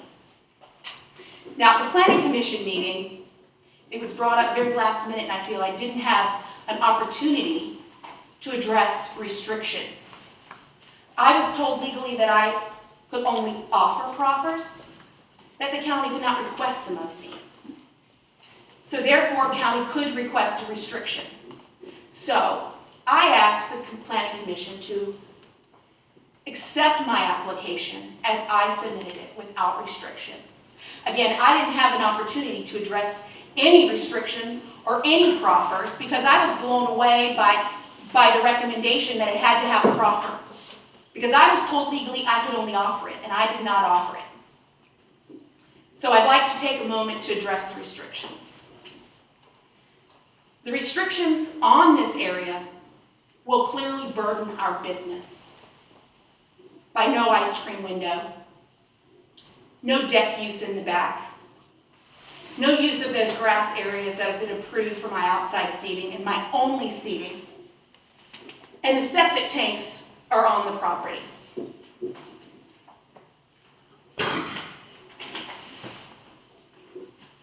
The shape and the size of this property is already in restriction of itself. The property without parking will be made useless. The property is useless with the current parking situation as it is. There haven't been any accidents. I have no idea, only God knows. And in my opinion, I think the Board of Supervisors, I hate to use this word, but has a little bit more control as what's going to go on as far as restrictions, as far as setbacks, as far as the types of things that can be done on a general commercial property of this size, than what can be done on ag property by right. I hate to point fingers, but there's a lot of properties that are being used that are under ag zoned that are heavy industrial. They've agreed in their special exemption or special use of their property on ag as a commercial property, and they have lights that light up the whole property anytime, all night long. I'm surprised we don't have airplanes trying to land. We have tractor trailers bringing in logs onto a farm on a very small back road. That's not ag. It's clearly not ag property. It's being used for commercial, but they can do it by right. I'm asking you to rezone my very small portion of property, 4/10 of an acre, that's already restriction in itself, to please allow me to open a business in compliance with zoning. That was the #1 concern that was raised when the previous tenant sent his application to Planning Commission. He's in not compliance of zoning, not compliance of zoning, cease and desist. I'm trying to come to you, ask you to please help me and allow me to be in compliance with zoning, and I feel like I'm putting roadblocks in front of me. I've addressed every single roadblock that has been brought up. I've taken care of it. Things that weren't even brought up as concerns, I have addressed them. I feel this is a new concern from a neighbor that was brought up as to what? Not consistent with what the previous owner, the previous tenant was. So the only consistent thing is that there are inconsistencies. If the building was knocked down, that seems to be the concern. Building is knocked down, a new one put there. What if? I just want to point out there's what ifs in every aspect of life. Every day I wake up and say, what if something bad happens today? I go to bed, what if I don't wake up tomorrow? There's what ifs everywhere in life. But let's say that what if happens. That tonight you decide to vote and you rezone my 4/10 of an acre general commercial to allow for safe parking, the use of my ice cream window, the use of my deck, the use of the grass areas on this property. It's knocked down. Myself and my husband die and our kids decide, no, I don't want to keep the legacy that my parents worked so hard for. I don't want to keep the legacy that we've been teenagers, we've been there since. They all have jobs. I skipped that part. I didn't tell you they all have job titles already. So the building is knocked over. They have to meet the setbacks. 75 feet from the center lane closest to the building of 211, which takes us out past the deck area. I marked it off. I extended an invite to you supervisors to come out and actually put your eyes on the property, and I think it was clearly marked where that 75 feet was. It's beyond the deck. The other setback restriction is 50 feet from Old Hollow Road. That takes us just past where my septic tanks are. So I'm going to guesstimate, I didn't have it surveyed, but I'm going to guesstimate that new little area is maybe 1/10 of an acre that could possibly have the size of building that's there, which isn't going to house any large commercial that seems to be concerned of what's going to come in here. And anybody who's interested in knocking the building down and creating something different than what's already there and already has been in existence, continuous use, They go either way of 211, and they're going to find much, much better property. It's zoned general commercial. They don't have to worry about how far is this going to be? Well, how far is that going to be? It's not viable. This property is in restriction of itself. There's simply not enough room to build anything more than what's currently there. It certainly creates creates restriction already for any future commercial development. Small family business is what is going to be on this property. And if I have a breath left in me, it's going to be me there. It's going to be me that sees those people every single day. It's going to be me that's there with my daughter. God willing, it's going to be me that's there with my grandchildren. Not some new business investor, because those investors aren't going to be looking at this 4/10 of an acre. They're, again, going to go through Sperryville, or they're going to go the other end of the county. Any new business that goes there is going to have a continuing issue with the parking. They'll have to consider the septic tank locations. Again, this property is in restriction of itself. It's very limiting, and it has many restrictions already, without any additional restrictions. There aren't any additional restrictions needed.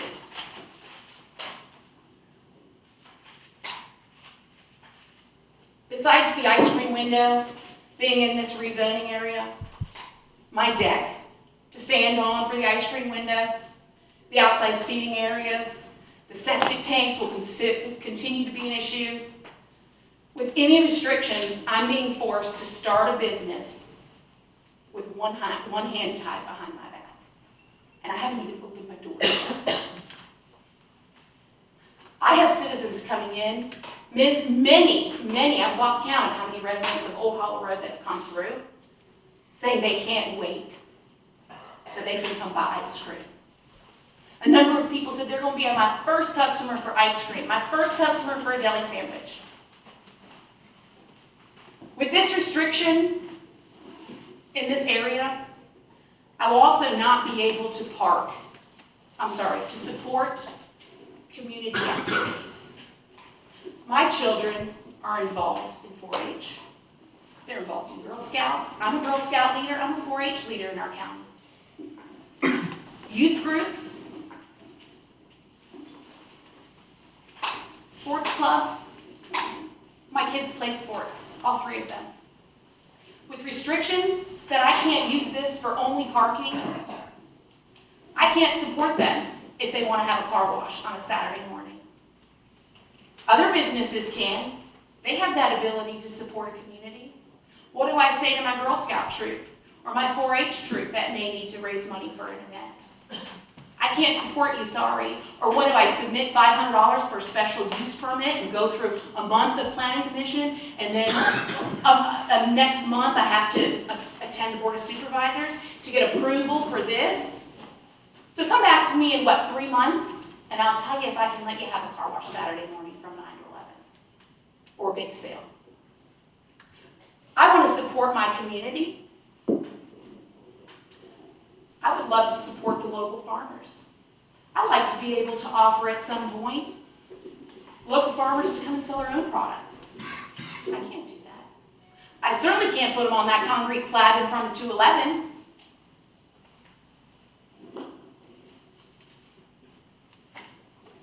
If my youngest daughter wanted to have a lemonade stand with a restriction on this property. Mr. Chairman, I don't know how long this application is going to continue. I'm sorry, but under state law, we have to give everybody in here the same amount of time. I think you gave a lot of people more time than what I'm asking for in the previous application that was heard. But you're misconstruing a lot of my comments. I cannot support these activities with restriction. So I ask you to please consider my application as it was submitted for rezoning to general commercial, to allow me to open business, provide a safe area, whether it's parking, whether it's children standing at an ice cream window, whether it's sitting at a picnic table. And I was told that it's not in compliance with zoning if I don't have commercial property to offer that for my commercial business. I'm not asking to operate it on the ag part. I'm asking to operate it on the general commercial. I ask that you, all of you, consider my application as I submitted it without restrictions. And I appreciate your time. Thank you. Mr. Chairman, I guess a lot of that was directed at my initial comments. And again, it didn't even need to be said, I'm sorry. I have a very big problem with maybe not getting my points across. I didn't say that people should be parking out there. I said that VDOT should not be allowed to say what they did because that would be what it takes. And you took it the wrong way, I'm sorry. Parking can be in the back. But it's an established commercial presence there, then this board should not be looking at required parking because that would be something new. And everybody's gotten everything all confused and emotions are running wild here. And this is the worst possible time for this board to try and make a consideration about something. Mr. Chairman, are we, I'm sorry. I'm sorry, but if I just a couple more minutes, I mean, she had, actually by law, you've got to give each side the same amount of time, so. I think the other application got, I've been here since the quarter to No, six. that was each individual, Seven. I'm saying. They had just as much time as I did. No, not They each got an individual. Listen, I don't want to have a opportunity to present conversation, their I'm trying to application straighten out some of these things, okay? First off, that boundary adjustment was not proper. Okay, now, whether you want to argue with that or not, and then if you come in and say that you got one hand tied behind your back, unfortunately, if there are restrictions there, they're self-imposed if you purchased a property. So we can't look at that either. We can't look at what you want to do with your family or what the next person may want to do with their family. We've got to look at the lot, we've got to look at the use, and we cannot look at individuals or personalities or things like that. And a lot of people get that mixed up. We have to look at location, location, location, and the use of the location, and we cannot look at emotions and all that, because when we do that, then we're going to really do something stupid. And that's probably what happened there when that property kept its commercial zoning and all the other little country stores lost theirs. I'm not sure exactly what happened, but something happened that probably shouldn't. So, again, gentlemen, we can allow the parking, and picnic tables are not illegal in agricultural areas. But I don't think that rezoning without some sort of restrictions on it is the right way for this board to move forward. So I suggest that we listen to the rest of the public comment and then we can put our heads together and come up with a solution. It would be good. Yeah. Right. Mr. Dawson, once the public hearing starts, under state law, that's going to be any kind of profits that she can make. So what I'm trying to say to you is that once the public hearing is open, she's very limited as to what she can do as far as her proffers. Okay. You know, I think maybe there may be a little bit of this going on. We're talking over. I don't know if perhaps Ms. Abdullah has considered that you're concerned about if you rezone it and you give her general commercial, she could have a car wash there. She could have a laundromat. She could have all these things, and I think that's what y'all are driving at is it's those kind of restrictions that you're hoping she would say, well, no, I have no intention of putting in a laundromat or a car wash or a general car sales lot there, which the lot size would not restrict. And it's those kind of things I think that you guys are concerned about.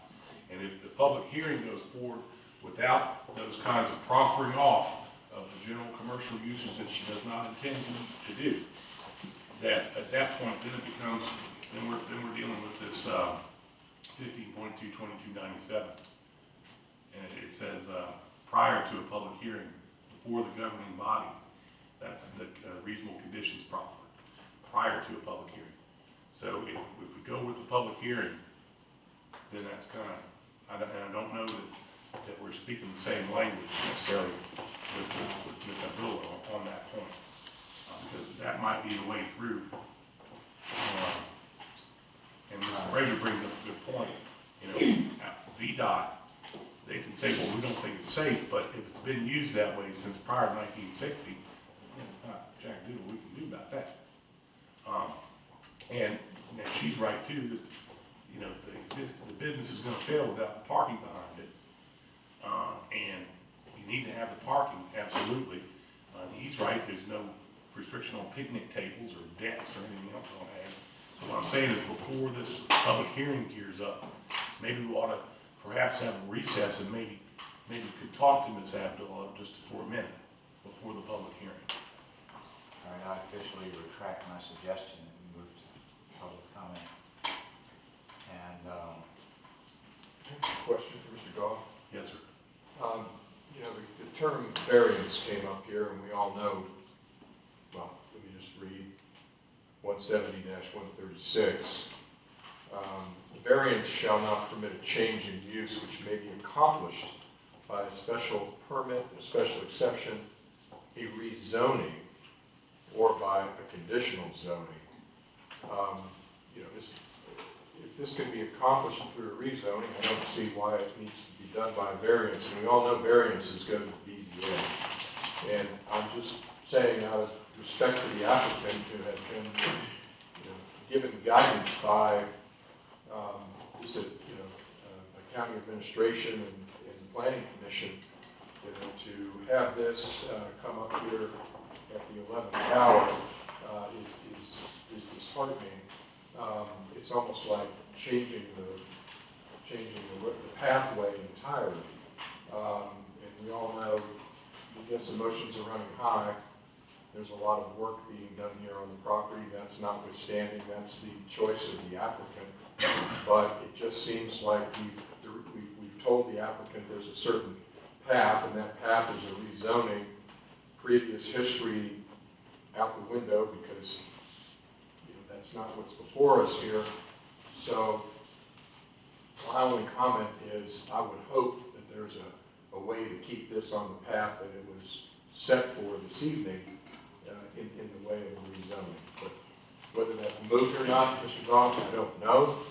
But I just don't think it's fair to just get kicked to the BZA for a variance when in fact this can be accomplished through a rezoning, and it indicates so in our code.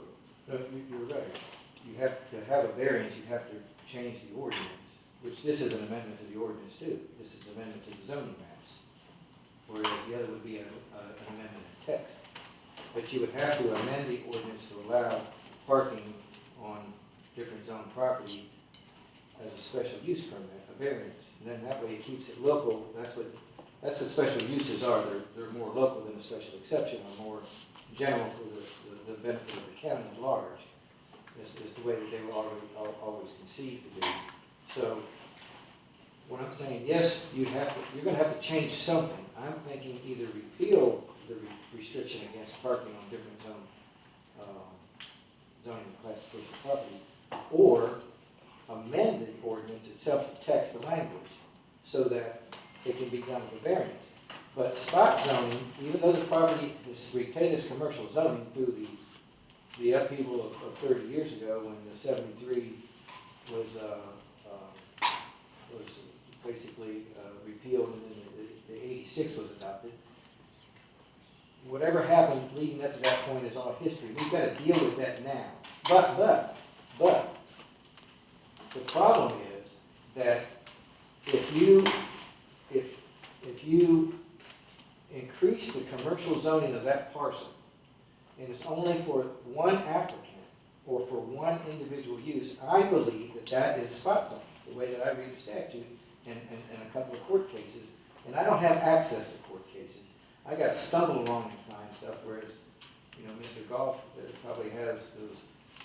Not only is he probably better at the computer, but he can, he's got, what is it, Nexus or something that you guys use? Right, we use LexisNexis and all right, so you can find something fast that I'm talking in riddles because I'm confused about it. What little bit of the classwork that I did and going to some of these seminars, if it's used for for one particular applicant and one particular use, it can be made a spot zoning issue.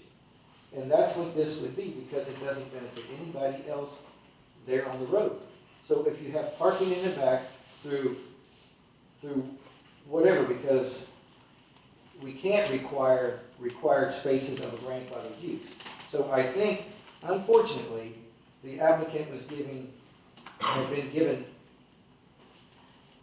maybe improper instructions through the process.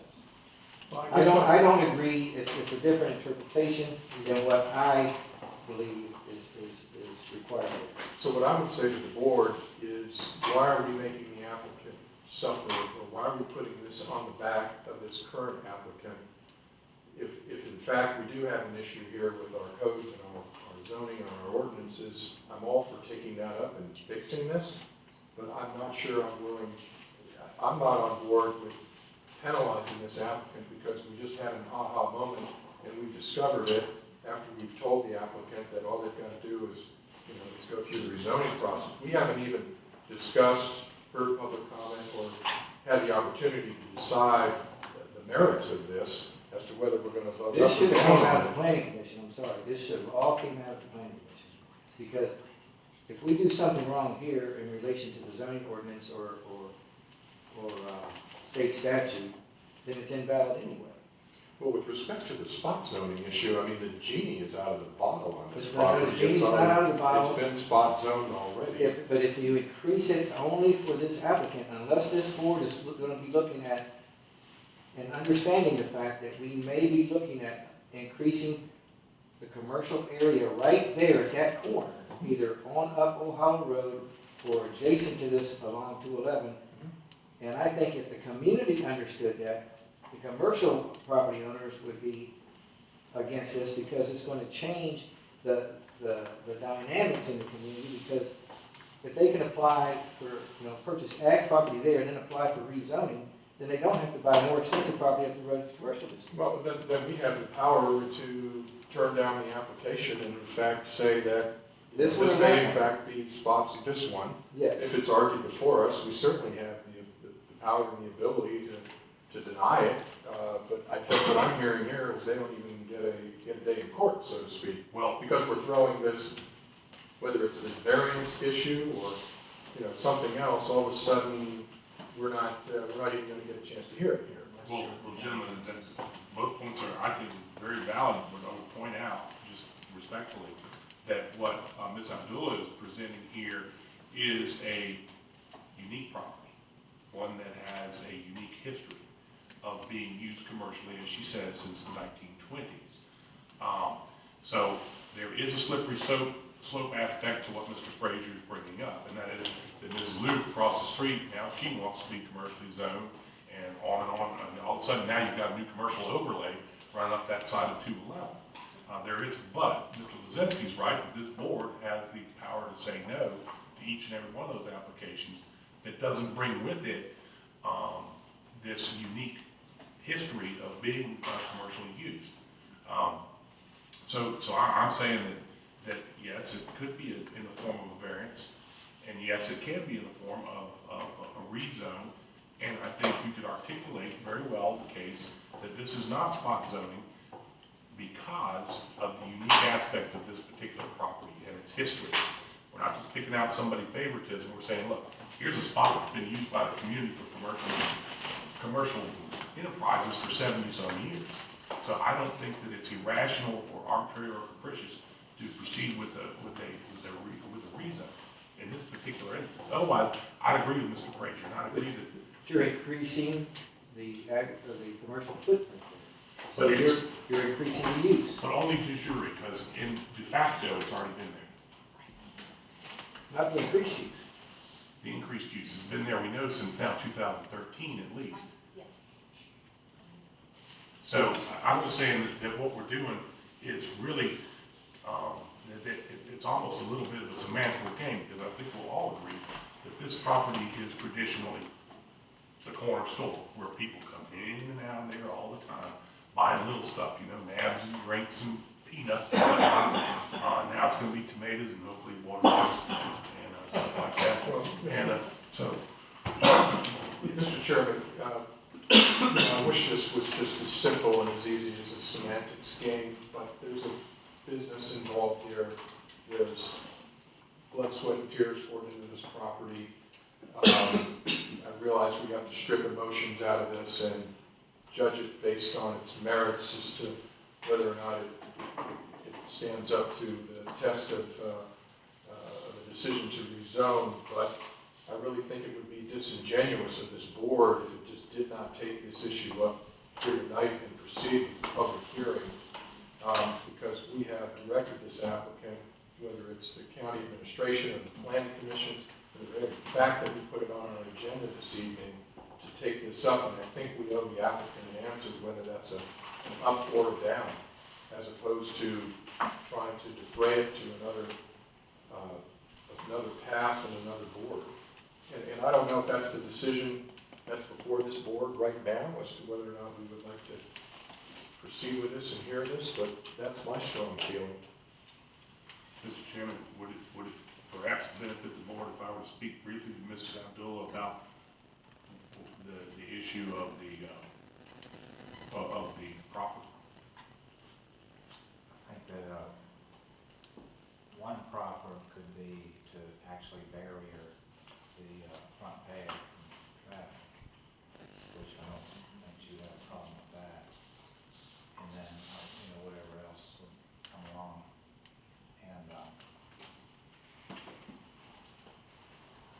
And, yeah, I would say that would probably be a good idea.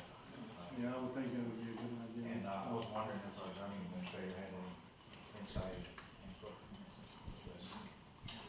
I think I agree with Mr. Goff that it is sort of a unique property in terms of its history. So you could make an argument that it is not spot zoning. Accepting that, I think you could make the argument, as Mr. Frazier said, that it is. So I think it is a unique. And obviously the board has the power to review other applications individually and weigh the merits of that.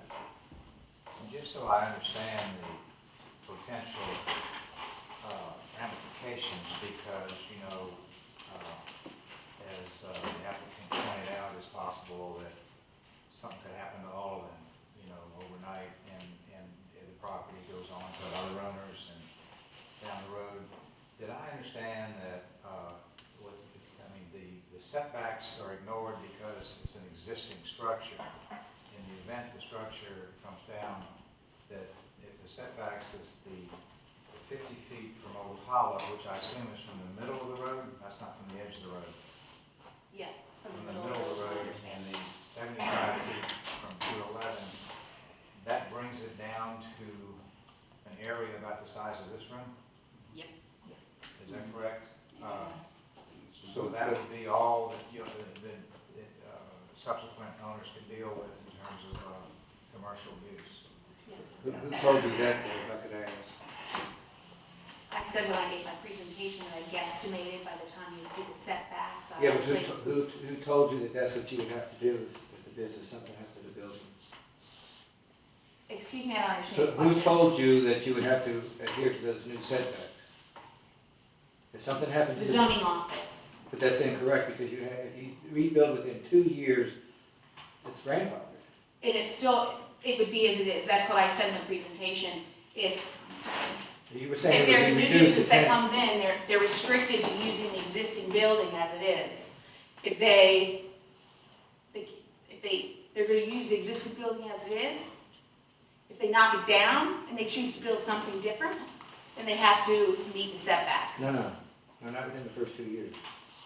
So they can rebuild another building in anywhere on that property that No, they the want, same- as big the as same they want, they don't footprint. have to meet any setbacks? No, you'd have to use the same footprint or whatever you wanted to do there, but you could not enlarge it past those setbacks. Right, you'd have to use the same footprint of the building or the existing building. Right, you were saying that you'd have to meet the new setbacks. I said if you built something new, if you knocked that building No, down no. and you built something new, and if you don't want to use that, I guess what Mr. Frazier's point is, if you come in and want to knock down what's there, you could use that existing footprint. Right. So it would be just as if you're using the same existing building that's currently there. Either way, I was trying to get to the worst case scenario. Worst The case Worst case scenario. scenario is either we got what we got, or we got. Or you gotta or meet we the got new, something the that new comes code. off the road more, and it It would be Yes, in the sir. parking lot area. It's a very limited space Right, that anything right, new yeah, can be I done. just want Yes, to get to the worst case that's scenario. correct. Yeah. Default to that. And, right, so I would also, you know, We're going to recess. So yeah, If she's willing to speak to me for a moment, I'll try.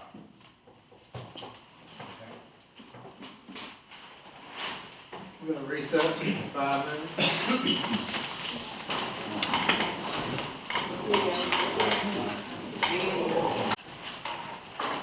Mr. Goff is gonna try to explain to us what just happened. Thank you. No rush avenues. Ms. Abdullah will proffer that she will close the front parking lot, the one that VDOT says is dangerous, by placing a board fence around it that would deny vehicular travel into that area. She makes a very good point about future uses. I said, well, you know, would you proffer off this or that? And she said, well, look, I could never put something like that there anyway, given the confining size of this lot. Not likely you're going to put a funeral home on 4/10 of an acre. And especially that building and stuff, that sort of thing. So her position, which I think is rational to a large extent, is fully rational. Don't take me wrong. Is that the self-limiting nature of the geometry of the plot and the size of it. I think her point is that should allay any fears that the board may have with regard to what may down the road be deemed an overuse of that property. It might be prohibited in other respects. So she is going to proffer, and I've written it, I'll ask her to sign it, that she will close the front parking lot by fencing to deny vehicular travel in that area. And I'm going to put up at the top, door, proffer, and I apologize for my chicken scratching across the county. I'll back this up tomorrow for me. And I'll ask her to sign that. And this is in regards to the concrete slab, right? We can put that, Concrete slab in front of the concrete. the front parking lot and carrot, and then parentheses, concrete slab.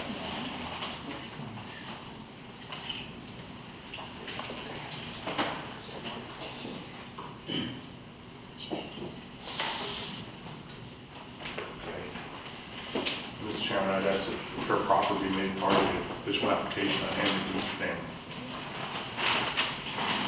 Okay, gentlemen, any questions before we start? Any other comments? Now we're gonna have a public hearing. Anyone wishing to speak will have the ability to do so. Just raise your hand and to be recognized, please state your name and the district that you're in. Direct your comments to the board. I declare the public hearing open. Here. My name is Stanley Reynolds. I live in Flint Hill, and I've owned land out here in Rappahannock since 1966. Different parts of the county I bought and sold. I remember when that store was operating back in the 60s, and I've been in there and bought gas and bought groceries and ice cream and other stuff. And I think it would be a benefit to the county to have it operating again. Be something useful going on instead of just an empty building. Okay, thank you. Anybody else care to speak? Yeah. I'm Audrey Gregory. I'm in Hampton District. And I just want to say, gentlemen, I'm really proud of you tonight, Mr. Goff, for helping bring this up. And I'm proud of you all for finding a compromise here, for helping in this, because this is good for this community. I know these people. These people are salt of the earth. They are the things that we want in this community. These children, this young man right here, Zach. Let me tell you a story about Zach. His mom says he's a farmer. Boy, he is a farmer.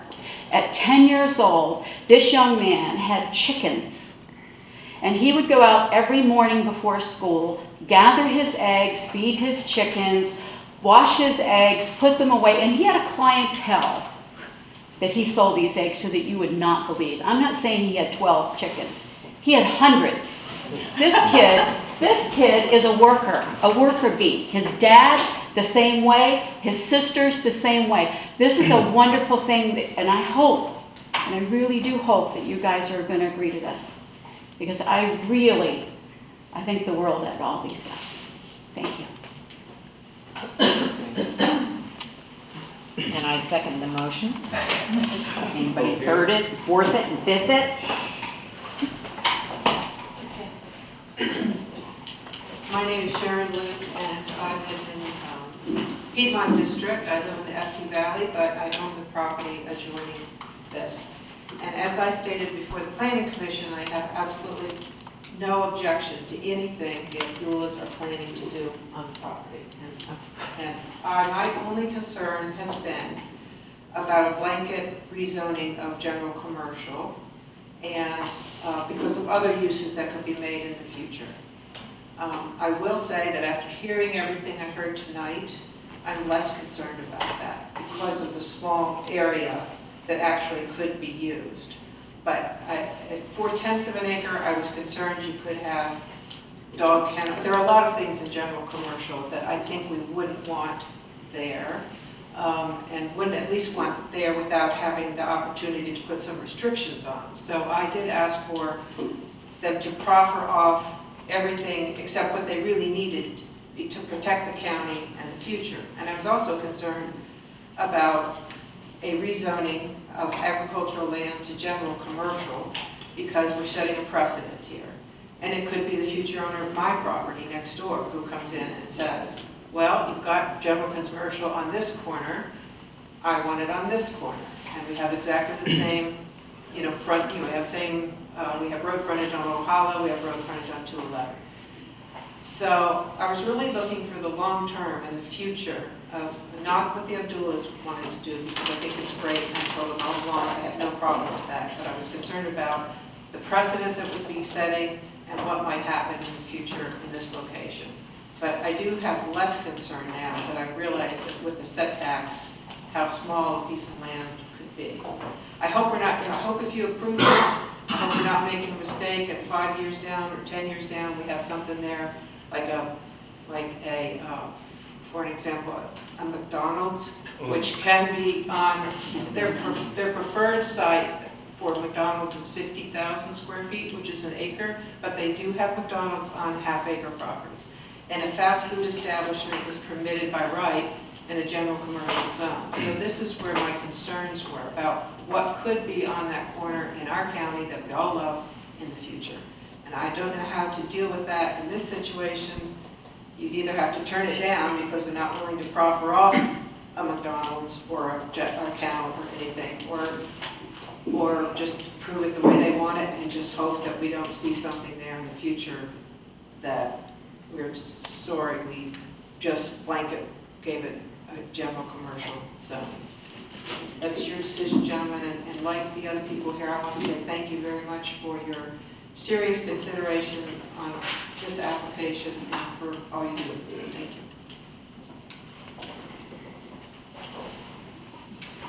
Gentlemen. Hi, good evening. I'm Matthew Black. I'm in the Piedmont District. I'm here to support this application. We've already heard what a wonderful family this is, and I think many of us would like to clone them many times over, but we can't. We'd also like to clone their business or that business enterprise, that spirit of investing in this county with an eye toward the future and our kids. I wish we could clone that. I wish we had more businesses that spoke to tourism, were built on tourism, as well as supported agriculture. We have some, but not enough. This is a great example of what we need to be doing more of. Consistent with the comprehensive plan, it's what we talk about. How do we keep our young people here? How do we attract, retain our young families? If you can't find a way to get these folks in business, it's going to be tragic. It's going to be I mean, it's as laughable as it is tragic. The answer's got to be, tomorrow they know that they've got a viable business. I don't know how you get there, but you got to get there. I heard two different paths, but they had a path that was almost dictated to them from the beginning. You shall do the following, and they've been following that path. And I've checked in with them periodically, and step by step, they've done it. They've been like model case of how we should do it. Your government, our government, has given them that guidance, and they've excelled in that all along the way. Now it's judgment time, the 11th and a half hour, and now we hear there's another approach. Well, there may be another approach, and it may be viable, and I appreciate that. But there may be two approaches that are viable. One they were told about months and months ago, and they have followed that path, and now they are here with that presentation and that application. Unless that's really a disastrous course of action, why would we go and find a new road to plow, even though it may get us to the same path, to the same objective, I'm sorry. At the Planning Commission, the comments were universally in support of this. The only slightly negative one was Sharon. And you raised a very understandable concern. I went back after that and looked at this parcel of land, and I was surprised. I looked at the tax map. It looked bigger than I thought it was when I went over and actually visited it. And then I heard about the setbacks, and as some of you may know, all of you should know, it's a triangular shaped plot of land. We're now talking up to 4/10 of an acre.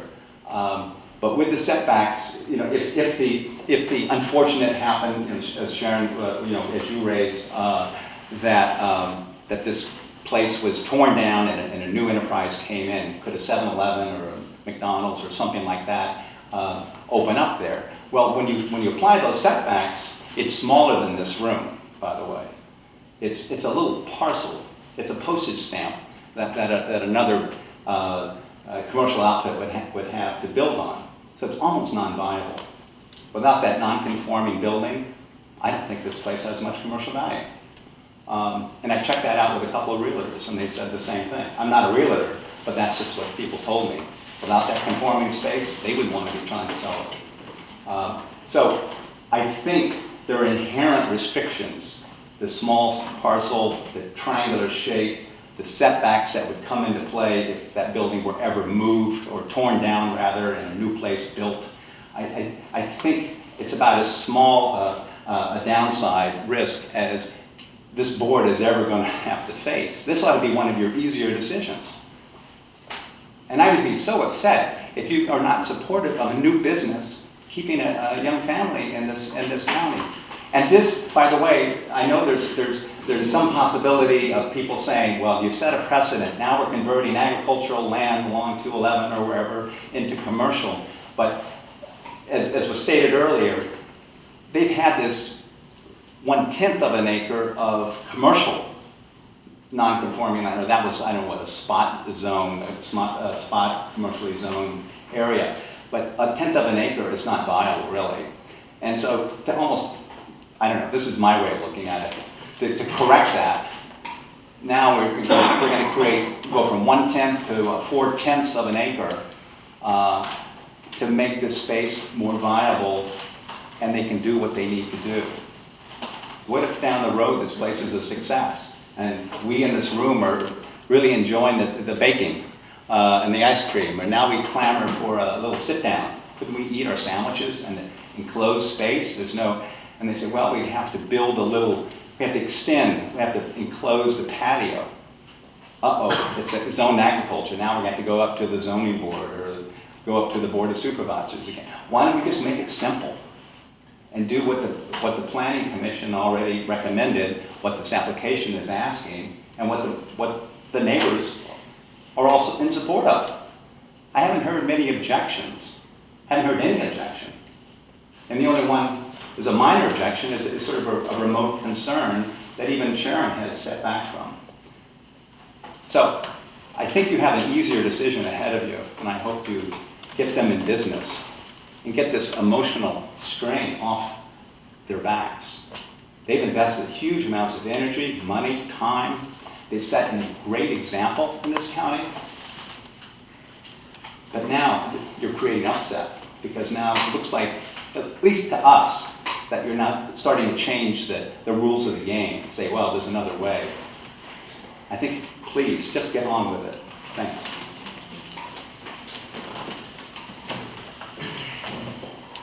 My name is Mary Frances Lamont, and I'm from the Piedmont District.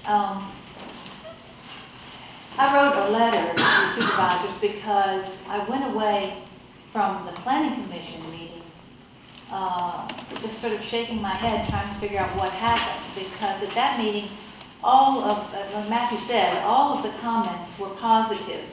And the only question that was raised was the one that Sharon raised, which she's now admitted is maybe not as serious as she thought it was. And then when the planning commission discussed and had the conversation, there were no objections to the application. But then when the motion was made, suddenly the motion, and the applicant made it very clear after Sharon spoke that she did not want to add a proffer to her application.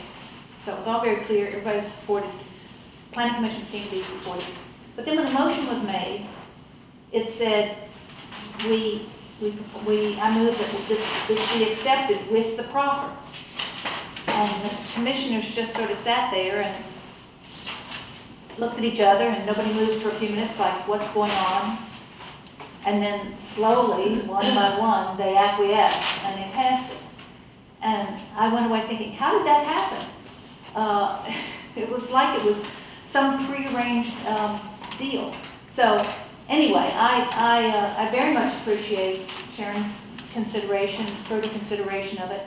I think this, everything that Matthew said, I agree with. This is a great family. They're proposing to sell Rappahannock products, not, things that are imported or memorabilia or whatever. They're hoping to keep it in the family for generations. What could be better? What could be a better use? And I think the case has been clearly made that the property doesn't lend itself for any kind of McDonald's or any kind of other use like that, even if they were not for some reason able to keep it in the family. So I appreciate what John said. Maybe there are things that, he acknowledged that either the supervisors or the administration, I'm not sure which, went to the Abdullahs and asked them to submit a request to have the property rezoned. So that was not something they thought of. They were told to do it, and they've gone through the process. And then after the planning commission issue came up, clearly, well, if you could see the difference between Tracy's presentation at the planning commission, which was full of enthusiasm, and she was just so positive and so excited about this.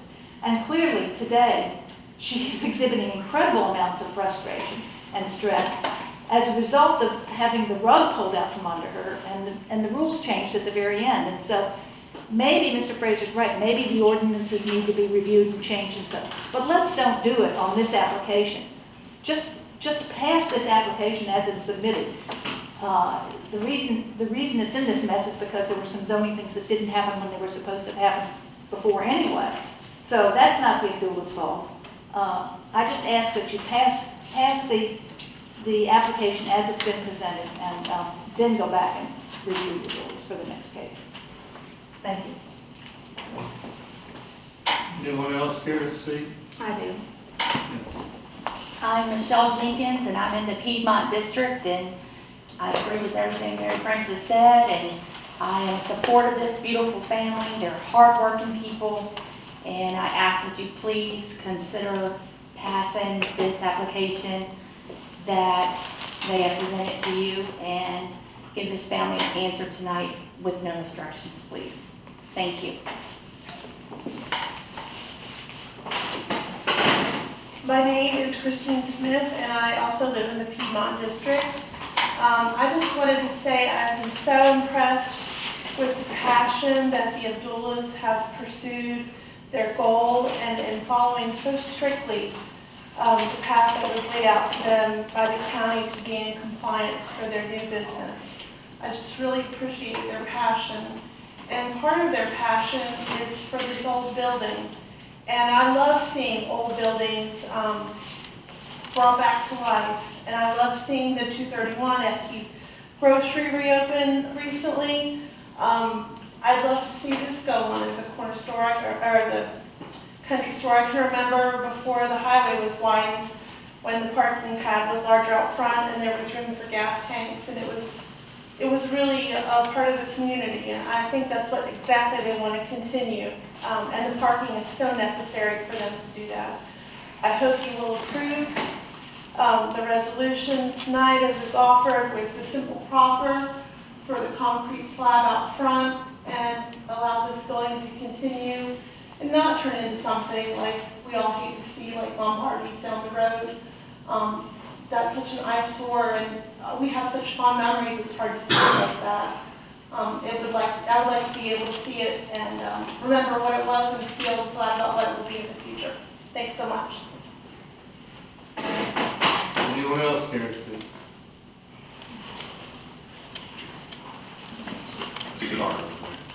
I got someone here. I'll be with you today. Here you go. Steve Hensley, Stonewall District of Castleton. Listening to this and the issue that occurred before, I have to sit here and wonder how I can be on a gravel road and an unmarked paved road in Castleton, which is all farming, yet I'm surrounded on two sides by two different concert halls.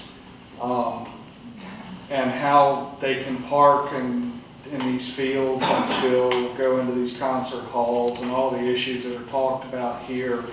And at the same time, this operation that was put out there has hit about every hot button in this county. I mean, you want to talk about dark skies. For 2 years at least, I had a spotlight from one of these concert halls in my bedroom window until they finally did something about it. You talk about increased impermeable surface causing runoff, but the impermeable surfaces were created over there.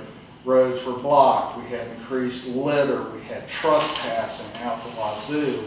I mean, just all of these issues, and this county government never gave a what's it about any of it. And so we come here and we look at this store, this building that's been in since the 20s. It's already been limited by the state government, which widened the road and took out front parking. And now they're being limited by the county government. And this is a no-brainer. We've already run a couple businesses out of there. You know, you just need to go ahead and sit down and figure a way to do this, whatever it is, but just get it done, give them the parking, the zoning they need, and get this building back into operation so we can have another place to go eat and to get good food. I don't believe there's McDonald's going to go in there, not in this county with this population. Someone was telling me they were afraid Sheetz was going to go in there. There's no room for a Sheetz to go in that place. So you all just need to get off the stick and decide how it can be done, because obviously there can be plenty of variations done in agricultural land, as I am well aware of now. So what they need is what they need to get from you all so we can have another business in this county. Thank you. Well, gentlemen, I'm Ken Carter. I own the gun shop down in Little Washington, the Trading Post. And it's with great trepidation I would ever try to do anything with my property after coming here tonight. But I respect you guys greatly, and I've been impressed with this. The Abdullahs will be a boon to this county because of my business has ebbed and flowed with it. It would be an interesting factor for the county to come up with how many businesses have been instituted and failed.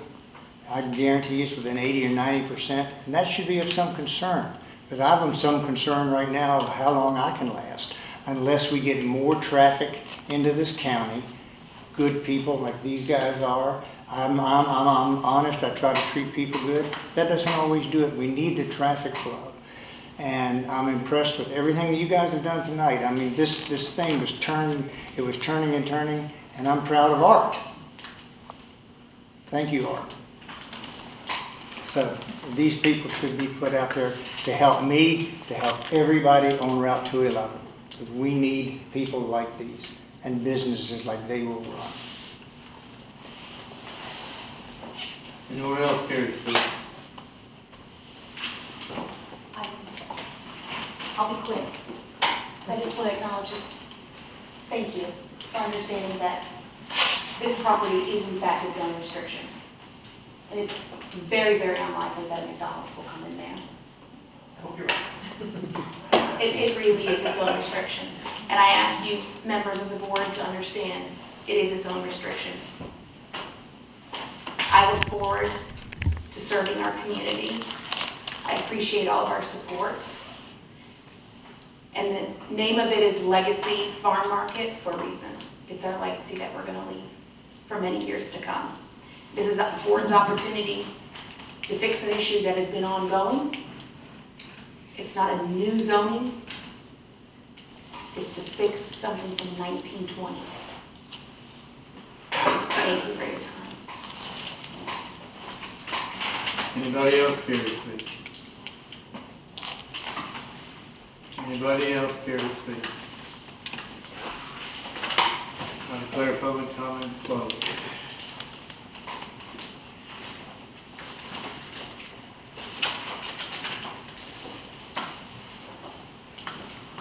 Well, how about a motion?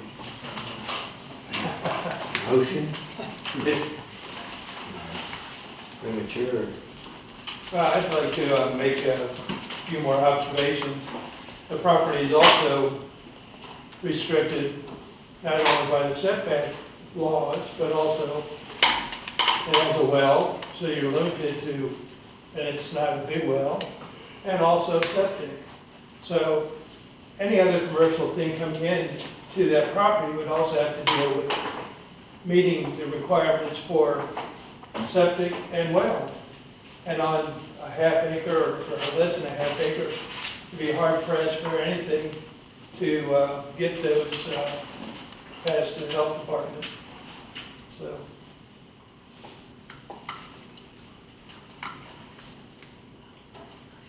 Anybody else have any comments? You first. Well, as much as I respect, and I deeply respect the story of the family and of the business and of the legacy that you would like to create, the property has to stand on its own. What we're here to decide is, based on our ordinances and on this particular property, although I'm not deaf to what this family would bring to this community and the business that would come here and how it could favorably impact all the businesses along 211.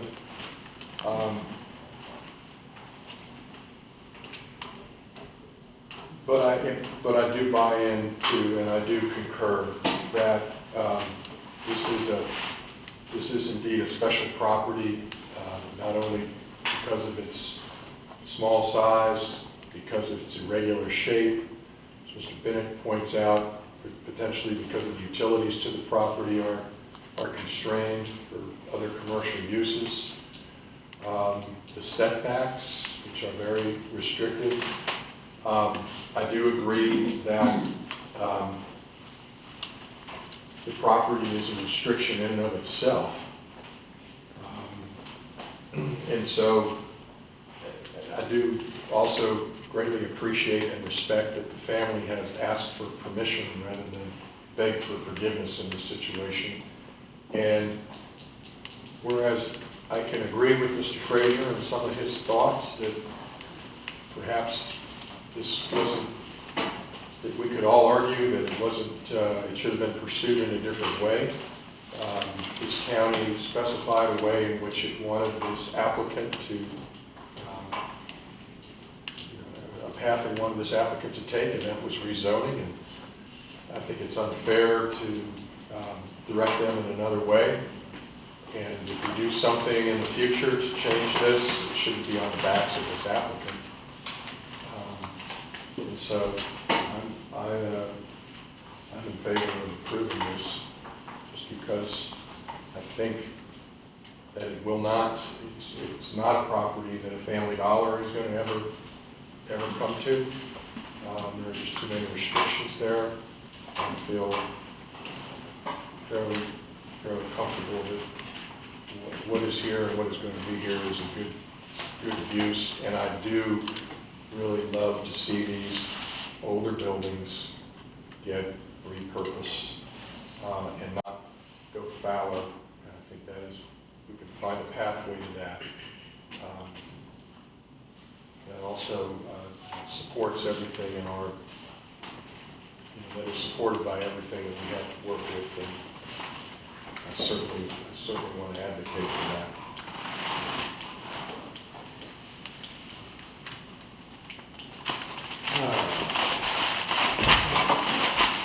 Over the years, I've attended quite a few of the seminars put on, planning and zoning seminars by the Chamber group. I think Mr. Harris has been there, Mr. Penrick has mentioned his name. Ms. Kaiser took some of these classes, Mike Chamber. And one of the very first times I went years ago, they told us that if you ever have to go to court on a zoning decision and you say, I felt, or I believe, then you just lost the case for the county. Because you cannot feel anything with zoning. It has to be according to the zoning ordinance, or it's not. And again, I said earlier, with the passion, the heat, we shouldn't even make a decision here tonight simply because of that reason. If we're going to be swayed by passion alone. And I'd like to say that I love everybody. Sometimes it's hard to get that across to people, but I really do. But the thing is, I have to look at this parcel as a property, as the use, as the location, and not who's going to be there and who may be running it. Years ago, talking about sheets, John and I used to have a great chuckle about the sheets that came into Orange. You know where the old Horse Feathers restaurant was there on the corner? And their attorney's argument was to the town council that they were going to bring lots of new revenue to the town. And I read that and I thought, that's absolutely insane. You mean somebody's going to drive out of their way that's not already going to Orange and buy gasoline and sandwiches? But yet that's the argument that their attorney put forward. So I don't know what sheets would try to do up here, but it simply wouldn't work up here either. Who's going to drive out of Fairfax or whatever to eat a sandwich at Sheets? You can buy one a whole lot closer than coming to Rappahannock. So it would be amazing to see what their attorneys try to pull if they ever do come to. But again, gentlemen, I really believe that somewhere along the way, the applicant was given erroneous advice. I'm sorry. I'm not sure by who, when, or where, but it's a commercial business. And we can't, you know how many parking spots that if there was a new business there, how many we could require to put in? Have you ever stopped to do the math? I think it's 7. There's no possible way they could run a legitimate business there with 7 parking spaces. But that's what they're required to have there, I think, if they were a new business. But they're not a new business, they're a grandfather business. And the thing about, they are a non-conforming lot. They're not a non-conforming use because it's a commercial use, it's a commercial zone property. So that's not non-conforming. What makes them non-conforming, in my opinion, is the size, the configuration, and the current setbacks from the highway. But if the property, if something happened to it, they could rebuild right there, the same size spot.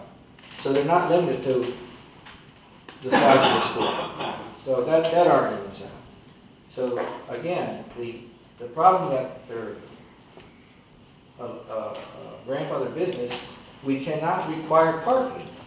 So that means they can actually park back there behind the store to begin with. So all this is unnecessary. It really is, in my opinion. The deck is part of the building, I guess. but you can eat at picnic tables in agricultural zones. And you can park behind the store legally. So somewhere along the way, the applicant was given erroneous information. And just because the applicant was given erroneous information doesn't mean this board has to do something in error also. I really believe that number one, they didn't even have to be here to begin with. And number two, there's a better way to do this than increasing the commercial footprint of that property. For the exact reason that Ms. Luke pointed out. And the planning commission recommended proffering the back of the property that they want rezoned. And that hasn't happened, so then we'd be disregarding the planning commission's recommendation. So now we're in a situation where I don't think they need to be here. I don't think this is the proper way to fix a problem, even if they had a problem. I'm not convinced there is a problem, okay? I want to get that out there. I do not believe that there's a problem. And I don't think that this is the proper way to fix the problem if there was a problem. I think they were given erroneous information somewhere along the line, maybe all the way along the line. And last, we're going against our advisory group that said that they thought that it should have a proffer. They can't require a proffer. This board can't require a proffer. But a proffer was not submitted on the back of the property that they want rezoned. So we're going to sit here and throw caution to the wind and say they're nice people, which if we ever have to go to court, we just lost, gentlemen. We just lost. So that's my 2 cents for it. Maybe about 8 cents. But that's, you know, I can't support this. I love what they're doing. I think it's a great thing. But I don't think that we need to violate our zoning ordinance because somewhere along the way something got out of whack. It's a grandfathered business. We can't require required parking. Period. So they can park in the back. And they can eat on a picnic table. All this was unnecessary. All the hard feelings, all the emotion was actually unnecessary, I believe.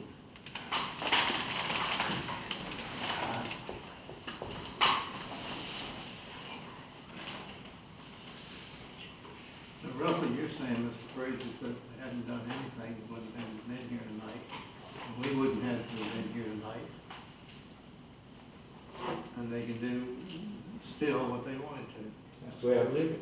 It's a grandfathered business on an existing site.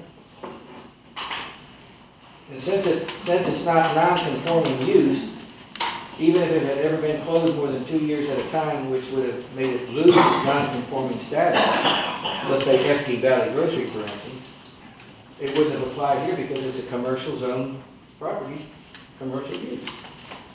It would have just been dormant. It wouldn't have lost its non-conforming use.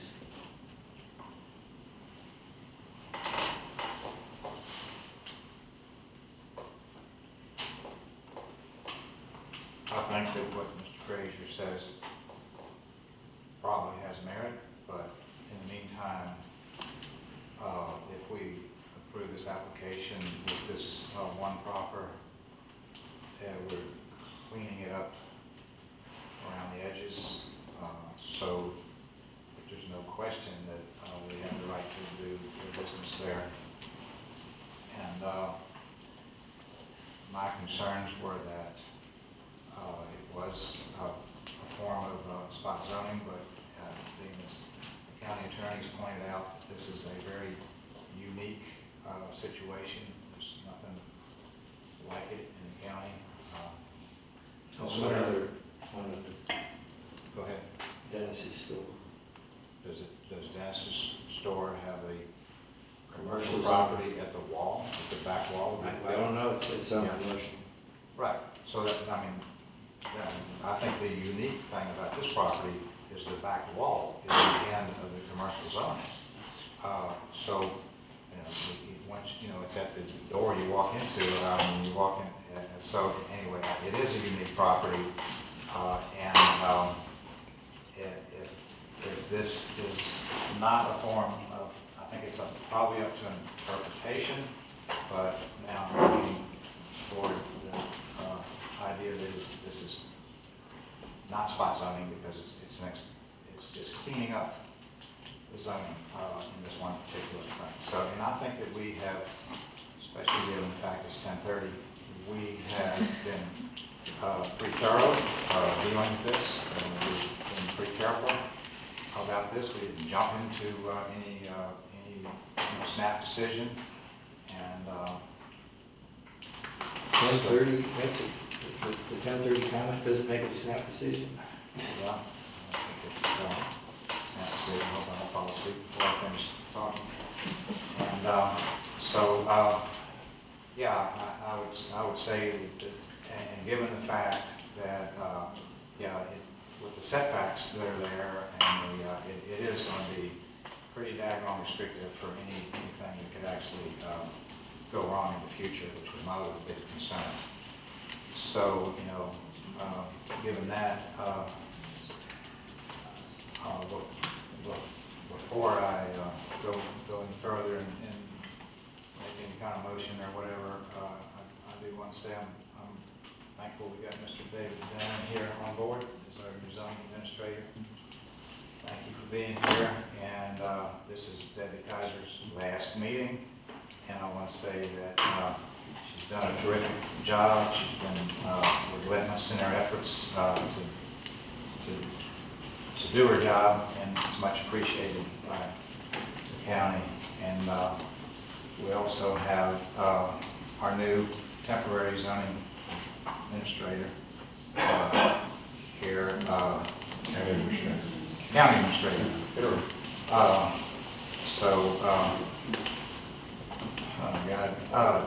Mrs. Gardner, Diane Gardner, sorry, who's sitting right in the front row here. So she is going to help us out for the next up to 6 months, guiding through our new phase that we're going to experience here in the county. So thank you ever so much for chipping in. I really appreciate it. So anyway, I suppose I'll just go ahead and make a motion that we approve this application as proffered.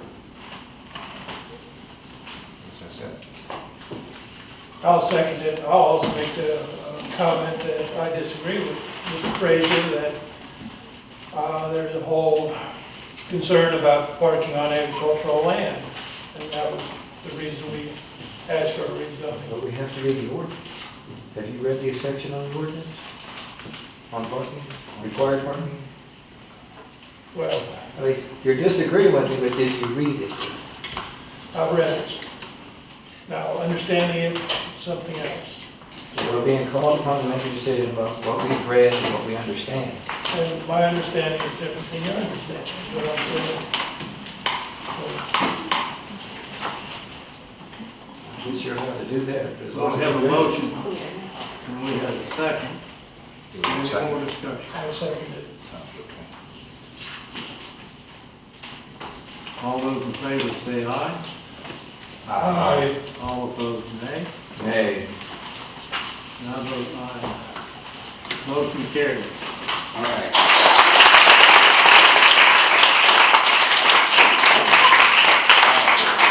Board of Supervisors, thank you. You won't regret this.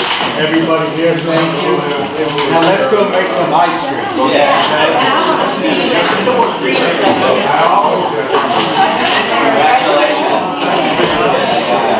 Congratulations.